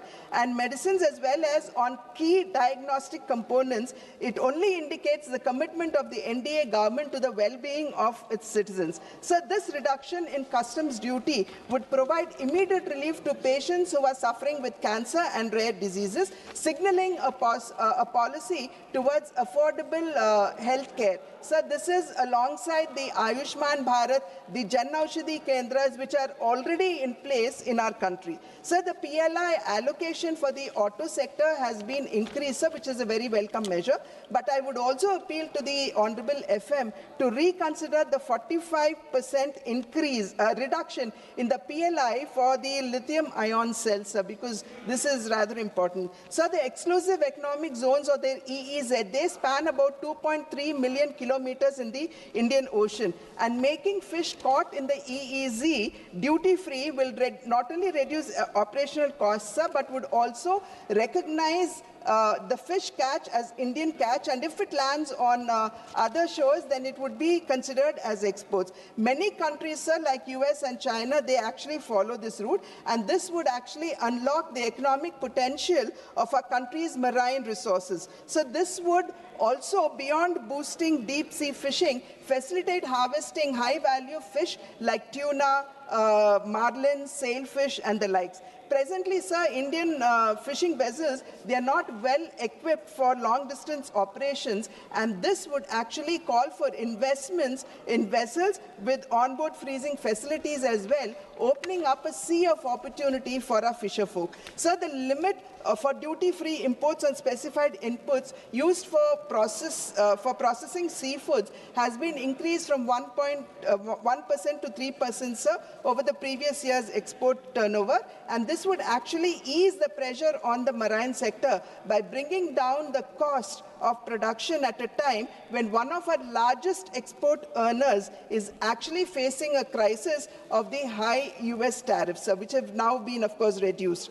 Sir, the budget thrust on high-value farm produce and allied sectors. So this would also help in reducing our import costs, dependency, modernize agricultural practices, and also improve farm incomes. So production of coconut oil has reduced drastically in the past 1 decade. So the production of coconuts in our country is around 600,000 tons, and coconut oil is around 450 tons. Sir. So oil production has now reduced to 4 lakh tons, and this, one of the reasons, if not the sole reason, one of the reasons is that our plantations are aging and we need to replace them. Therefore, the Honorable Finance Minister coming forward, shouldering the coconut farmers and assuring them that their trees would be replaced by new saplings, sir, is a welcome measure. Sir, export on coconuts have actually risen to 1.88 lakh tons in 2025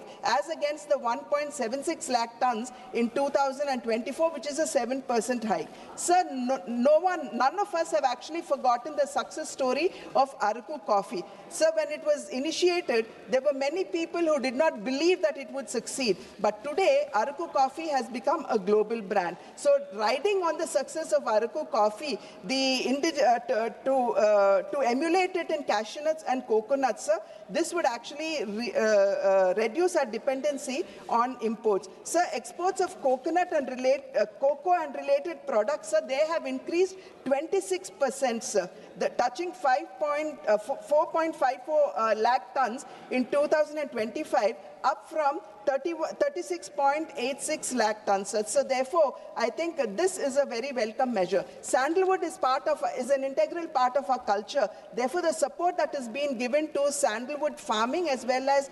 post-harvest processing would only help us in restoring the past glory of sandalwood. Alongside this, sir, the AI initiative called the Virtually Integrated System to Access Agricultural Resources of Vistar, sir, would educate the farmers in every detail of agriculture economics, sir. And this is very important for us because 80% of our farmers are small and marginal farmers who have land holdings which are less than 5 acres, sir. Therefore, this technical assistance would help farmers in innovative practices, thereby enhancing their incomes. Sir, India's 7.4 million MSMEs, they would stand to benefit from the 10,000 crore SME growth fund that has been allocated. This is over and above the 2,000 crore self-reliant India fund that has already been allocated, sir. And this provides access to risk capital for MSMEs. Sir, MSMEs largely supply to PSUs and other large houses, but payments are quite often delayed, which leads to financial crunch and thereby the ill health of the MSME. Therefore, TREDs are being made mandatory, where the invoice has to be settled via the platform with no excuses, sir, is a big help for the MSMEs. The chronic problem that MSMEs face, sir, which even our economic survey has emphasized, is that their lack of accessibility to capital. Therefore, these initiatives, sir, would surely enhance the proximity to capital for the MSMEs, who are one of the largest employment generators after agriculture. So, urbanization is happening at a great speed, and the focus on Tier 2 and Tier 3 and temple cities, sir, is a welcome measure, because it is here the infrastructure would definitely be upgraded and modernized, making life for migrants who actually come into these cities much better, safer, and they would not have to live in deplorable conditions as they are doing now. So today, recognizing cities and towns as growth hubs is the need of the hour. Therefore, I would surely like to welcome this measure. Sir, having said that, a nation's progress, sir, is impossible without the empowerment of its women. Building on the success of Lakpati Didi, the most important initiative that has been, sir, just 5 minutes, sir, that has been introduced in the budget is the establishment of the self-help entrepreneur marts or the She Marts, sir, which will provide women entrepreneurs direct market access and business opportunities. In addition, sir, credit-linked support for women-led fisheries and aquaculture enterprises encourages economic independence in coastal and rural regions. So these initiatives are designed to convert small-scale participation into scalable enterprise. Another landmark initiative, sir, in this budget is the establishment of one hostel for girls in every district, especially near the STEM institutions. So this step ensures that talented young women from rural and semi-urban areas would not have to discontinue education for lack of accommodation barriers. So these initiatives collectively strengthen financial inclusion, education access, and entrepreneurial growth for women, converting empowerment into leadership. Beyond economic and educational support, sir, the budget also gives a strong social message that women are partners in nation building and not mere beneficiaries of welfare. Therefore, it is no longer women's development, sir, but it is now, the new story is women-led development. Sir, having said that, I would only like to conclude by saying that the budget has been crafted and presented amidst unique circumstances in an increasingly turbulent world. In such circumstances, sir, this budget is a coherent framework that laid emphasis on financial prudence, infrastructure-led growth, and human development, preparing India for the Viksit Bharat of 2047 in a volatile and an unpredictable world. Thank you, sir. Thank you very much. You didn't take 5 minutes further. Next speaker, Sri Y.S. Avinash Reddy ji. Sir, thank you, sir. Sir, I congratulate Honorable Finance Minister for presenting the budget 9th consecutive time, sir. Sir, and we appreciate the central government for enhancing the capex budget for the year 2026-27 to 12,21,821 crores, sir. 11.5% higher allocation than the revised budget for the current financial year 2025-26, sir. Sir, coming to the allocations for our state, Andhra Pradesh, sir, we all know that Polavaram is a national project with 194 TMC storage capacity, 45.72 meters height, and an estimated cost of 55,000 crores, sir, which has to be spent by way of 100% central grants, sir. Sir, in the 2026-27 budget, an amount of 3,320 crores is allocated. There is a specific mention in the budget presentation that the revised cost of project is 30,436 crores for completion up to MDDL of 41.15 meters, and the balance central grant for the project is limited to 12,157 crores. Sir, at 41.15 meters, only 75 TMC of water can be stored. The objectives envisaged cannot be achieved if the project is restricted only to 41.15 meters height with only 75 TMC storage, sir. Sir, we on behalf of YSRCP bring to the notice of Government of India that this national project should be constructed up to 45.72 meters height, 194 storage capacity, 194 TMC storage capacity with an estimated and sanctioned amount of 55,000 crores, sir. Any change, any reduction to the sanctioned amount will severely affect the interests of crores of farmers across the state, sir. And we also request the Government of India to revisit and issue environmental clearance to Rayalaseema lift irrigation scheme.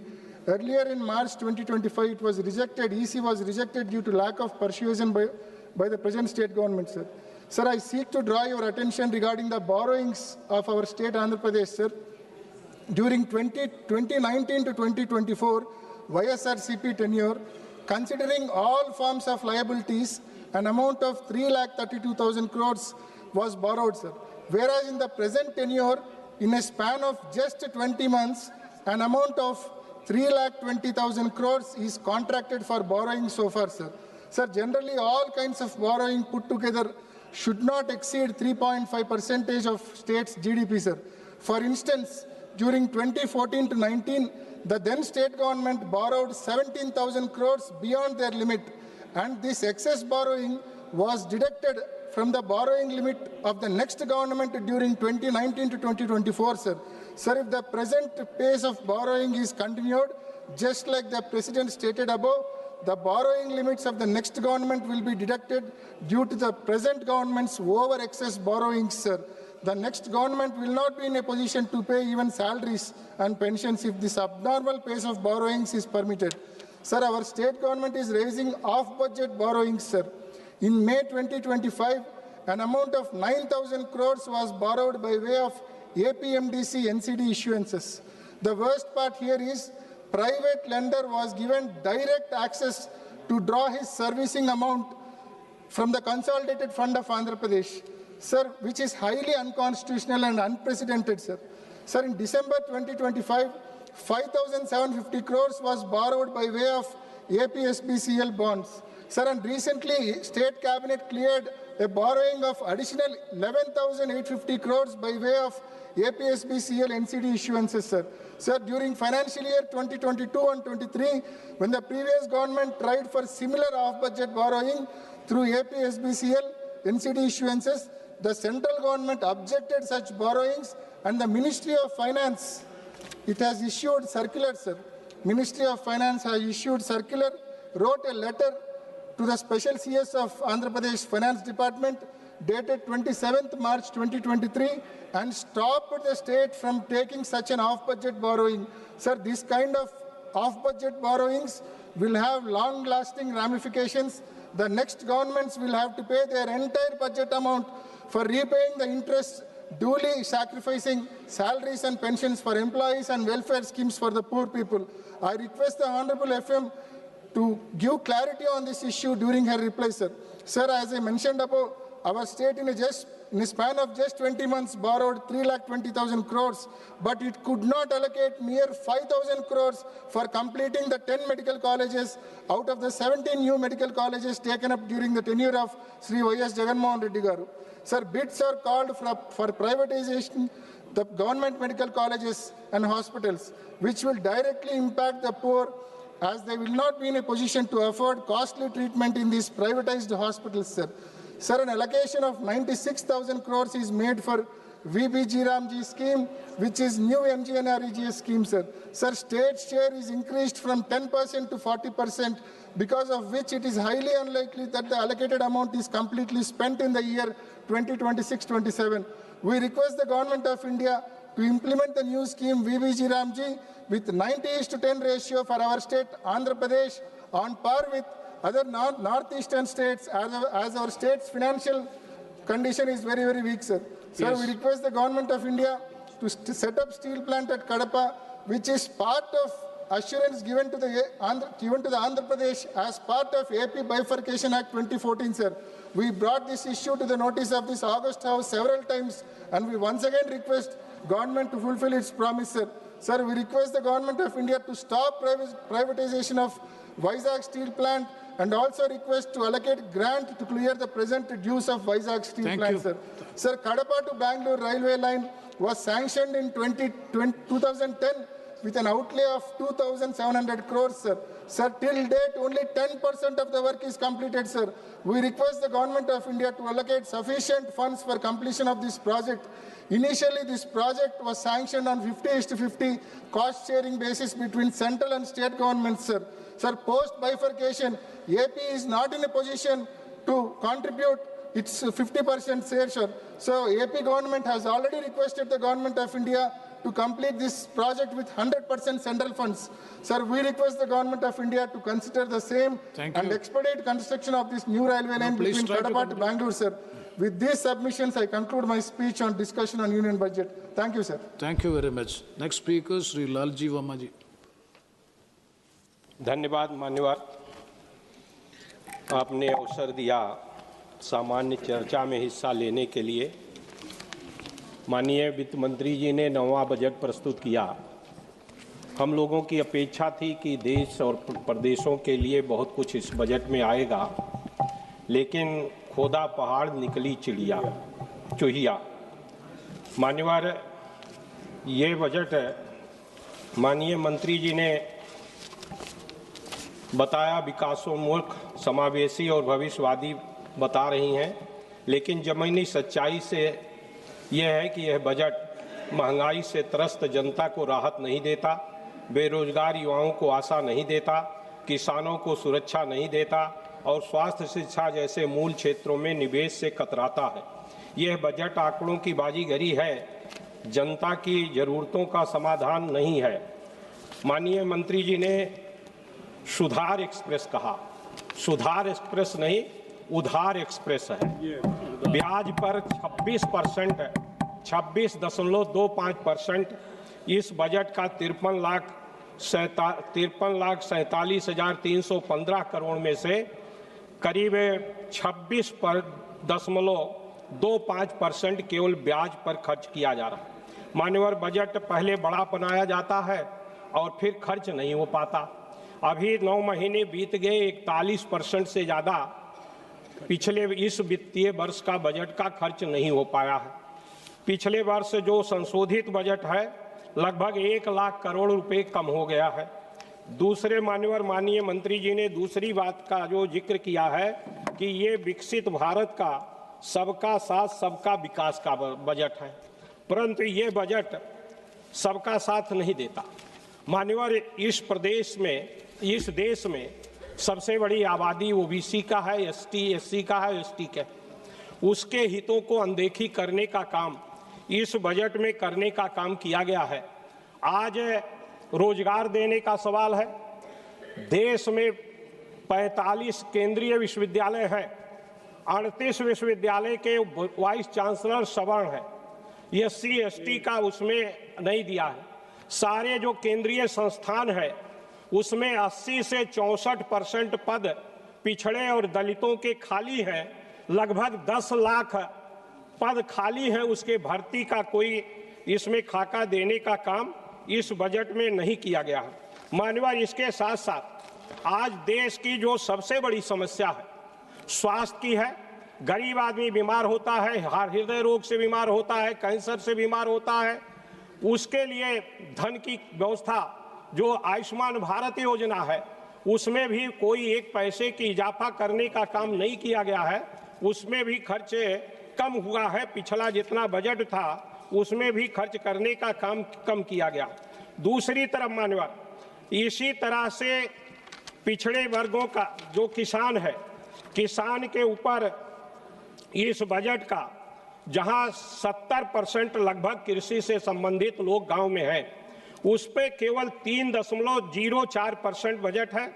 शिक्षा पर 2.60% budget है।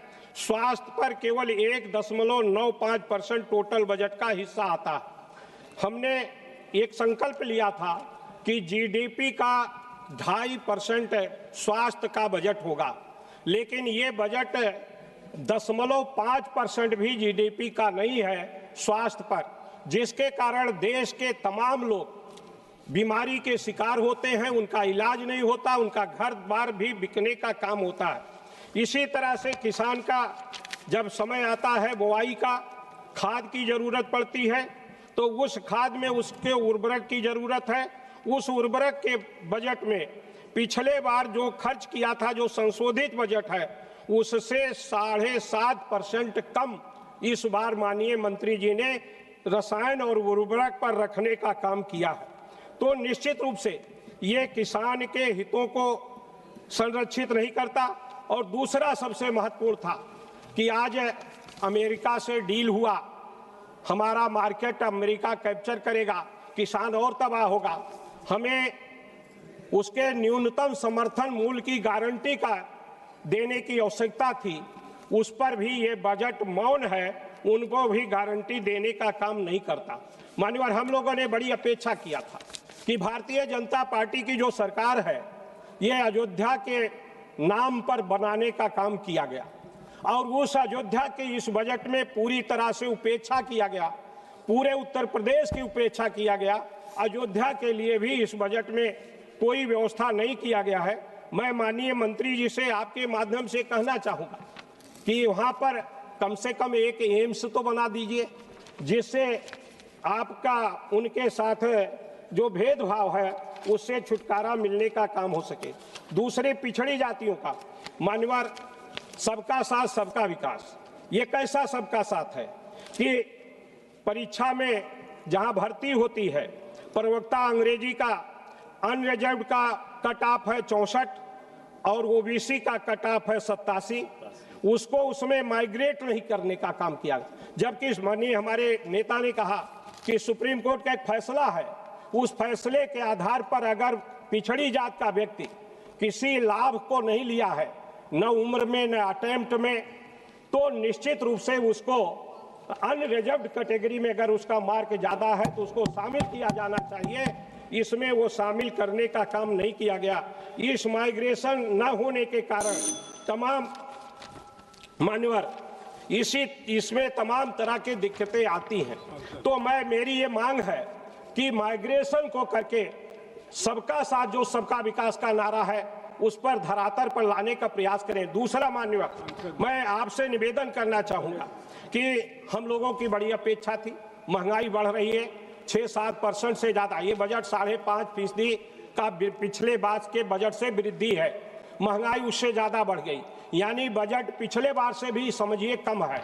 लेकिन दूसरी तरफ बड़ी अपेक्षाएं थी कि माननीय मंत्री जी 9वां बजट प्रस्तुत कर रही हैं, विकास मुखी बजट होगा, प्रधानमंत्री ग्राम सड़क की योजना के लिए ज्यादा धन दिया जाएगा, उसके लिए स्कीमें जो बनाने का है, जो उसका मानक तय किया गया है, उस मानक में सुधार किया जाएगा। हर विधानसभा हर लोकसभा क्षेत्र में सांसद के प्रस्ताव पर सड़कें ली जाएगी, उसका कोई इसमें समाधान नहीं है।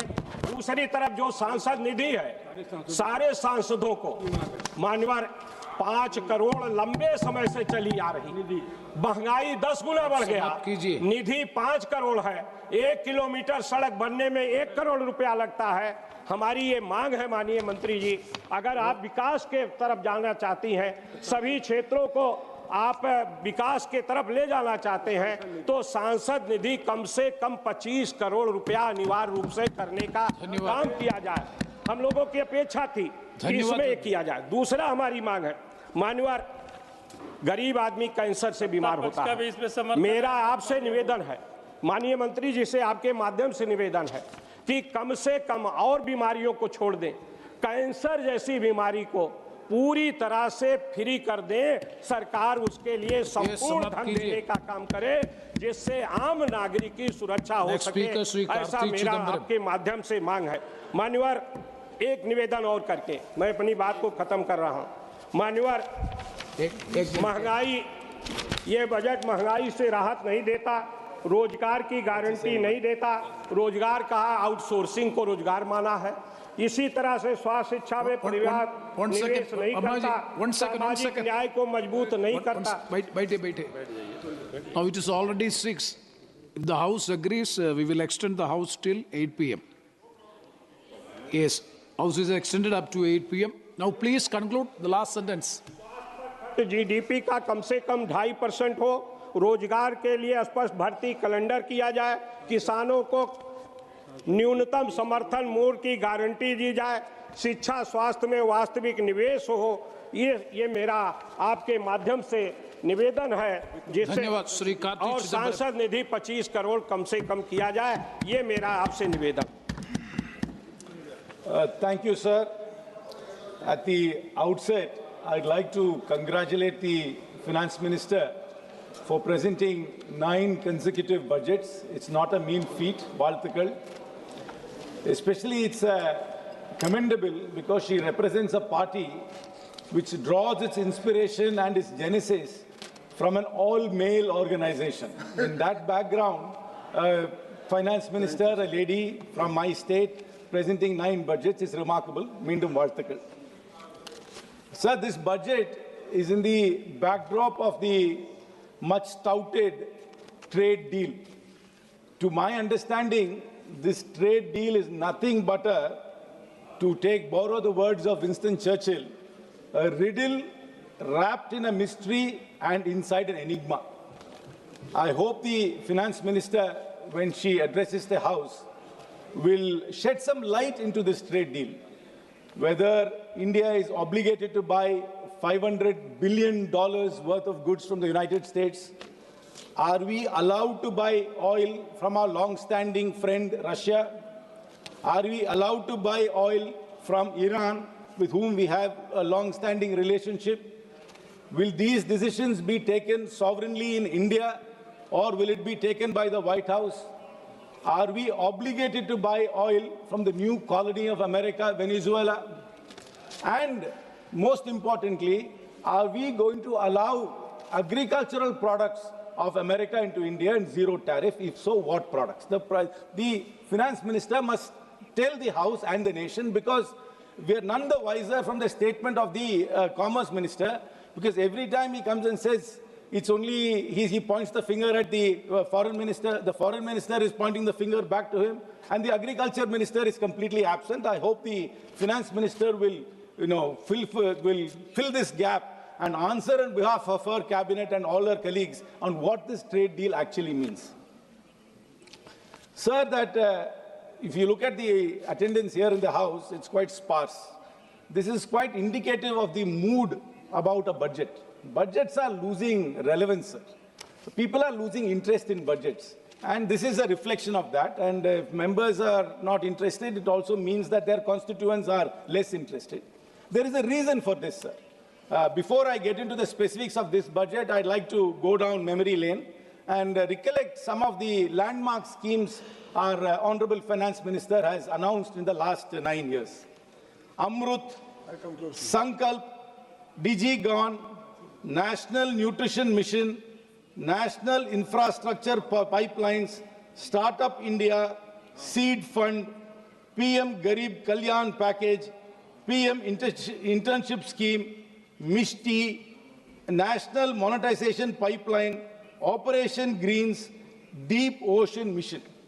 All these, when they were announced, were greatly lauded by the newspapers and the media. But if you actually look at the details to see where the implementation of all these schemes are, you will be very distressed. I hope the finance minister in her address will go back to the 9 years and recollect the scheme she has announced and give us a status report of each and every scheme and where it stands today. I'll give a few examples, sir. In 2021, the government launched the PM Formalization of Micro Food Processing Enterprise Scheme, PMFME, allocating 10,000 crores to supposedly to support 2 lakh micro food enterprises. But after 5 years, sir, only 60% of the funds are spent. Then we have the Animal Husbandry Infrastructure Development Fund, which announced 15,000 crore for dairy and meat infrastructure. But after all these years, only 30% is utilized. Then we have the PM Mitra Parks, 7 mega textile parks with 4,445 crores was announced. But after 5 years, we only have 15% of the works done. I hope our officers are taking notes and they will give us the status reports of all these schemes which they announced in such great fanfare before. And in the same budget, they announced the PM, sir, these are all tongue twisters, sir. Atan Nirbhar Swasth Bharat Yojana. தமிழ்ல ஏதாவது ஒரு 2-3 பேரா வைங்கம்மா. ஏன்னா ஒன்னு வாயிலே நுழைய மாட்டேங்குது, எல்லாம் ஹிந்தியிலே வைக்கிற பேர்ல. ஏதாவது ஒரு பேரா தமிழ்ல வைங்க வரும்போது. நடக்குதோ நடக்கலையோ தமிழ்ல ஒரு பேர் வச்சிருங்க. 64,000 crores, 64,180 crores has been announced to strengthen healthcare. But only construction is going on in most of these places, including AIIMS in Tamil Nadu. But there is no manpower in most of the places. There are no trained doctors, no trained nurses. So again, this is all bombastic announcements without actual implementation, anything on the ground. Then we have in 2020-23, they announced the PM Divine for the Northeast. 6,600 crores was allotted, but the fund utilization is not even 18% till date, sir. Then we have the Desh Stack e-portal. I mean, I don't even know what this portal does, which allotted 400 crores for skilling and job discovery. Failed dismally. The portal exists, but nobody trusts the portal. Then in 2023-24, through the Gobardhan scheme, 10,000 crores was allocated for 500 compressed biogas plants, out of which only 40 have been operational till now. In this, sir, the target was 500.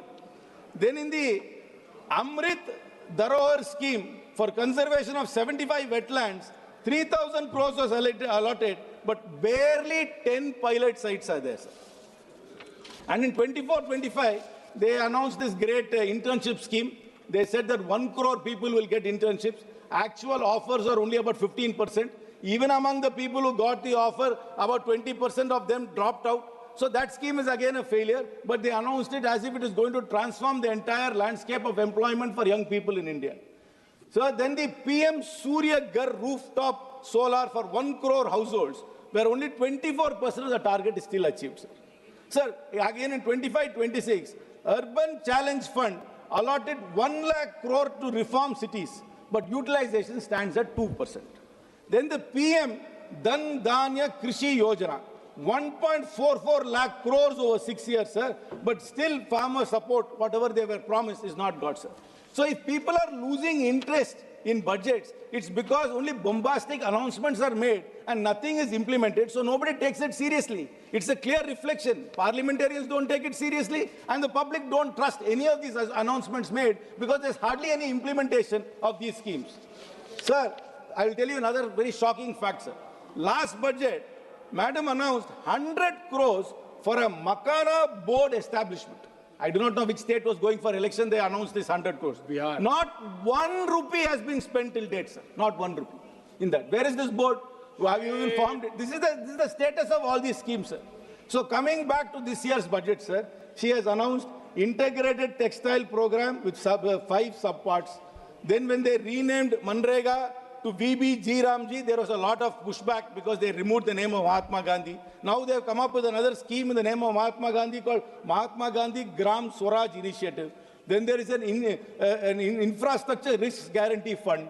Then they have announced 20 new national waterways. They have allocated 20,000 crores for city economic regions, dedicated rare earth corridors in Orissa, Kerala and Tamil Nadu, allied health professional institutions to be set up among countless others. So all these announcements, if you look at it 1 or 2 years later, will only be there on paper and nothing would have been implemented. Yes. This is the reason why budgets are becoming irrelevant and the announcements made in budgets are only bombastic and have no meaning at all, sir. Sir, forget about these bombastic announcements, sir. What hurts me the most about this budget, sir, it always lacks empathy. And again, the finance minister has shown the true colors of this government, sir. Disability pension, which the armed forces veterans were getting, was tax exempt. And in this budget, they have brought it under tax, sir. For soldiers who have laid their lives for India, for soldiers who had become disabled in fighting for. This government hides behind national security and patriotism all the time. But when it comes to action, this is a reality, sir. Thank you they very don't much. respect our soldiers. They are now going to tax disability pension.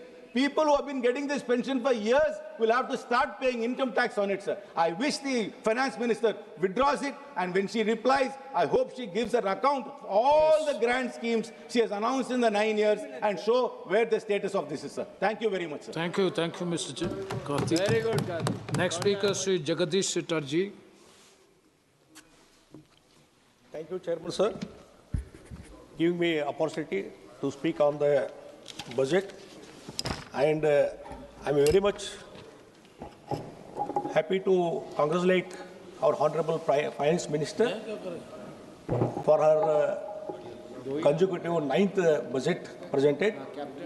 And according to me, it is a matured budget and perfect budget for the strongest base, creating a strongest base for the Vikasita Bharat, what Narendra Modi ji is a dream.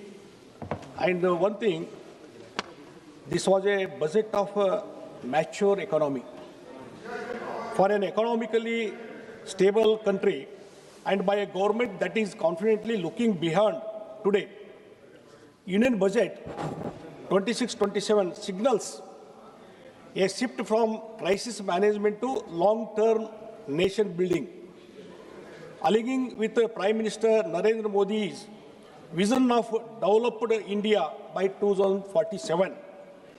Rather than announcing flashy grave, as the government has focused on strengthening core systems, health, care, healthcare, education, manufacturing, infrastructure, and now explicitly energy security and cutting-edge technologies, including AI. It leaps to the eye that the Modi government is preparing India for sustained growth, for a march towards becoming a developed economy. What does it mean?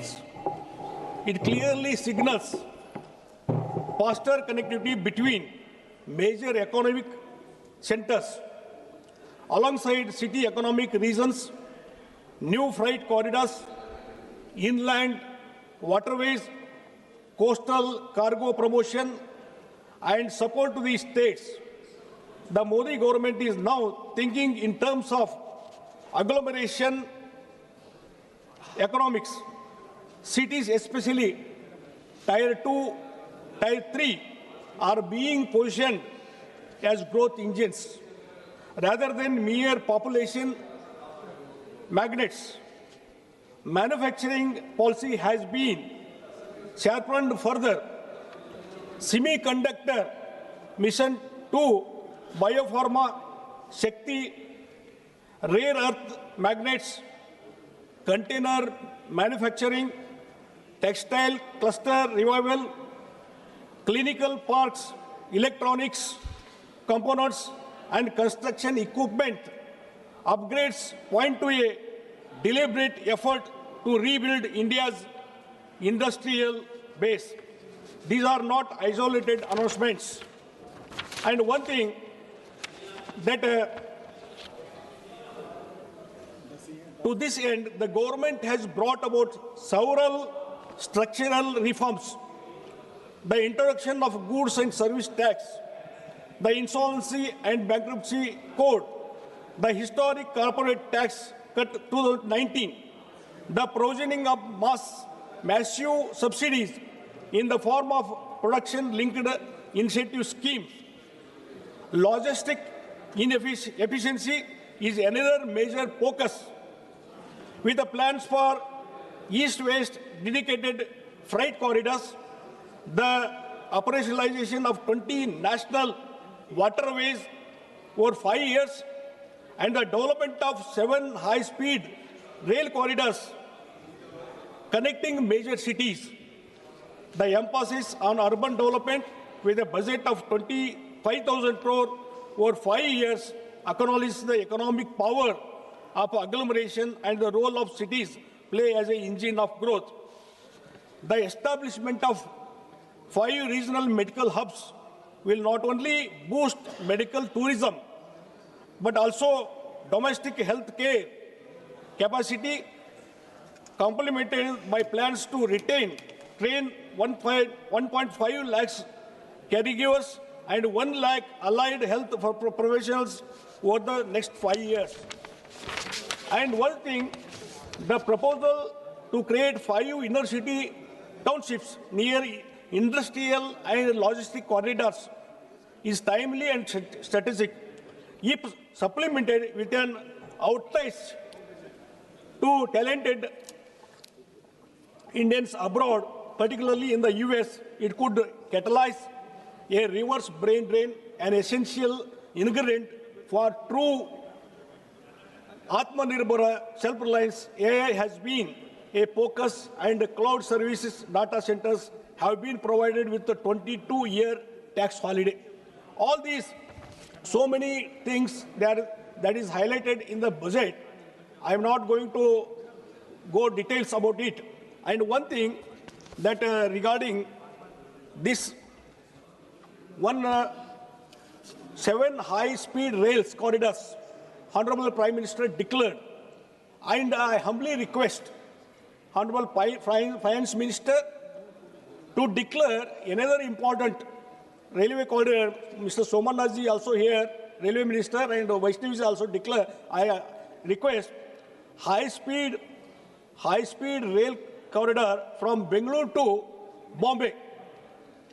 It will cover most of the part of the Karnataka. So I request humbly to announce 8th corridor also. This will help to the Karnataka. And regarding another important thing, yes, my chairman, that defense cluster to be established in the Belgavi, because it is a military base, Belgavi, and 1,000 acres of land is available. So defense cluster has to be declared.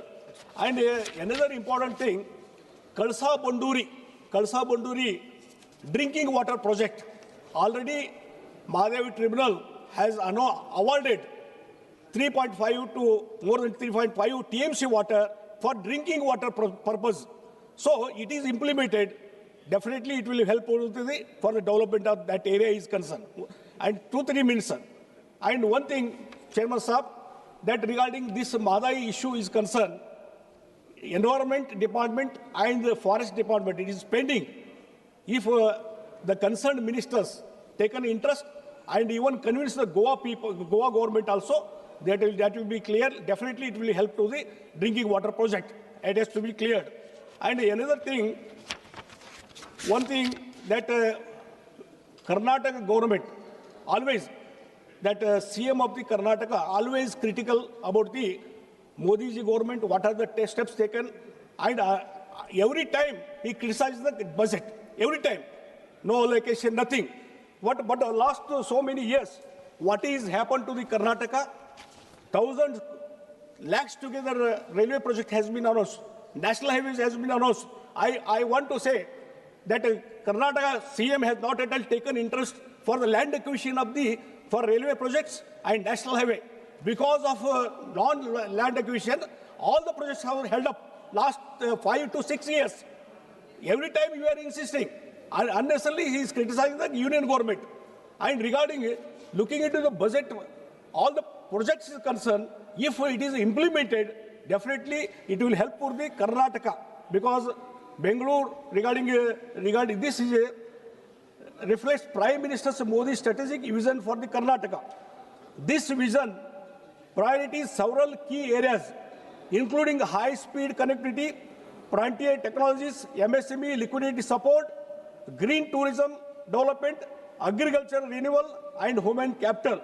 Union budget positions Karnataka as a national growth engine in semiconductors, biotech, IT, aerospace, clean energy, advanced manufacturing, tourism, and innovation, with 12.2 lakhs crore potential capex sectoral mission, exercising 2 lakh crore, and policy. Certainly, the Modi government is scaling Karnataka's strengths into a global leadership.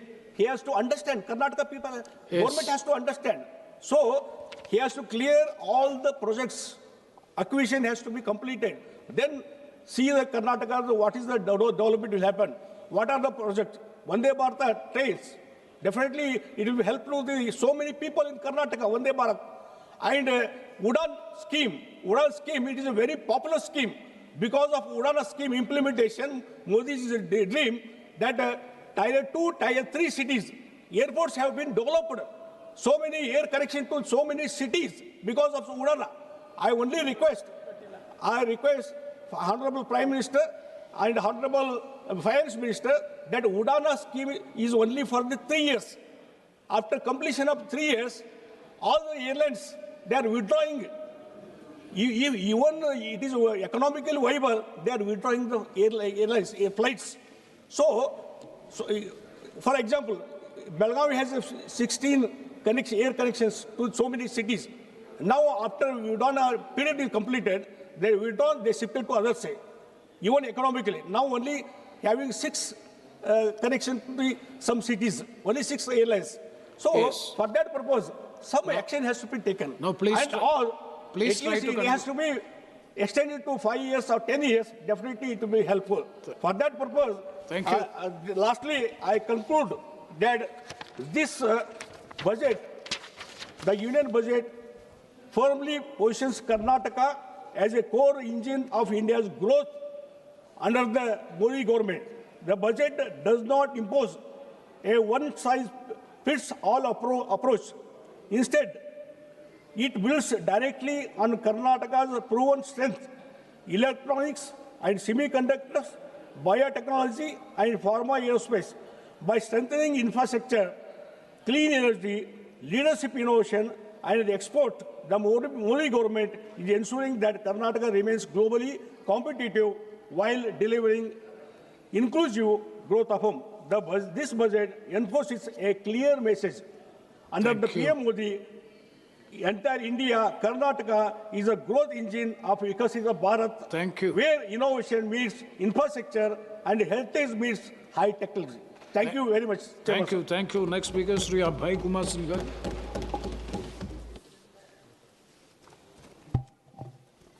धन्यवाद सभापति महोदय।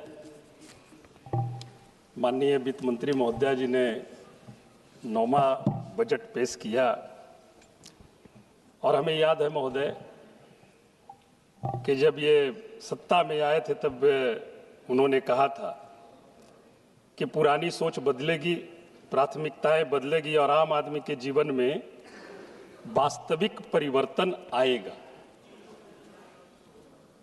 महोदय, यह 2026-27 के budget को देखकर प्रश्न उठता है, क्या बदला और किसके लिए बदला? इस बजट में जहां एक ओर बड़े बड़े पूंजीगत आंकड़े दिखाए गए हैं, वहीं दूसरी ओर शिक्षा, स्वास्थ्य, कृषि, आपदा, ग्रामीण विकास, राज्यों और सामाजिक क्षेत्रों से जुड़ी अहम मदों में कटौती की गई है। केंद्रीय बजट 2026-27 के दस्तावेज बताते हैं कि बदलाव नहीं बल्कि कटौती, ठहराव और कुप्रबंधन हुआ है और इसका सबसे बड़ा नुकसान महोदय हमारे बिहार जैसे राज्यों को उठाना पड़ता है। यह बजट विकास का विजन नहीं है बल्कि बिहार के युवाओं, किसानों, श्रमिकों और छात्रों के लिए निराशा का दस्तावेज है। मैं सरकार से पूछना चाहता हूं, बिहार के लिए अमृत काल कहां गए महोदय? मैं जानना चाहता हूं। कुछ ही दिन पहले चुनाव संपन्न हुई बिहार में, डबल इंजन की सरकार डबल डिजिट में, डबल सेंचुरी में 203 सीट पर जीत के आती है और जब चुनावी घोषणा में जब उन्होंने कहा कि हम आएंगे तो जातीय गणना हम कराएंगे और इस बजट में जातीय गणना पर किसी प्रकार का कोई भी बजट प्रस्तुत नहीं करना, यह बड़ा दुर्भाग्य की बात है महोदय।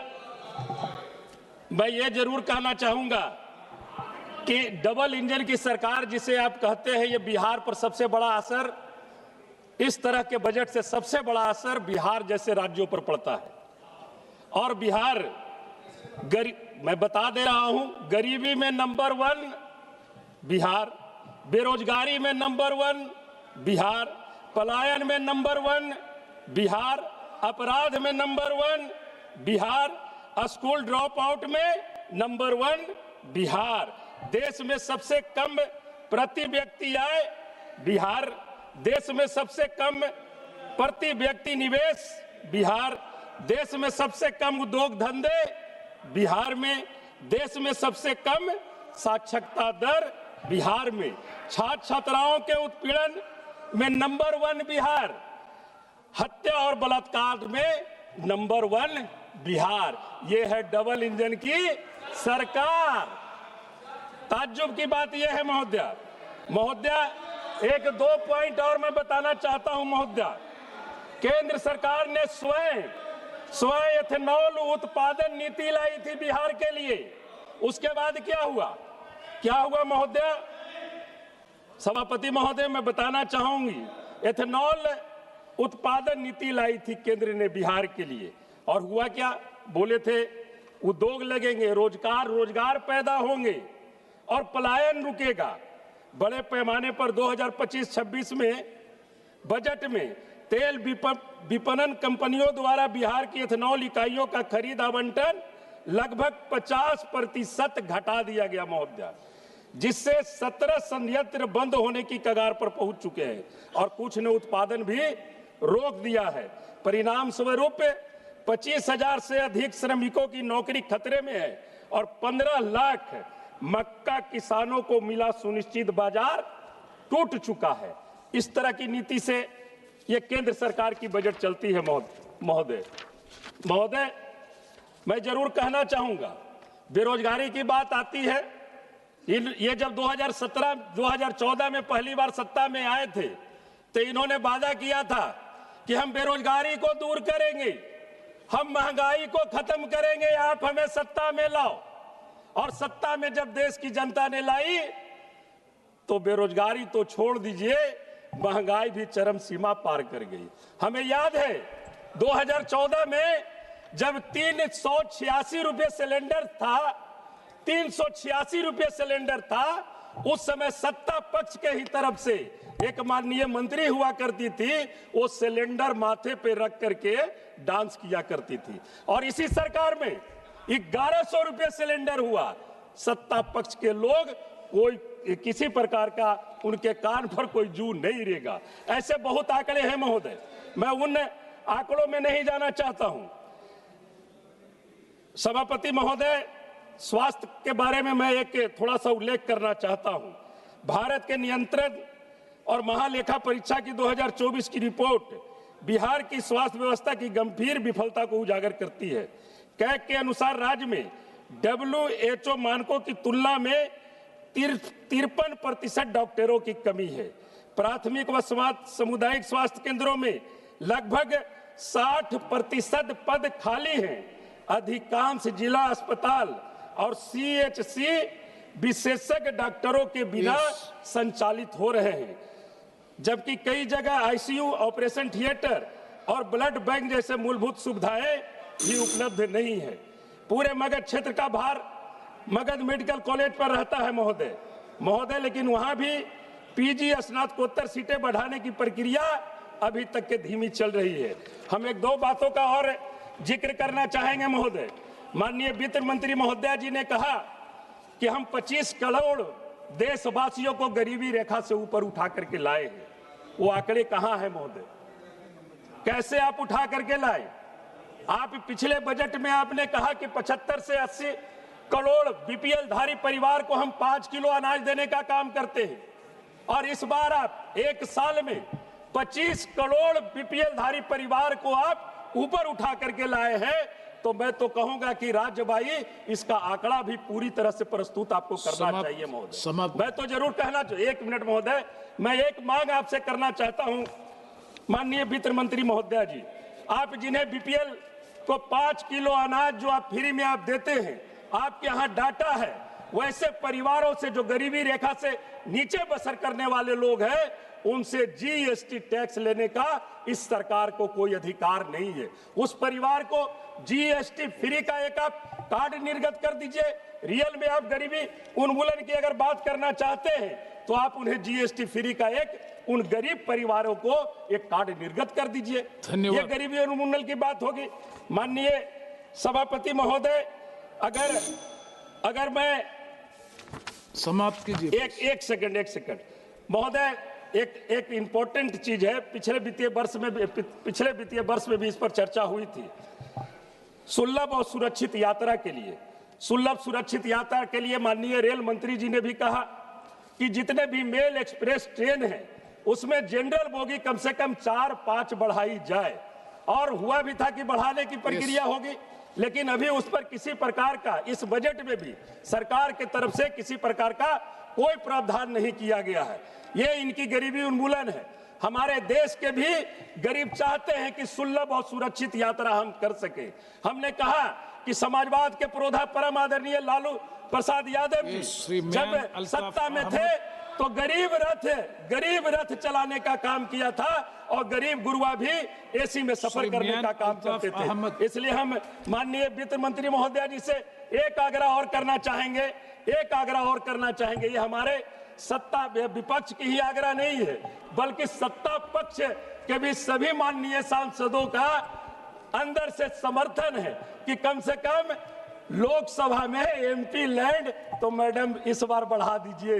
धन्यवाद। इतनी महंगाई में बहुत धन्यवाद। मियां अल्ताफ अहमद। सर, आपका बहुत बहुत शुक्रिया। मैं ऑनरेबल जो हमारी फाइनेंस मिनिस्टर साहिबा हैं उनको मुबारकबाद भी देता हूं कि इतने बड़े देश की जिस बेहतर तरीके से ये फाइनेंशियल मैनेजमेंट कर रही हैं, सिस्टम को चला रही हैं,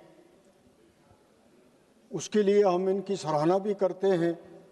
लेकिन साथ साथ मैं यहाँ ये भी कहना चाहता हूँ कि कई ऐसी चीज़ें हैं जो लोगों तक नहीं पहुँचती हैं और इस वक्त ख़ास तौर पे इस मुल्क में सबसे बड़ा मसला बेरोज़गारी का है।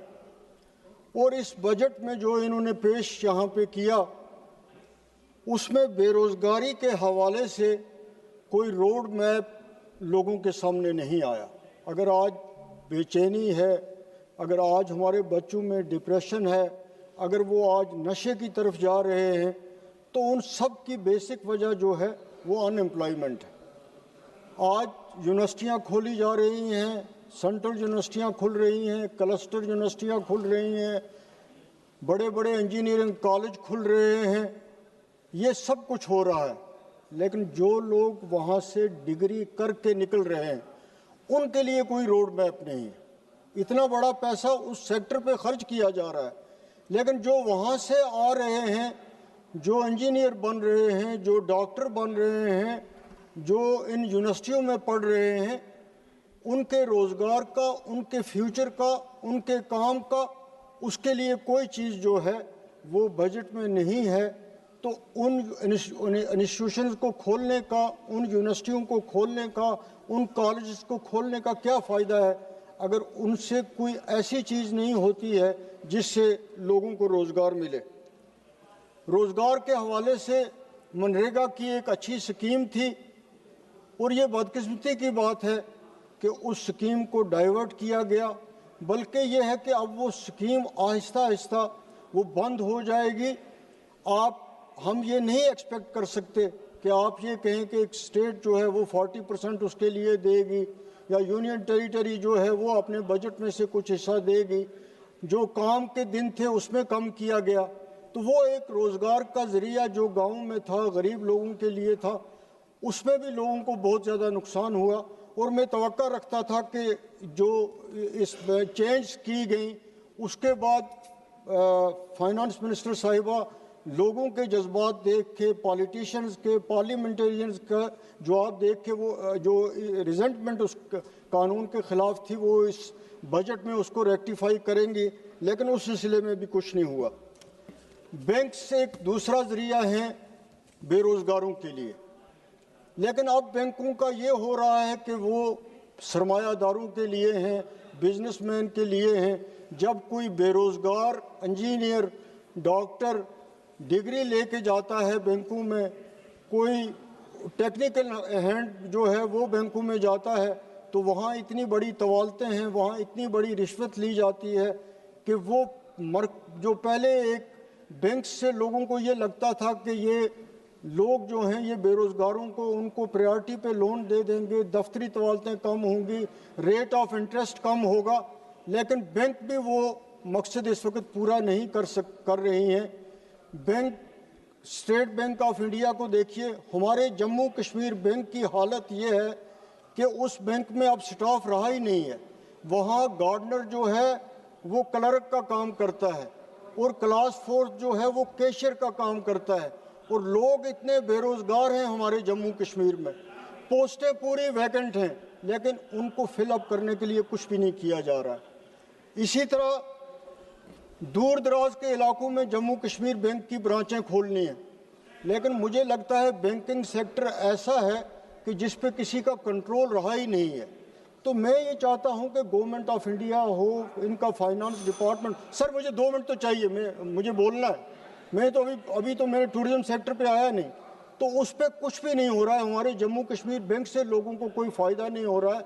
उनकी ब्रांच जो हैं वो रूरल एरियाज़ में नहीं खुल रही हैं, तो उससे कोई फ़ायदा हमें नहीं रहा। जहाँ तक हमारा टूरिज़म सेक्टर है, ख़ासतौर पे जम्मू कश्मीर में, तो टूरिज़म सेक्टर का इस बजट में भी जिक्र किया गया है, लेकिन टूरिज्म सेक्टर की जो आमदनी बाहर से टूरिस्ट आ रहा है उसकी इस देश को आमदनी है, हमारी रियासत को उसकी आमदनी है, लेकिन उसके लिए इंफ्रास्ट्रक्चर नहीं बनाया जा रहा है।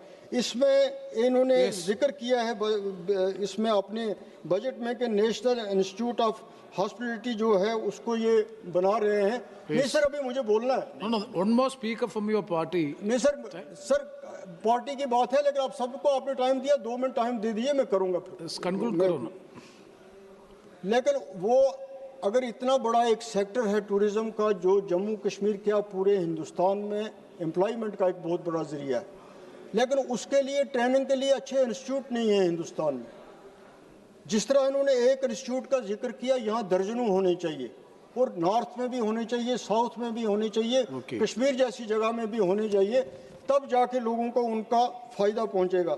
यहाँ एग्रीकल्चर सेक्टर का जिक्र किया है, शीप का जिक्र किया, एनिमल हस्बेंड्री का किया। हमारे कश्मीर में हार्टिकल्चर इंडस्ट्री जो है, सेब जो है या शीप की बात है, एनिमल हस्बेंड्री की बात है, जब तक उसको इंश्योरेंस कवर नहीं देंगे, क्रॉप इंश्योरेंस नहीं होगी, खास तौर पे हार्टिकल्चर सेक्टर के लिए, कश्मीर में एग्रीकल्चर सेक्टर के लिए, तब तक उस इंडस्ट्री को कोई फायदा नहीं हो सकता।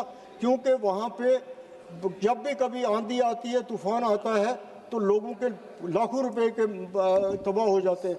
इसी तरह एनिमल और शीप हस्बेंड्री का सर एक मिनट, एनिमल और शीप गरीब लोगों की बात करने दीजिए, जो उनके लिए उस लाइफ स्टॉक को इंश्योरेंस कवर मिलना चाहिए। गरीब लोग जो हैं उनका गुजारा इसी पे है, अमीर के लिए नहीं। श्री सौगत राय जी, लास्ट सेंटेंस देखिए, हम दिन में इसीलिए बैठे रहे यहाँ पे, हमें 2 मिनट नहीं, आप मुझे बोलने ही नहीं देते तो मैं क्या कहूँ। Yes, Saugata Roy ji please. Thank you sir. Sir इनको बैठेंगे, मैं तो एक मिनट से कंक्लूड करो। आपने कंक्लूड करूंगा ना, मैं कंक्लूड करूँ। 1 मिनट से कंक्लूड करो। मैं कंक्लूड करूंगा, मुझे कंक्लूड करने दीजिए, मुझे कंक्लूड करने दीजिए। एक हमारा गुलमर्ग टूरिस्ट स्पॉट है, बहुत फेमस स्पॉट, वहाँ लीज का मसला है, उस पर कुछ नहीं हो रहा है। ट्राइबल्स का बड़ा जिक्र किया गया है इस बजट में, लेकिन ट्राइबल्स के लिए कोई प्रोग्राम नहीं है, कोई प्लानिंग नहीं है, उस पैसे की कोई मॉनिटरिंग नहीं हो रही है जो हिंदुस्तान में ट्राइबल्स को दिया जा रहा है। उसके कंट्रोल करने के लिए, उसको स्पेंड करने के लिए कोई तरीक़ेकार नहीं है। ये मैं आपकी नोटिस में भी लाना चाहता हूँ। वो सिर्फ पब्लिसिटी की हद तक है, इसके अलावा sir Saugata Roy ji. Sir, I rise to speak on the budget. Abhishek Banerjee has already, भाई अभी तो रुकिए, बहुत 1 मिनट तो बहुत बार। नो, आप Saugata Roy ji please. Saugata Roy ji please. Sir, I rise to speak on the budget. Abhishek Banerjee has already spoken on behalf of our party on the budget. Without repeating him, I want to point out that this budget shows that the finance minister is cruel towards West Bengal. I remember last year when Bihar elections were there, she gave all the projects to Bihar and then to Andhra Pradesh. This time, the budget does not find mention of West Bengal at all, excepting about a freight corridor that is to happen from Dankuni to Gujarat. I strongly oppose this. The finance minister has been practically cruel on Bengal. 1,90,000 crores of money due to West Bengal has been held up, both on the behalf of MG NRGA and the Prime Minister Abbas Gujral. I demand again that the Prime Minister, the Finance Minister, revise her position in this matter and do proper justice to Bengal. Sir, speaking on this budget, I feel ashamed as an Indian because this budget is not made by the government of India. It is made by Mr. Donald Trump, President of the United States. 2 days after the budget, we had this so-called Indo-US trade agreement. How? Our tariffs were reduced to 18%. But our exports were made free by America. This is the cruelest blow on Indian agriculturists, who are our bread givers. This government always speaks that we have done mother of all agreements with European Union, though the contours of the same are not clear. And on the Indo-US agreement, where they have allowed free exports by United States to India, it is not clear what are the other contours of the Indo-US trade agreement. There is apparently a difference of opinion between the Commerce and Industry Minister and the Foreign Minister, External Affairs Minister and the Commerce Industry Minister. Sir, it is shameful that India, which has the potential to be a great country, is subject to the vagaries of the opinion of a whimsical American president. And our Prime Minister is reported to have said, "Sir, may I come and see you?" What is this? Maybe you have poverty, but we are a country with a great tradition, Gandhi's country. We cannot bow down our head like this. I don't know why the BJP people are keeping quiet when the Prime Minister's head is being lowered, when the surrender Modi slogan is renting the air. Sir, I would not speak for very long, but I want to point out that this budget seems like the finance minister was told by the Prime Minister that do not make too many announcements. He has given no projects to Bengal, so Prime Minister must have told her that if any announcements are to be made, I'll make it in Tamil Nadu, Kerala, or West Bengal. That's why this is not a budget, this is tinkering, just playing around with a few small things, small changes. I'm quite ashamed that the budget is like this. No major changes in the budget on income tax rate slabs. Implementation of new IT Act will be from April 2026. Only small tinkering, doubling of electronic manufacturing outlay to be by 10,000 crores. The 17 cancer drugs are waived duties. Sir, 1.34 lakh crores for education, which is almost the same as last year. So what is this budget for? You could have kept every figure the same. Sir, you'll notice only for defense there is a 15% jump and some mention of high-speed rail. When they will be implemented, nobody knows. Sir, you'll be surprised. You are from Kerala, you know. Kerala has got nothing from this budget, not even in the matter of national waterways. Sir, subsidy for food, fertilizer, and fuel will decline by 4.47%. Only textile, leather, seafood will gain has received a boost from budget proposal that cuts customs duty on scores of inputs. Sir, Indian IT, India's 7.4 million MSMEs will soon be beneficiaries of 10,000 crores advance. So deficit is pegged at 4.3% against 4.4% last year. But center has to borrow 17.2 lakh crores in FY27 to bridge fiscal deficit. The state share remains at 41% after the Finance Commission recommendations have come. Budget fails test of economic strategy. Sir, impact of US tariffs on exporters has to be declared by the government.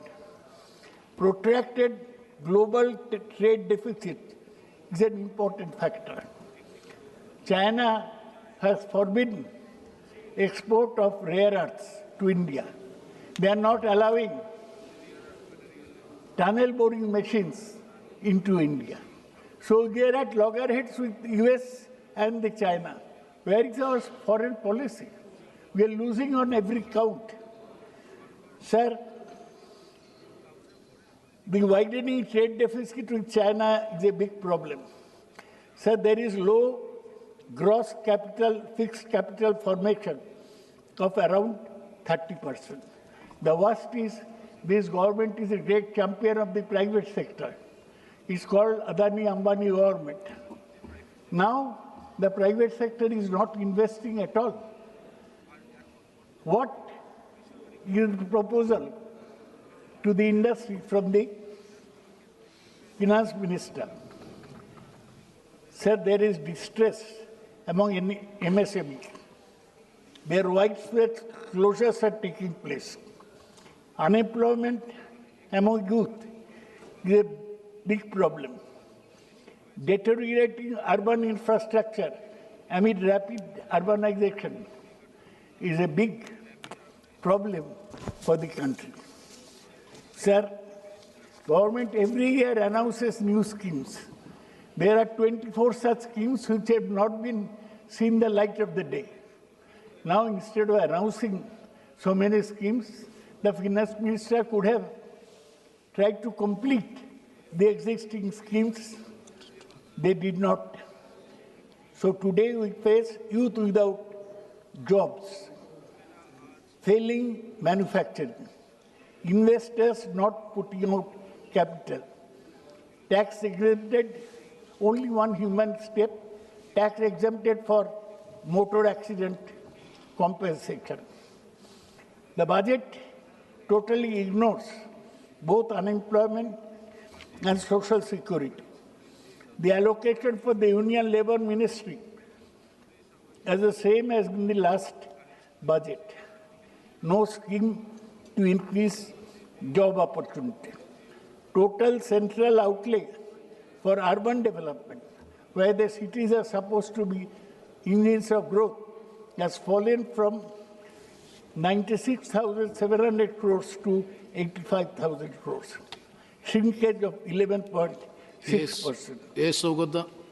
Sir, in 2 minutes, I'll complete. India's long-term economic security arrangement with Russia has gone. Russia has been our friend. Now on Trump's say-so, on Trump threatening India, we have said that we will not buy Russian oil anymore. Is this the way independent countries should function? India's long-term economic security arrangement with Russia are not there. Another European Union ke saath, mother of all unions, nobody knows what that European Union free trade agreement holds. So there is a difference between the foreign minister and the commerce and industry minister. The finance minister is saying deregulate, simplify and reduce business friction.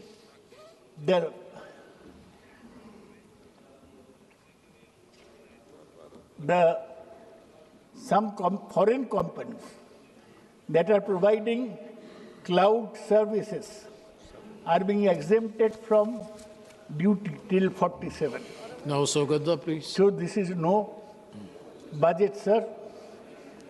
We cannot even get a tunnel boring machine from China.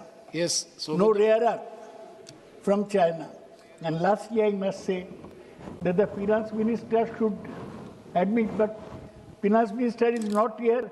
His minister of state is constantly conversing on Uttar Pradesh politics with his friends. Yes. So what to speak to him? No. So he is not listening. He is not interested. He will go back to. Sir, three signal. Yes, Sogadda, please. Projects Please. of the government. Now the time Then to you conclude. are not concerned. He is. Yes, Sogadda. Last sentence. Make in India has failed. Atmanirbhar Bharat has failed. Production-linked incentive scheme has failed. Yes. India Sri Captain needs to Viricho encourage Fernandez. investment. Sir, this is a bad budget. 1 second. Minister has presented the budget with her hands tied behind her back. On the one hand, Trump is pulling at her hand. On the other hand, Modi is pulling at her hand. I am ashamed. Thank you. Thank you. Mr. Captain. Thank you, Chairman, sir. Thank you for allowing me to speak on the budget session. I heard the entire speech of the Honorable Finance Minister, and like a small child who used to wait during Christmas for Santa Claus to come and put some gifts in the stocking, I waited and waited, but finally was greatly disappointed. Not because Goa did not get anything, also not because the Honorable Minister did not even take the name of my beloved state of Goa, but because in the last 11 years, you have taken away everything from Goa, be it our land, our rivers, our forest, our agricultural land, everything, including 10 plus 8, 18 MLAs in wholesale, without GST, without any taxes, lock, stock and barrel. तुमका दिसले की तुम्ही आमका लाचार करतले म्हण विसरते खबरो आम्ही वररात गोयकार. We are people with great heart. We know to fight a battle. Now coming to the budget, sir, the government has run out of ideas. Budget 2026 looks like a swinging a cricket bat in total darkness. Lag gaya to lag gaya, and does not provide a single solution to India's many economic, social and political challenges. In the last 11 years, we kept hearing mission this, mission that. And this 14 point has become a huge challenge to the nation with neither any policy vision nor any political will. Today, with not much details of trade with USA, the deep and committed love for the two crony capitalists, including Adani, close friend of Vishwaguru, it has resulted in the betrayal of Annadatas of our country. We have backstabbed Annadata farmers who still await meaningful welfare support or an income security. In the 1960s, the Congress government gave the slogan, Jai Jawan, Jai Kisan. But this government has backstabbed both a Jawan and a Kisan. When it comes to defense, today we have taxed the pension drawn by the disability Jawans or officers, which is a sad thing because he got injured during combat operation or during conflict. There is a delay in disbursement of funds for the ECHS, and that has affected the treatment of our veterans and their families. Inequality has surpassed the level seen under the British Raj, but the budget does not even mention it or provide any support to SC, ST, OBC, EWS and minority communities. Yesterday, after 43 days of chain hunger strike, Amche Warrat Goinkar, belonging to the ST community, won a battle of opposing the construction of a mall close to the tribal land and a hotspot of diversity. As far as health is concerned, the South Goa District Hospital is having shortage of doctors, nurses, equipments, and most cases are shifted to GMC, putting a huge burden on the doctors and staff of Goa Medical College. There is need to equip our primary health centers. There are funds needed to augment the water requirement, but the government is only giving approval for mega projects with swimming pools. The money bags from Delhi have marginalized Amche Goinkarang. Faulty infrastructure and corruption has led to repeated expenditure by the state government. The job scam of massive proportion has shattered the dreams of the Goan youth. The emerging scam in handing over garbage handling plants to favored corporates, be it in Chikalim or Sankwald, has led to wastage of public money with no desired results. This requires an investigation by the central government. Today, Goa government is known as the event management government by spending crores and crores and has led to a loan of over 35,000 crores. Aaj je burge goyan zalman eta te apnache takler almost 2 lakh loan given zalman eta for no fault of the child. I feel sad to state that today Goa has turned into a crime capital of the country, a drug capital, unemployment capital. Arpora tragedy which has just happened, sir, has resulted in the loss of life of 25 innocent tourists and staff. There were no licenses of the excise department, no fire clearances. There's a total law and order failure. The only focus of center is to turn Goa into a coal hub with double tracking, expansion of roads and other destructive projects meant to help Adani, who is transporting coal from Goa to other states. There is a drop in the budget for education, with implementation of NEP suffering badly. Teachers are on contract or lecture basis. Today, the exams of the 12th standard have commenced in Goa, sir. The teachers who are on contract or lecture basis, they are not sure that after this academic year, whether they will get a renewal of their contract. Kindly conclude. Kindly conclude, please. Sir, I've just started, sir. You have taken 5 minutes. The 12th standard, even staff working in various departments are having temporary jobs. The then Congress government in Goa had given Balrad buses to ensure that poor students from remote areas come to the school. Today, those buses need replacement. I have been trying to meet the requirement through MP-led funds, sir. Please as far as... Make it brief. There are I'm concluding, sir. The Finance Commission, which had visited Goa, is living in bliss, providing absolutely no relief to Goa, which is under severe financial stress due to faulty policies. There are no jobs for the youth, employment of a youth or increasing participation of women in workforce. What is the outcome of internship or skill development scheme, sir? Poor and middle class, there is no relief from inflation, saving and rising debt. Instead of focusing on actual infrastructure in Goa, we are demolishing religious places. Sri Vijay Kumar has Sir, I'm concluding. Last word. Sir, we need a special status for Goa for a sustainable development council. This is the only solution for my beloved Goa. Nane amche goy je odilani samadun dawalla te kabar zatle sir. Kodi dur chela. Koi kar kabar zatlo. Thank you. Jai Hind, Jai Goa. Sri Vijay Kumar Hasdagi. धन्यवाद chairman sir. Budget पे बोलने के लिए मुझे मौका अपने party JMM की तरफ से देने के लिए धन्यवाद। झारखंड बजट में हमेशा थोड़ा सा पीछे रहता है क्योंकि जो जीएसटी इनपुट के साथ साथ आपका जाकर के जो हमारे यहाँ माइनिंग की रॉयल्टीज वगैरह सब वो समय पे नहीं मिलने पे बहुत सारी परेशानियाँ खड़ी होती हैं। सरकार के इस बजट में स्टेबिलिटी, फिस्कल डिसिप्लिन और सस्टेन्ड ग्रोथ की बात की गई। कॉन्ट्ररी उसके अगर हम देखें, जो इन्फ्लेशन अभी आया है, ग्लोबल मार्केट में जिस तरह से रुपया का जो भाव गिरा है आपका जाकर के, और गवर्नमेंट अपनी गलतियों को कहीं भी एक्सेप्ट नहीं कर रही है, वो लगातार फेलियर्स पे भी अपने पीठ थपथपा रही है। Domestic manufacturing capacity, energy security, reduced critical import, ये सब बड़े शब्द यहाँ पे दिखाए जा रहे हैं। इन 12 सालों में कितने आपके छोटे और बड़े उद्योग जो है बंद हुए, कितने आपके जो है मिलियनियर्स और बिलियनियर्स हमारे देश को छोड़ के चले गए, कितने जॉब्स आपके जो है लोगों ने खोया, और उन जॉब्स ना होने की वजह से कितने लोगों ने अपनी जान दी। ये सभी चीजों पे कोई भी डाटा आपका जाके सरकार पेश नहीं कर रही है। और जिस तरह से इंपोर्ट कम करने की बात हो रही है, लेकिन यूएसए ट्रेड डील के बाद जो दिख रहा है कि सरकार पूरी तरह से घुटने टेक दे रही है, पुराने साथियों से संबंध खराब कर और यूएसए के साथ जो संबंध बढ़ाने के चक्कर में जितने भी हमारे यहाँ के उद्योग अगर होंगे, चाहे वो मिल्क हो, चाहे वो भुट्टा का जो बाय प्रोडक्ट हो, उन सबको लेने के बाद यहाँ के फार्मर्स की क्या स्थिति होगी, उस पर कहीं कोई क्लियर इंटेंशन दिख नहीं रहा है।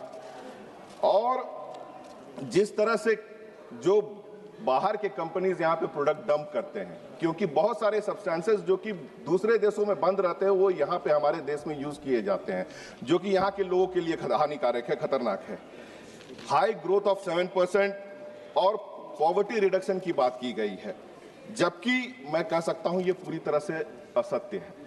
आज जिस तरह से गरीबी है, महंगाई बढ़ी हुई है, और जिस तरह से आपका जाकर के राशन दिया जा रहा है 80 करोड़ लोगों को, तो किस तरह से कहा जा सकता है कि आपका जाकर के गरीबी से लोगों को बाहर निकाला गया है।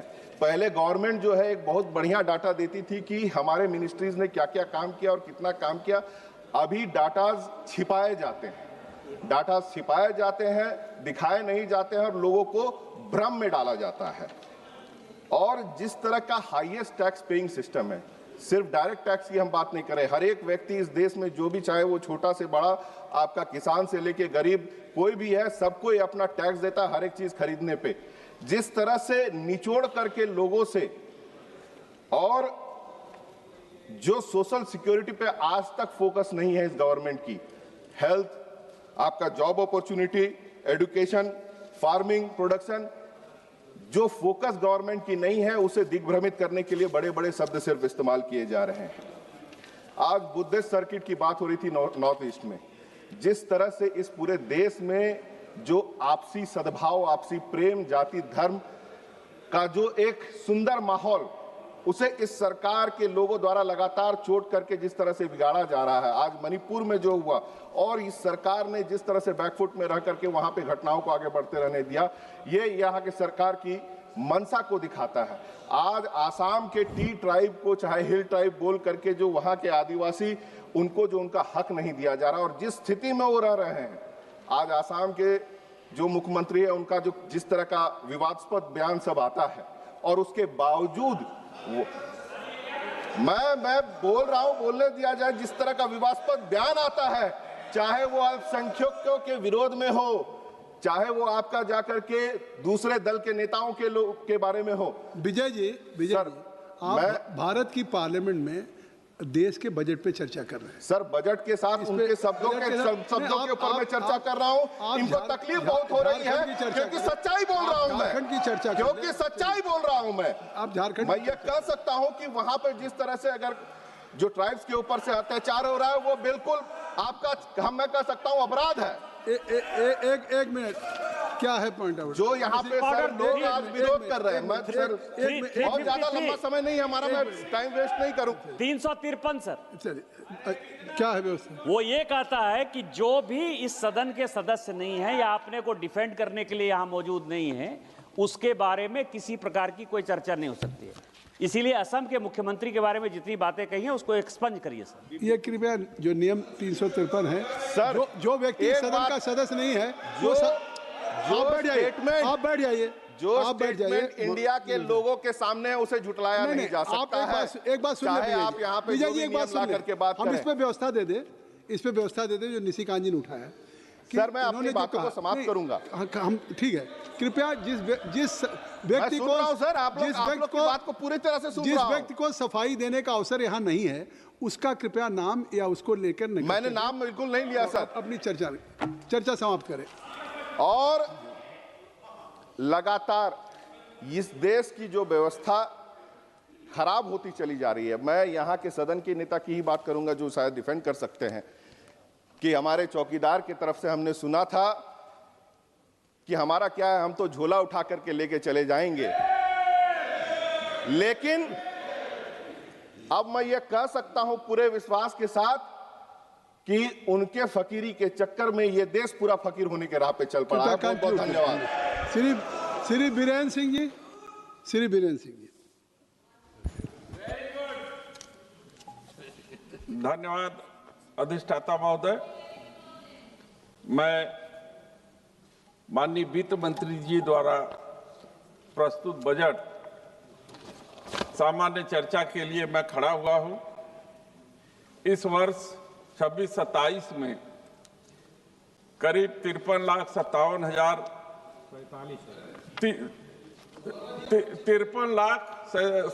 साढ़े 53 लाख के करीब 1,000 करोड़ के 53 लाख सम हजार करोड़, कुछ हजार करोड़, ये तो मैं कह रहा हूँ, करोड़ के बजट को उन्होंने इस वर्ष रखा है। इतना बड़ा बजट हो गया कि उसको पिछले कहने में दिक्कत हो रही है। सुनने में किसी को दिक्कत हो तो मैं क्या करूं? जो पिछले वर्ष की अपेक्षा 7.7% अधिक है। मैं इसलिए इस बजट 7.7% हमारे आंकड़े से है। और जो मनीलाल जी आप कह चुके हैं और बीरेन जी भी विधानसभा में रहे हैं, प्रॉम्प्टिंग मत करिए। जो 4.4% डेफिसिट के साथ है। मैं इस बात के लिए जरूर चर्चा करना चाहता हूं कि माननीय वित्त मंत्री जी ने कृषि के लिए 1,62,671 करोड़ आवंटित किया है, क्योंकि सदन पूरा जानता है कि देश हमारा 70% जो देश की आबादी है वो कृषि पर के क्षेत्र पर निर्भर है। इसलिए हम लोग स्पष्ट रूप से माननीय वित्त मंत्री जी से चाहते हैं कि इस बजट के अवलोकन से यह जरूर हम लोगों को आशा नहीं दिख रहा है कि जो किसानों के ऊपर लगातार कर्ज बढ़ रहे हैं उसके माफी के लिए किसी प्रकार का बजट में प्रावधान है, न ही एमएसपी पे गारंटी के कानून के संदर्भ में कोई प्रावधान होगा कि नहीं होगा। मैं पिछले दिनों माननीय कृषि मंत्री जी जब सदन में थे, प्रश्न के दौरान सबसे अधिक जो कठिन स्थिति है वो है बटाईदार किसानों की। लगभग जो बड़े किसान हैं वो स्वयं खेती नहीं करते और वो अपनी जमीन कृषक मजदूरों को ठेका पर बटाईदार के रूप में दे देते हैं। लेकिन जब दैवीय आपदा आती है, किसी कारण बाढ़ से उनकी पूरी फसल नष्ट हो जाती है, मेहनत उनकी बर्बाद हो जाती है, तो उनको इंश्योरेंस का कोई भी जो है कि सरकारी सहायता का लाभ उनको नहीं मिलता है। मैंने उनसे उस समय भी अनुरोध किया था और माननीय मंत्री जी से भी अपेक्षा की बजट में कुछ इस तरीके का प्रावधान करें कि बटाईदार किसानों के भी हित की रक्षा हो सके। यह सरकार जो है सबका विकास का दावा करती है, लेकिन हम ये सरकार के समक्ष रखना चाहते हैं कि कई प्रदेश और देश के कई प्रदेशों में और यहाँ तक कि मेरे जनपद चंदौली में भी कुछ जातियां ऐसी हैं कि एक जिले में वो अनुसूचित जनजाति में है और दूसरे जिले में अनुसूचित जाति में है। ये गोंड है, पनिका है, चेरो है, खरवार है, कोल है, भील है, बिहार है। यह इनका आर्थिक सर्वेक्षण भी नहीं किया गया है और यदि सरकार उनके प्रति इतना दयालु है कि उनका भी विकास हो तो क्या उनको जिसको अभी तक राज्य सरकार के द्वारा सर्टिफिकेट भी स्थानीय स्तर पर नहीं मिल पा रहा है, उनका शोषण भी हो रहा है, तो ऐसे सरकार उनके हित के लिए कैसे कार्रवाई करेगी, यह भी मैं जानना चाहता हूं।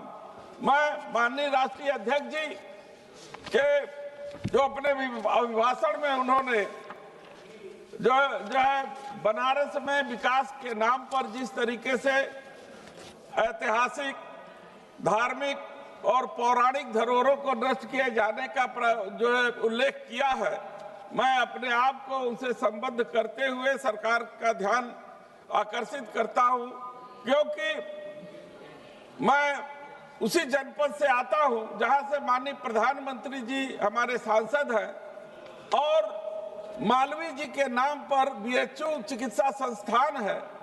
वहां लोगों की भलाई के लिए राज्य सरकार अनुदान, केंद्र सरकार अनुसंधान देती है, पैसा देती है और वो वहां पे गरीबों का ठीक तरीके से इलाज नहीं होता और वहां पे कृपया जो अभी तो 1 मिनट भी नहीं हुआ सर, 5-6 मिनट हो गया अभी तक जो है आपकी घड़ी तेज है सर और वहां पे मशीनरी और दवा के खरीद में बड़े पैमाने पर जो है धांधली होती है। और जहां तक एडमिशन का सवाल है, ओबीसी, एससी, एसटी और तमाम ऐसे शोध के छात्र हैं जिनको जो है कि नियमों का उल्लंघन करते हुए उनके हिस्सेदार की जो है कि वो चोरी सरकार कर रही है।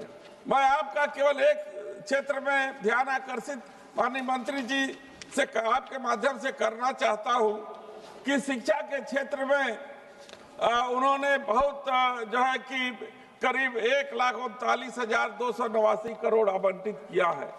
उन्होंने आर्थिक सर्वेक्षण में भी ये कहा है कि जो पिछड़ा क्षेत्र है, जो जनजाति वाला क्षेत्र है, वहां पे वो 500 कमरों का वो छात्रावास गरीबों के लिए तथा छात्राओं के लिए, पिछड़े वर्ग के लिए वो देंगी।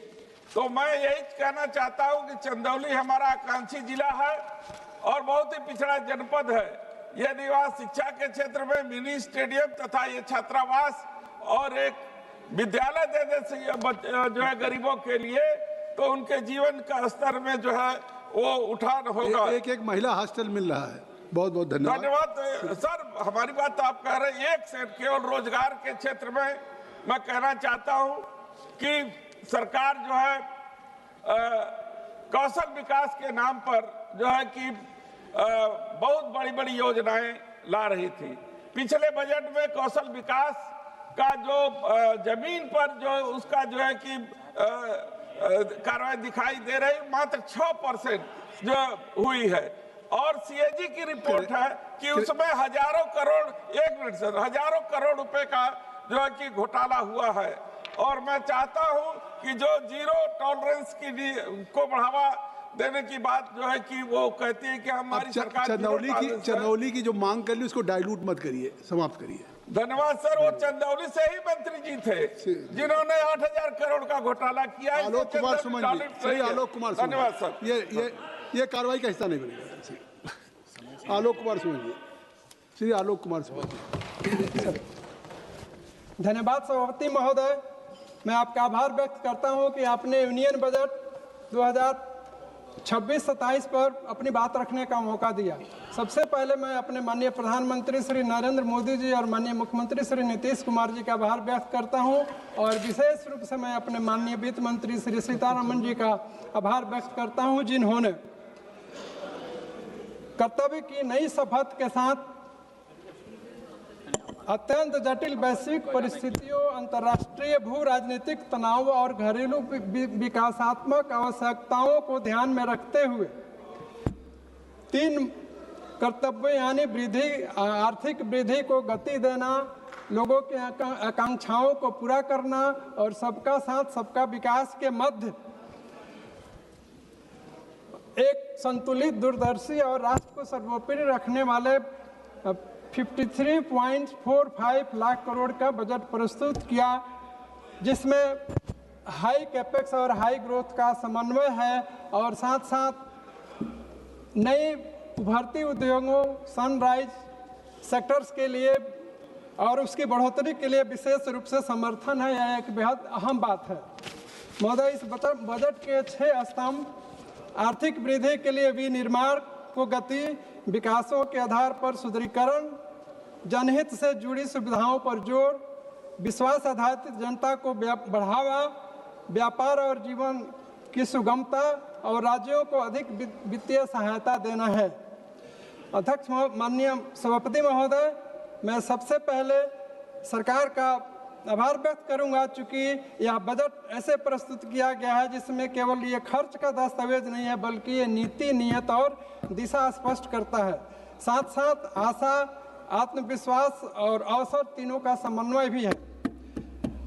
महोदय, मैं सबसे पहले सरकार द्वारा प्रस्तावित 12.2 लाख करोड़ की पूंजीगत व्यय की सराहना करना चाहता हूं, जो जीडीपी के 4.4% है।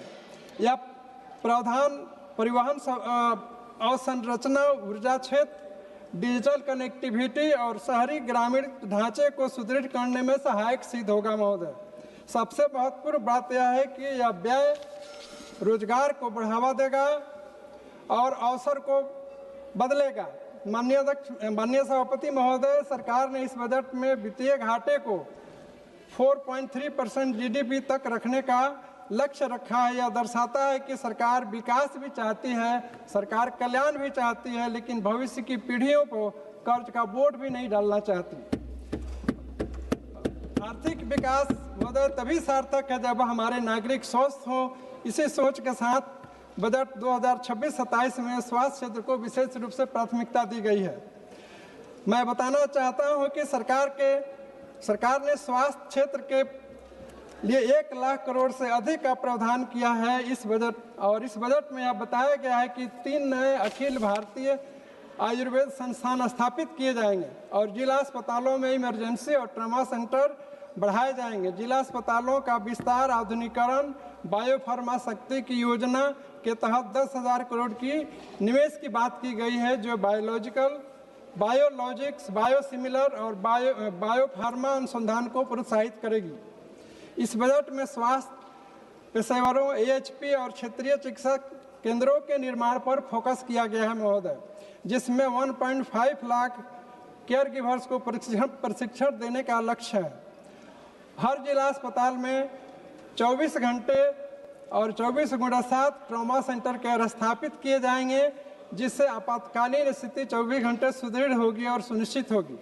मधुमेह, कैंसर और दुर्लभ 17 बीमारियों की दवाइयों पर सीमा शुल्क में कमी से इलाज की लागत कम और सस्ती होगी। बजट में प्रधानमंत्री जन आरोग्य योजना के लिए 9,500 करोड़ रुपए और राष्ट्रीय स्वास्थ्य मिशन के लिए 39,390 करोड़ रुपए का आवंटन बढ़ाया गया है, जो प्राथमिक स्वास्थ्य सेवा, मातृ शिशु स्वास्थ्य और रोग नियंत्रण को मजबूत करेगा महोदय। MSME सेक्टर भारत की अर्थव्यवस्था की रीढ़ है और सबसे अधिक रोजगार यहीं से आता है। बजट में छोटे और मध्यम उद्योगों के लिए 10,000 करोड़ रुपए आवंटित किए गए हैं। सरकार ने MSME को समर्थन देने के लिए आत्मनिर्भर भारत कोष में 4,000 करोड़ रुपए की अतिरिक्त राशि जोड़ने का प्रस्ताव रखा है। यह बजट वोकल फॉर लोकल को न केवल नारा बल्कि आर्थिक मॉडल के रूप में प्रस्तुत किया गया है। कृपया समाप्त करें महोदय। मैं 2 मिनट महोदय, मैं इस अवसर पर अपने माननीय वित्त मंत्री जी का ध्यान अपने संसदीय क्षेत्र गोपालगंज की तरफ आकृष्ट करना चाहता हूं, जहां एक सबिया एयरपोर्ट है और जो 2020 से ही उड़ान योजना में शामिल किया गया है, लेकिन अभी तक इसकी बिडिंग की प्रक्रिया नहीं हो पा रही है और आर्थिक संरचना नहीं तैयार हो पा रहे हैं, जिसके कारण परियोजना धरातल पर उतरने में विलंब की शिकार हो रही है। जबकि हमारी सरकार ने 149 हवाई अड्डे बना चुकी है। अतः महोदय,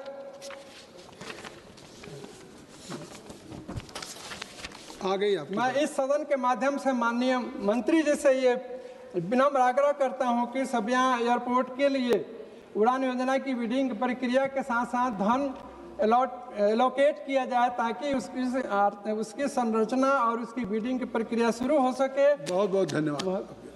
श्री राजकुमार, धन्यवाद सभापति महोदय। श्री राजकुमार संगवान जी।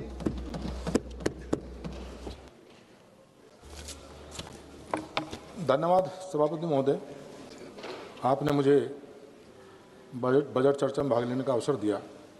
मैं केंद्रीय बजट पर चर्चा में भाग लेते हुए ये कहना चाहता हूँ कि यह बजट केवल आय व्यय का लेखा जोखा नहीं, बल्कि यह उस भारत का रोड मैप है जो आत्मनिर्भर, समावेशी और विकसित भारत के संकल्प के साथ साथ आगे बढ़ रहा है।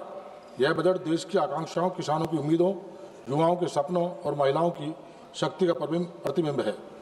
कृषि भारत की अर्थव्यवस्था की रीढ़ है और ये संतोष का विषय है कि वर्ष 24-25 में देश में खाद्यान्न और बागवानी उत्पादन में ऐतिहासिक रिकॉर्ड बनाया है। यह बजट किसानों की आय बढ़ाने, लागत घटाने और जोखिम कम करने की स्पष्ट दिशा प्रस्तुत करता है। तिलहन और दलहन के लिए चलाए गए राष्ट्रीय अभियानों के सकारात्मक परिणाम सामने आए हैं। खाद्य तेल आयात पर निर्भरता कम करने की दिशा में यह बजट एक निर्णायक कदम है। श्री अन्न यानी मिलेट्स को वैश्विक पहचान देकर सरकार ने न केवल पोषण सुरक्षा सुनिश्चित की है, बल्कि छोटे और सीमांत किसानों के लिए आय के नए अवसर भी पैदा किए हैं। आज का किसान केवल फसल उत्पादक नहीं रहा, बल्कि वह पशुपालक, मत्स्य पालन और मधुमक्खी पालन से जुड़कर आय के विविध स्रोत अपना रहा है। वर्ष 24-25 में देश का मत्स्य उत्पादन लगभग 200 लाख टन तक पहुंचना इस बात का प्रमाण है कि ग्रामीण अर्थव्यवस्था मजबूत हो रही है। कृषि के आधुनिकीकरण के लिए इस बजट में इंफ्रास्ट्रक्चर पर विशेष जोर दिया गया है। एग्रीकल्चर इंफ्रास्ट्रक्चर फंड के माध्यम से 1.25 लाख करोड़ रुपए से अधिक का निजी निवेश आकर्षित होना यह दर्शाता है कि सरकार की नीतियों पर भरोसा बढ़ा है। भंडारण, कोल्ड चेन और लॉजिस्टिक जैसे विस्तार से किसानों को उनकी उपज का बेहतर मूल्य मिल रहा है और ग्रामीण युवाओं के लिए रोजगार के अवसर बने हैं।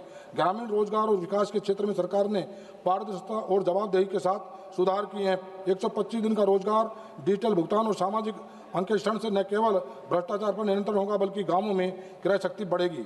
यह बजट ग्रामीण मांग को मजबूत करने वाला बजट है। यह बजट महिला सशक्तिकरण को विकास के केंद्र में रखता है। आज 10 करोड़ से अधिक महिलाएं स्वयं सहायता समूह से जुड़ी हैं। 2 करोड़ से अधिक महिलाएं लखपति दीदी बन चुकी हैं और न केवल एक वर्ष में 60 लाख नई लखपति दीदी बनी है। नमो ड्रोन दीदी योजना और स्वस्थ नारी सशक्त परिवार अभियान यह साबित करते हैं कि यह बजट महिलाओं को लाभार्थी नहीं नेतृत्वकर्ता बना रहा है। राष्ट्रीय सुरक्षा और आर्थिक मजबूती एक दूसरे के पूरक हैं। यह बजट स्पष्ट संदेश देता है कि भारत सुरक्षा के साथ समझौता नहीं करेगा। आंतरिक सुरक्षा की स्थिति में सुधार, माओवादी हिंसा का सीमित होना और युवाओं का मुख्य धारा में लौटना, यह सब विकास और विश्वास का परिणाम है। आत्मनिर्भर भारत की दिशा में उत्पादन आधारित प्रोत्साहन योजनाओं ने ठोस परिणाम दिए हैं। लगभग 2 लाख करोड़ रुपए का निवेश, 17 लाख करोड़ रुपए से अधिक का उत्पादन और 2025 में रक्षा उत्पादन का 1.5 लाख करोड़ रुपए पार करना, यह बजट भारत को वैश्विक मैन्युफैक्चरिंग हब बनाने की नींव मजबूत करता है। पिछले 11 वर्षों में $750 बिलियन का FDI वैश्विक विश्वास का प्रमाण है। युवाओं के लिए यह बजट अवसरों का बजट है। मुद्रा योजना के तहत 38 लाख करोड़ रुपए का ऋण देकर 12 करोड़ से अधिक युवाओं को स्वरोजगार से जोड़ा गया है। भारत का तीसरा सबसे बड़ा स्टार्टअप इकोसिस्टम बनना यह दर्शाता है कि यह बजट नौकरी खोजने वाला नहीं, नौकरी देने वाला बजट है। शिक्षा, तकनीक और कौशल विकास पर यह बजट भविष्य की तैयारी करता है। अटल टिंकरिंग लैब्स, AI और सेमीकंडक्टर प्रशिक्षण तथा ITI के उन्नयन से भारत एक फ्यूचर रेडी नेशन बन रहा है। यह बजट विकास के साथ साथ भारत की संस्कृति, विरासत और आत्मसम्मान को भी सशक्त करता है। आर्थिक प्रगति और संस्कृति गौरव दोनों को साथ लेकर चलने की यह सोच भारत की पहचान को और मजबूत करती है। यह बजट स्पष्ट करता है कि विकसित भारत कोई नारा नहीं बल्कि स्पष्ट नीति, मजबूत नेतृत्व, जन भागीदारी से सरकार साकार होने वाला लक्ष्य है। महोदय, मैं एक बात और जरूर कहना चाहता हूं कि बजट में जो कैंसर जैसी गंभीर बीमारियों के लिए जो सस्ती दवाओं के लिए प्रावधान किया गया है और बेरा लोकसभा क्षेत्र जहां नदियों का गंभीर खतरा है, जो दूषित जल से कैंसर जैसी गंभीर बीमारियां हो रही हैं, हमारे देश की सरकार ने बहुत सारे एम्स के सेंटर बनाए हैं, एम्स खोले हैं। अभी भी इस बजट में प्रावधान किया गया है। दिल्ली के एम्स में पूरे देश के मरीजों का पूरा भरोसा है और यहाँ पर इतना दबाव रहता है मरीजों का कि उनको भर्ती होने में दिक्कत होती है। मेरा लोकसभा क्षेत्र NCR का हिस्सा है। अगर एक एम्स का सेंटर, मरीज भी ये चाहते हैं कि अगर एक एम्स का सेंटर, क्योंकि कनेक्टिविटी अक्षरधाम से देहरादून के लिए जो बागपत होकर जाते हैं, आधे से पौने घंटे में बागपत पहुंच जाए, एक सेंटर अगर वहां बन जाए तो ये मरीजों का जो दबाव है वो वहां पर उसको हम कम कर सकते हैं। एक बात मैं और सर कहना चाहूंगा कि अभी किसानों के मन में एक भाव भी है, जो सरकारी परियोजनाओं के लिए भूमि का अधिग्रहण होता है और उस पर जो प्रतिकर किसानों को मिलता है, उस पर टैक्स से उनको राहत मिलती है। और जो अगर उसी परियोजनाओं के लिए, सरकार की परियोजनाओं के लिए अगर आपसी समझौते के आधार पर जमीन को लिया जाता है तो उस पर किसान को से टैक्स वसूला जाता है। अगर इसको भी उसी अधिग्रहण के दायरे में ला दिया जाए तो बहुत बेहतर होगा। एक बात और मैं कहता हूं, अपनी बात समाप्त करूंगा कि मेरा क्षेत्र गुड़ शक्कर की पहचान वाला क्षेत्र है और किसानों के लिए गुड़ शक्कर के जैसी हमारे यहाँ अगर एक हब वहां पर एक्सपोर्ट जोन, ये कैसे मालूम करके लिए निर्यात का जोर बना देगा तो किसानों की आय बढ़ेगी, आमदनी दुगनी होगी। आपने मुझे ये कैसे मालूम होगा कि आपका गुड़ का क्षेत्र है जब तक माननीय सदस्यों को खिलाएंगे नहीं? बताइए। आपने मुझे मौका दिया, बहुत बहुत धन्यवाद। Shri R Sachchidanandam. Very much, Speaker sir. The budget is not merely inadequate, it is structurally anti-people and pro-corporate. At a time when workers face job losses, farmers face falling incomes, youth face unemployment, and families face rising prices, the government has chosen to protect profits instead of the people. The working masses of this country are experiencing one of the worst phases of economic distress in decades. Real wages are stagnating. Unorganized workers remains without security, and unemployment among youth is alarmingly high. Yet instead of expanding public spending in generate jobs and strengthen demand, the government is obsessed with fiscal tightening for poor and fiscal generosity for the rich. There is no universal employment guarantee for urban youth, no major expansion for public sector recruitment, and no serious program to revive labor-intensive industries. This is a budget that asks unemployed to be patient while rewarding those who already control the wealth. Agriculture remains in deep crisis. Input costs, seeds, fertilizer, fuel keep rising.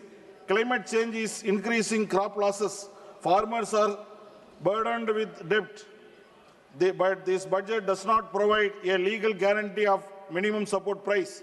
Large-scale public investment in irrigation, storage and procurement. Strong measures to reduce input costs. Instead, policies continues to open agriculture to corporate control while reducing the state's responsibility. Farmers are being pushed towards the market without protection, while big agribusiness is given policy support. This is not a reform. This is an abandonment. Public money for private profit. Honorable Speaker, sir, this budget clearly shows the pattern. Losses are socialist, profits are privatized. Corporate tax concessions continue. Incentives and subsidies are extended to large private players in infrastructure, logistics, and strategic sectors. Meanwhile, allocations for food security, rural development, and welfare schemes do not keep pace with inflation. The government claims there is no money for expanding social welfare, but there is always money when big capital demands support. Labor rights are being weakened in the name of ease of doing business.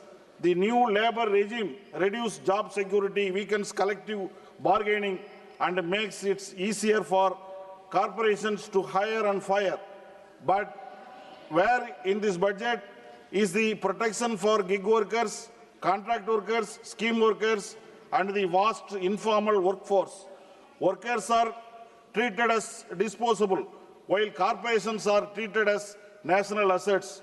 Energy transition without self-reliance. Yes, renewable energy is discussed, but the real question is who is controlled this transition?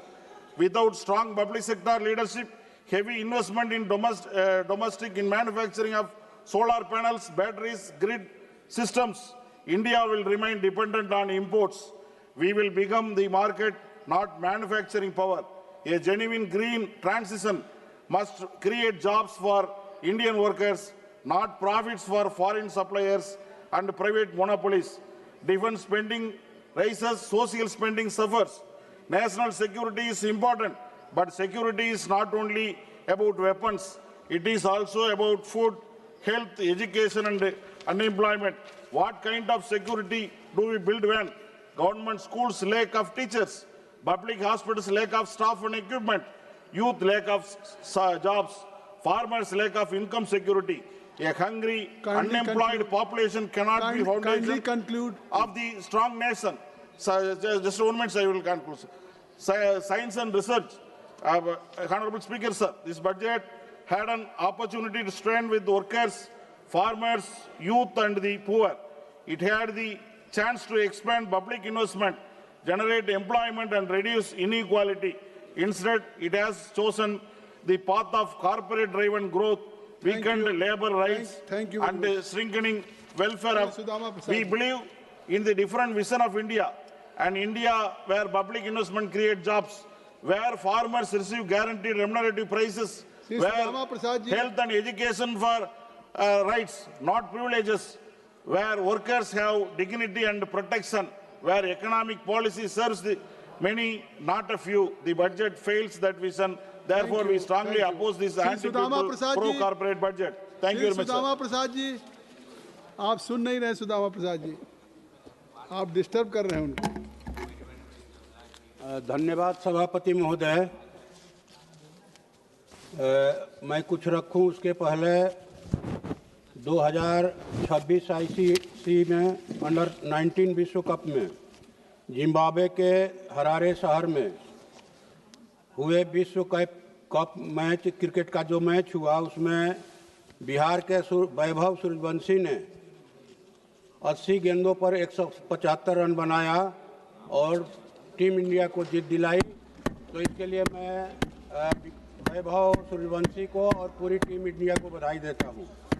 महोदय, ये 2026-27 का budget जो है वो जन विरोधी budget है, corporate परस्त, अमेरिका परस्त बजट है, इसलिए मैं इसकी मुखालफत करता हूं। महोदय, बजट का पैसा कहां जा रहा है? बजट का पैसा कहीं देहाती इलाकों में दिखाई नहीं पड़ रहा है। न नली गली बन रहा है, न पुल पुलिया, न ग्रामीण विकास का कोई काम हो रहा है। और हम लोगों को मिलता है 5 करोड़, हम लोग के करीब 100 करोड़ 125 करोड़ का योजना अभी आ गया है। तो हम लोग क्या करें? बजट का पैसा वहां खर्च नहीं हो रहा है महोदय, और ये फंड में भारी दबाव है। इसलिए सर, आपके माध्यम से सरकार से हमारा निवेदन है कि कम से कम इसको 30 करोड़ कीजिए। बजट आपको जिसको देना है दीजिए, लेकिन कम से कम देहाती इलाकों में काम चले। जिन लोगों ने जिताकर भेजा है, भारी दबाव है हम लोगों पर। कितना दिन हो गया एक ठो नली नहीं बना, एक ठो गली नहीं बना। दूसरी बात महोदय कि इस बजट में धान, गेहूं, दलहन, तिलहन, फल सब्जी पर पैदा करने वाले किसानों के बारे में कोई प्रावधान नहीं किया गया है कि वो क्या करेंगे। उनकी खेती है, ऊपर से ये अमेरिका भारत का जो व्यापार समझौता हुआ जिसमें कृषि उत्पादों पर से 0 टैरिफ कर दिया। अमेरिकी जो कृषि उत्पाद आएंगे, इससे कहिए कि भारत के किसानों के और यहाँ के खुदरा व्यवसायियों के गले में फांसी का फंदा हो गया महोदय। अभी जनवरी की रिपोर्ट है, पीयूष गोयल जी का बयान आ चुका है कि सिर्फ आप ही की ओर बोल रहे हैं सर। सिर्फ जो है जनवरी माह में इस साल महाराष्ट्र के यवतमाल जिला में 21 किसानों ने आत्महत्या किया, घाटे की वजह से, कर्ज की वजह से। और पूरे महाराष्ट्र में क्या होगा, पूरे देश में क्या होगा, इसलिए हम इस समझौते को कहा जाए कि जो पहला टैरिफ था भारत का अमेरिकी सामानों पर, या जो हम जो सामान बेचते थे उस पर टैरिफ था, उसको पुनर्बहाल करने की सरकार से मांग करता हूं। महोदय, एक पेड़ मां के नाम और करोड़ों पेड़ अडानी अंबानी के नाम, कैसे रहेगी ये धरती महोदय? आप कृपया नाम, ये धरती कैसे चलेगी अगर पेड़ काटे जाएंगे? 12,000 किलोमीटर में विकास के नाम पर, रेल परियोजनाओं के लिए, कोयला खनन के लिए, बांध और रोड परियोजनाओं के लिए पेड़ों की कटाई होगी। उनको लीज पर ये जंगल दिए जा रहे हैं। वहां के जो मूल निवासी हैं, आदिवासी दलित, उनको पुलिस बल के जरिए हटा करके, उनके विरोध को नजरअंदाज करके तमाम राज्यों में ये चल रहा है। इसलिए लगता है महाराज की महोदय की इस सरकार के जो लोग हैं उनको बसने के लिए कहीं दूसरे ग्रह पर जमीन खोज लिया गया है। जब धरती पर पेड़ नहीं रहेंगे महोदय, तो कैसे ये सृष्टि बचेगी? सृष्टि रहेगी कैसे? पेड़ कट जाएंगे सारे के सारे पेड़, तो यहाँ ऑक्सीजन कैसे मिलेगा हम लोगों को? पानी कहां से मिलेगा? खेती कैसे होगी महोदय? इसलिए हम लोग मांग करते हैं कि इस सृष्टि को बचाने के लिए सबसे पहली जरूरत, तमाम यहाँ कोई भी पार्टी तभी रहेगी जब ये धरती रहेगी महोदय, जंगलों की कटाई पर सख्ती से रोक लगाई जाए। और एक बात ये महोदय कि यहाँ पीरपैंती में 1050 एकड़ जमीन अडानी को पावर प्लांट के लिए दे दिया गया, उसको रद्द किया जाए 1 रुपये के लीज पर। और महोदय समाप्त कर रहे हैं महोदय, ये मनरेगा को खत्म करके ये जो जी राम जी योजना लाई गई है, इसे ग्रामीण भारत के मजदूरों, खेत मजदूरों को जो काम का अधिकार मिला था वो अधिकार खत्म कर दिया गया, इसलिए इसको बहाल किया जाए। महोदय, दूसरी बात की 4 लेबर कोड के जरिए जो मजदूरों के हितों की रक्षा के लिए ये 4 श्रम कोड, ये 44 श्रम कोड थे, उनको खत्म करके 4 लाया गया है। फिर से पुराने को वापस लाया जाए, नया को खत्म किया जाए। और तीसरी बात महोदय, एक मांग हमारे इलाके का है, सुन लिया जाए सर। जो है सोन नदी जो है वहां जलाशय की मांग, हम लोग उसमें निर्माण की बात कर रहे हैं कि अगर वो जलाशय बन जाता है तो मध्य बिहार के 8 जिलों की 42 लाख एकड़ जमीन की सिंचाई होगी महोदय, और सोन नहरों का आधुनिकीकरण किया जाए। ये हम आपके माध्यम से सरकार से मांग करते हैं। और भोजपुर में एक स्टेडियम का सरकार निर्माण करवा दे महोदय। अभी ढेर चीज बोलना है, कहें आप तो इसको हम भिजवा देते हैं। आपकी सब बात आ गई, धन्यवाद, बहुत बहुत धन्यवाद। श्री जुगल किशोर शर्मा जी। धन्यवाद सभापति जी। मैं आपका आभार प्रकट करना चाहता हूं कि आपने मुझे 2026 और 27 के बजट पर बोलने का जो है वो मौका दिया। महोदय, मैं आभार प्रकट करना चाहता हूं अपने देश के प्रधानमंत्री नरेंद्र भाई मोदी जी का और वित्त मंत्री निर्मला सीतारमण जी का, जिन्होंने देश के प्रधानमंत्री जी के नेतृत्व में 2026 और 27 का बजट जहां पर प्रस्तुत किया।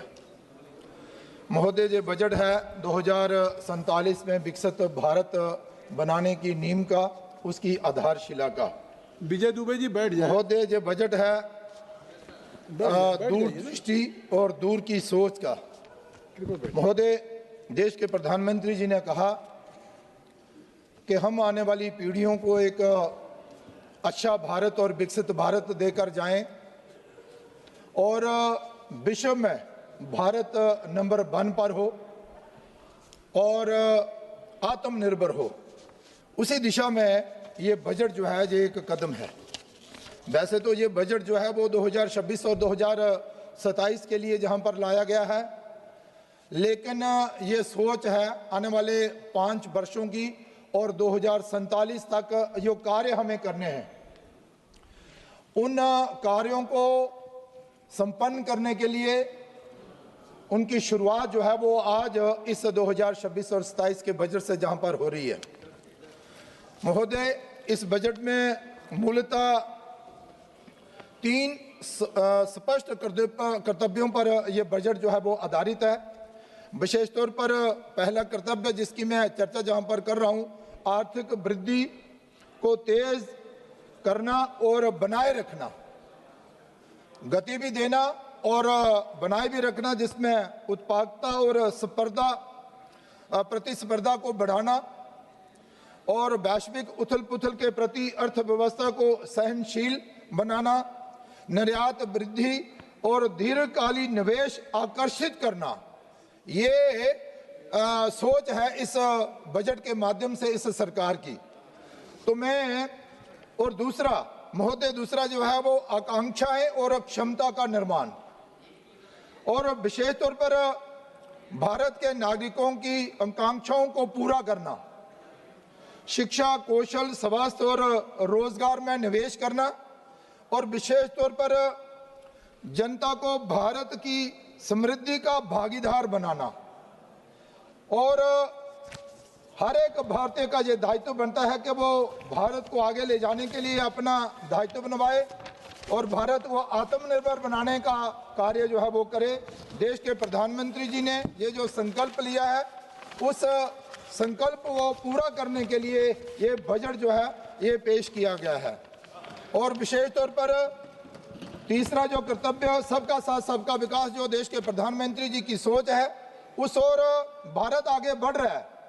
इसके साथ साथ ही समावेशी विकास सुनिश्चित करना, हर परिवार, क्षेत्र और समुदाय तक अवसर पहुंचाना, सामाजिक न्याय और क्षेत्रीय संतुलन पर जोर देना, इस बजट का जो है वो विशेष तौर पर ध्यान जो है वो केंद्रित जो है वो किया गया है। महोदय, मैं बताना चाहता हूं कि जहां पर ये जो टैक्सेस की जहां पर बात की गई है, अनुपालन का सरलीकरण करना, यो परेशानी लोगों को ना आए, इसलिए आयकर विवरणी ITR को सरल बनाने और छोटे करदाताओं के लिए नियमों में ढील देने का प्रस्ताव जो है वो इस बजट में जो है वो दिखाया गया है। और इसके साथ ही हम सब जानते ही हैं कि भाई 12 लाख तक की आय तक जो है वो टैक्स में छूट दी गई है। ये बहुत बड़ी राहत जो है वो देश के प्रधानमंत्री नरेंद्र भाई द्वारा जो है वो देश के नागरिकों की जो है वो दी गई है। महोदय, मैं कहना चाहता हूं, ऐसे तो बहुत से ऐसे क्षेत्र हैं जिन और बजट के द्वारा जो है वो ध्यान जो है वो आकर्षित किया गया है। परिवहन, रक्षा, ग्रामीण विकास, गृह कार्य, कृषि और संबंध कार्यालय, शिक्षा, ऊर्जा, स्वास्थ्य, शहरी विकास, आईटी और दूरसंचार, वाणिज्य और उद्योग, सामाजिक कल्याण, विज्ञान, वैज्ञानिक विभाग, कर प्रशासन, विदेश कार्य, वित्त, पूर्वोत्तर विकास के लिए यहाँ पर बहुत सारा जो प्रावधान जो है वो रखा गया है। लेकिन इसके साथ साथ ही मैं ये भी बताना चाहता हूं कि हेल्थ सेक्टर में भी बहुत बड़ी राहत देने की बात जो है वो इस बजट में जो है वो की गई है। महोदय, मैं कहना चाहता हूं कि शिक्षा क्षेत्र में भी, शिक्षा और कौशल क्षेत्र में बहुत बड़ा प्रावधान जो है वो इसमें रखा गया है, ताकि आने वाले दिनों में देश के नौजवान जो हैं वो अच्छा करें, अच्छा पढ़ा लिखें और कौशल युक्त हों और आत्मनिर्भर बनाने में आत्मनिर्भरता की ओर आगे जो है बढ़े।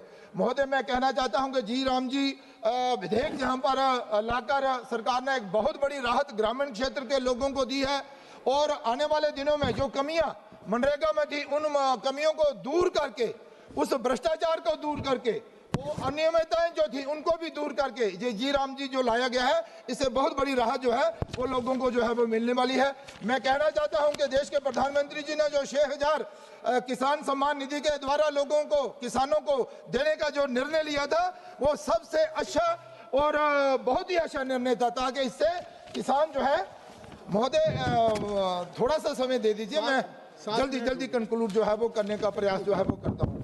महोदय, मैं बताना चाहता हूँ कि यहाँ पर हमारी जो अर्थव्यवस्था लुढ़कने की तरफ जो है वो जा रही थी, अब जाकर अर्थव्यवस्था जो है वो तेजी के साथ जो है वो आगे बढ़ रही है। प्रधानमंत्री नरेंद्र भाई मोदी जी द्वारा वित्तीय अनुशासन और उनके द्वारा पेश किए जा रहे दीर्घकालीन जो असर है वो दिखने लगे हैं और बजट के कारण भारत की अर्थव्यवस्था दुनिया की सबसे तेज बढ़ने वाली अर्थव्यवस्था जो है वो बनती जा रही है और बनने भी वाली है। महोदय, भारत की अर्थव्यवस्था विश्व की चौथी अर्थव्यवस्था जो है लगभग बन ही गई है। इसके अलावा भी बहुत सारी योजनाएं जो चलाई गई हैं उन पर भी जहां पर जो है वो सारे कार्य, मैं आपका आभार प्रकट करना चाहता हूं कि आपने मुझे इतना ही समय दिया। लेकिन महोदय, कहने के लिए बहुत कुछ था, लेकिन मैं आपका आभार प्रकट करना चाहता हूं कि आपने बहुत अच्छा किया। और विशेष तौर पर जम्मू कश्मीर की अगर बात करूं तो जम्मू कश्मीर के लिए भी इस बजट में 2000 करोड़ जो रुपया है, 2000 लाख करोड़ रुपया जो है वो ज्यादा जम्मू कश्मीर को भी जो है इस बजट में दिया है। इन्हीं शब्दों के साथ मैं आपका आभार प्रकट करता हूं। धन्यवाद करता हूं। धन्यवाद। श्री हनुमान बेनीवाल जी। सर काम बुलवाना आज इनको, आपको ही बुलवाना। सभापति महोदय, सबसे पहले तो मैं आपको धन्यवाद दूंगा कि आज आपने तो सुचारू रूप से चर्चा चालू हुई है उसकी, और दोनों पक्षों को धन्यवाद की चाहिए। अगर 5-7 दिन पहले हो जाता तो कम से कम समय तो खराब नहीं होता हमारा और देश का, कुछ बोल लेते राष्ट्रपति अभिभाषण पे भी। सभापति महोदय, जो आम बजट आया केंद्र सरकार का, इसके अंदर गरीब, किसान, मजदूर, युवा और मध्यम वर्ग, बजट जब आता तो उम्मीद रखता देश का प्रत्येक वर्ग कि अब बजट आएगा, कुछ विशेष रूप से हमें सौगात मिलेगी। लेकिन दुर्भाग्य से कोई वर्ग इस बजट से ज़्यादा खुश नहीं है। सबका साथ, सबका विकास का नारा देती है सरकार, कुछ गिने चुने कॉर्पोरेट घरानों का बजट बनकर रह गया। पूर्व वक्ताओं ने भी लंबी चौड़ी बात यहाँ पे कही। सभापति महोदय, हमारे देश में आयकर, अधिभार, उपकार, जीएसटी से विभिन्न प्रकार के करों के कारण मध्यम वर्ग, वेतनभोगी, कर्मचारी, पेशेवर वर्ग आर्थिक रूप से शोषित महसूस कर रहे हैं। और जो बहुस्तरीय कर का ढांचा है उससे नागरिकों को वास्तविक आय और बचत को गंभीर रूप से प्रभावित कर रहा है। बावजूद इसके बजट में सरकार ने उच्च और बहु कराधान की प्रणाली में सुधार करने कोई ठोस रोड में तैयार नहीं किया। सभापति महोदय, अमीर गरीब की खाई बढ़ाने वाला बजट है। आपने स्वास्थ्य बीमा और व्यक्तिगत जीवन बीमा पर जीएसटी शून्य कर दी, मगर राजस्थान सहित कई राज्यों में बीमा कंपनियों ने ऐसे बीमा बेस प्रीमियम बढ़ाकर सरकार को चुनौती दी, मगर सरकार इस बात को स्वीकार करने से इनकार करी है। इसलिए राहत के नाम पर दिखावा करने में सरकार को ज़्यादा भरोसा है। सभापति महोदय, जिस राजस्थान प्रांत से आता हूँ, लगातार एनडीए को 25-25 सीट, अब की बार भी 14-15 सीट आपको दी। इस बजट के अंदर राजस्थान का जिक्र तक नहीं किया। हमने बहुत बड़ी मांगे राजस्थान के अंदर करी थी, और जहाँ जहाँ चुनाव होते हैं उस स्टेट को आप मदद करते हो उस साल, ये सही है जो भी आप करते हो, लेकिन राजस्थान जैसे प्रांत का नाम आपको लेना चाहिए। भारतीय जनता पार्टी राजस्थान से मजबूत हुई थी।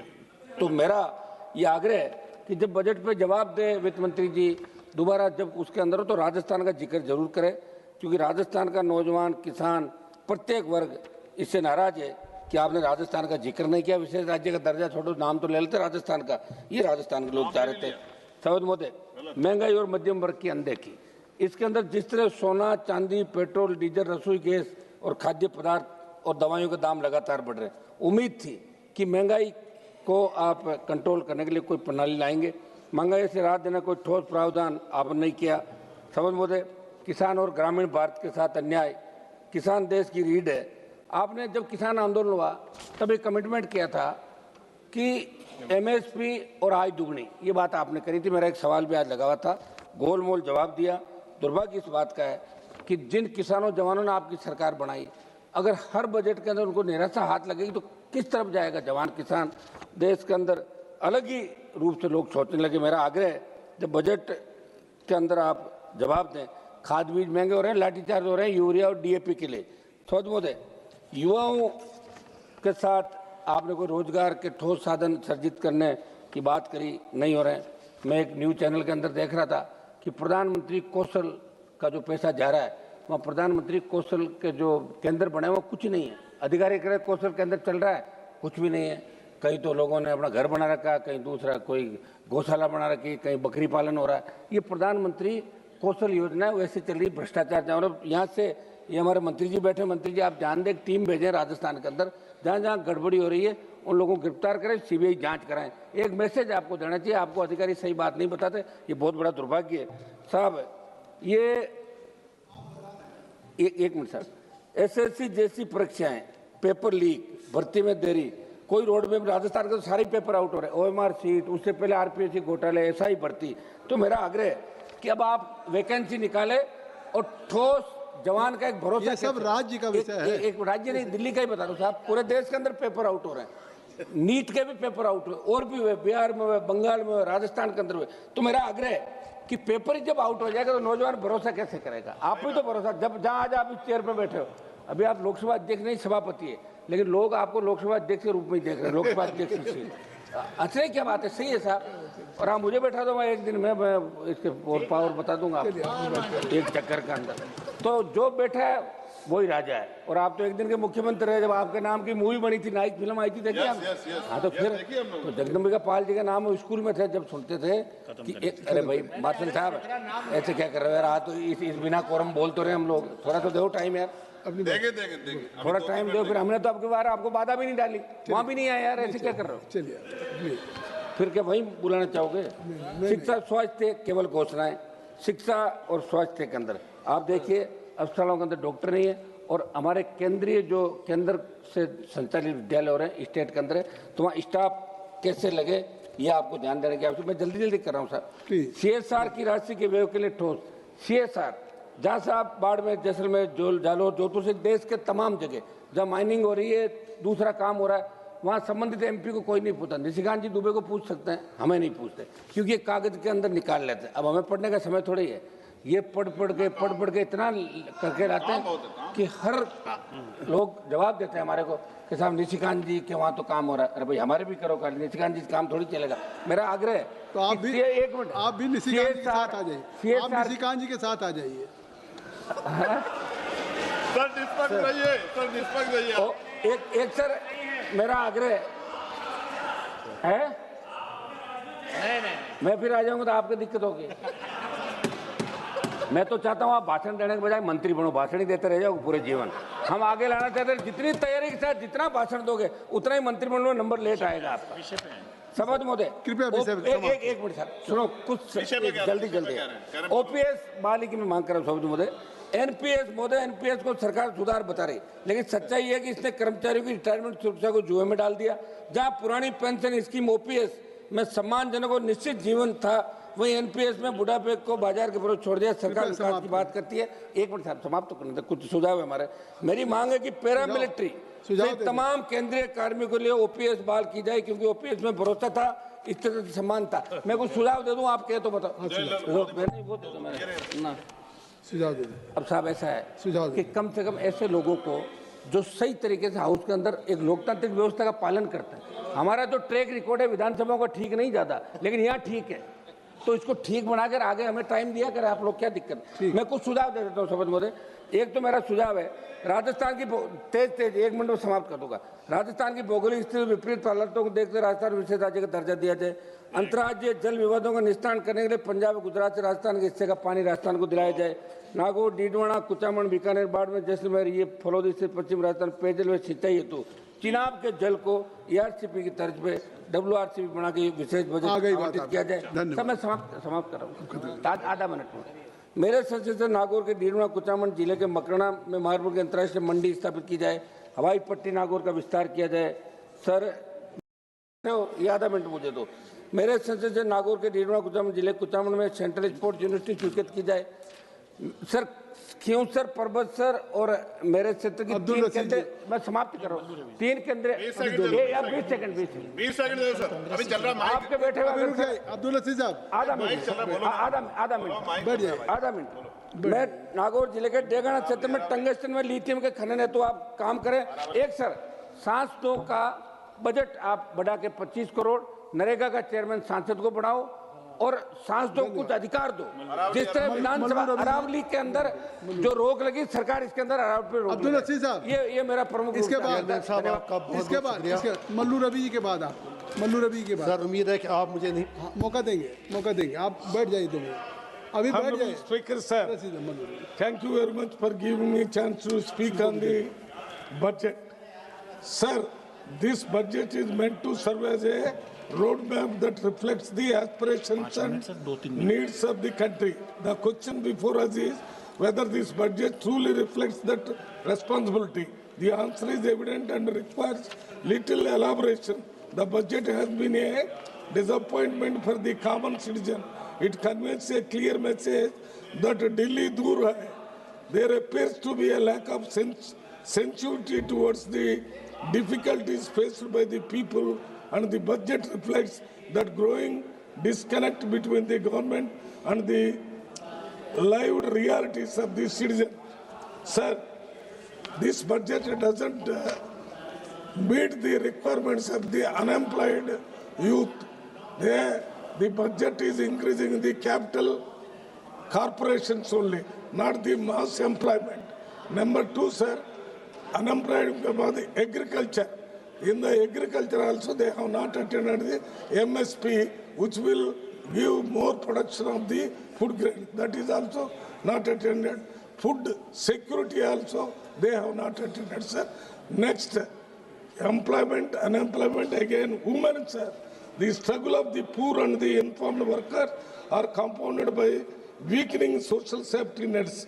Over recent years, public investment in food security has declined significantly. Allocations under the National Food Security Act, including key programs such as Integrated Child Development Services, PM Portion, and maternity entitlements have been reduced by nearly 50%.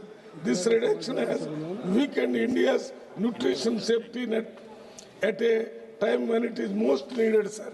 Then, since 2014, 5 minutes, sir. 5 minutes already you have taken. 2014, the rupee has depreciated over 50%, touching Rs 90.12 for USD by January 2026, and was among the worst performing Asian currencies in 2025.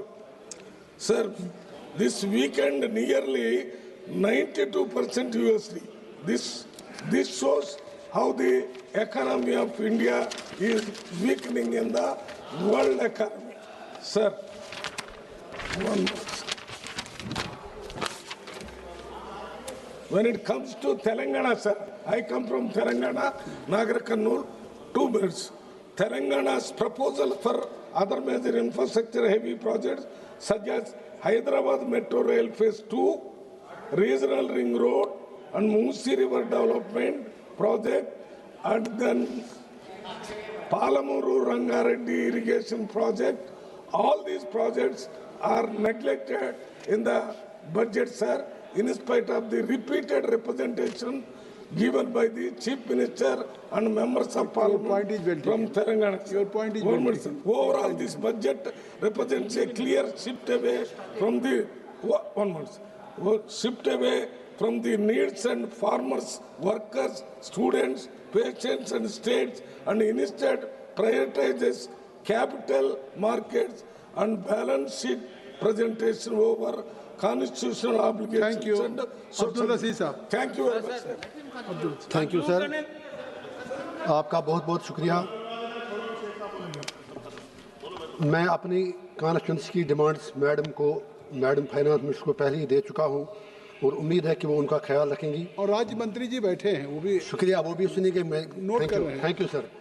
तो मेरी इससे पहले मैं अपनी बात कहूं, मैं अपने जो let us admire those people who really fight for their conviction and commitment, जो अपने राज्यसभा के सदानंद मास्टर जी हैं, इतनी कष्ट उठाने के बाद राज्यसभा पहुंचे, जो उन्होंने स्पीच दी मैंने वो सारी टीवी पे देखी।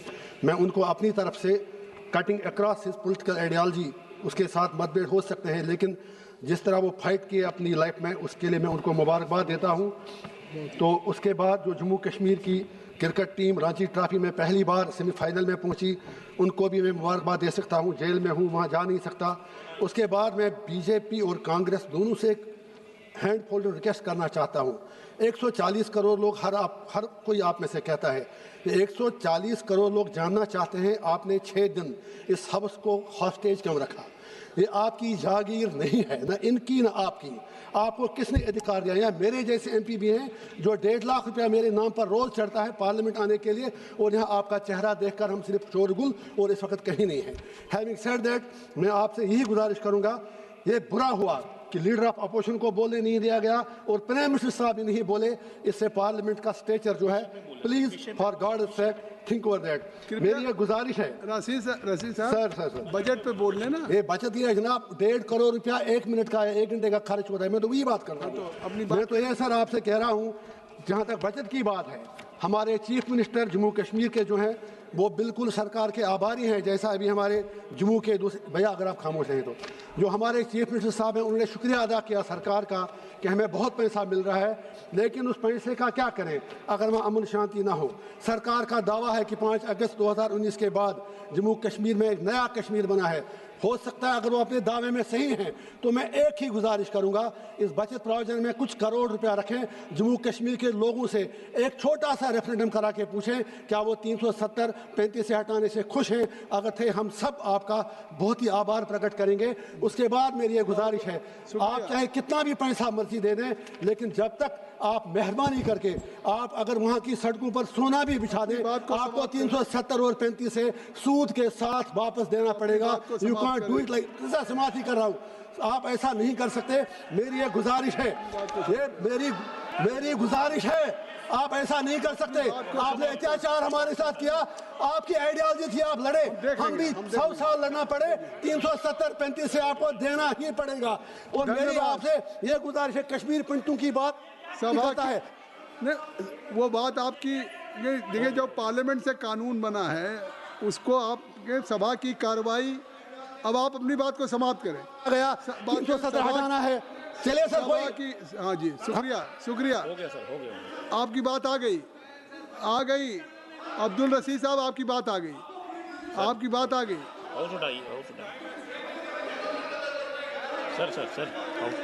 सर नहीं देना, स्पीकर साहब ने। सभा की कार्रवाई कल बुधवार दिनांक 11 फरवरी 2026 को प्रातः 11 बजे तक के लिए स्थगित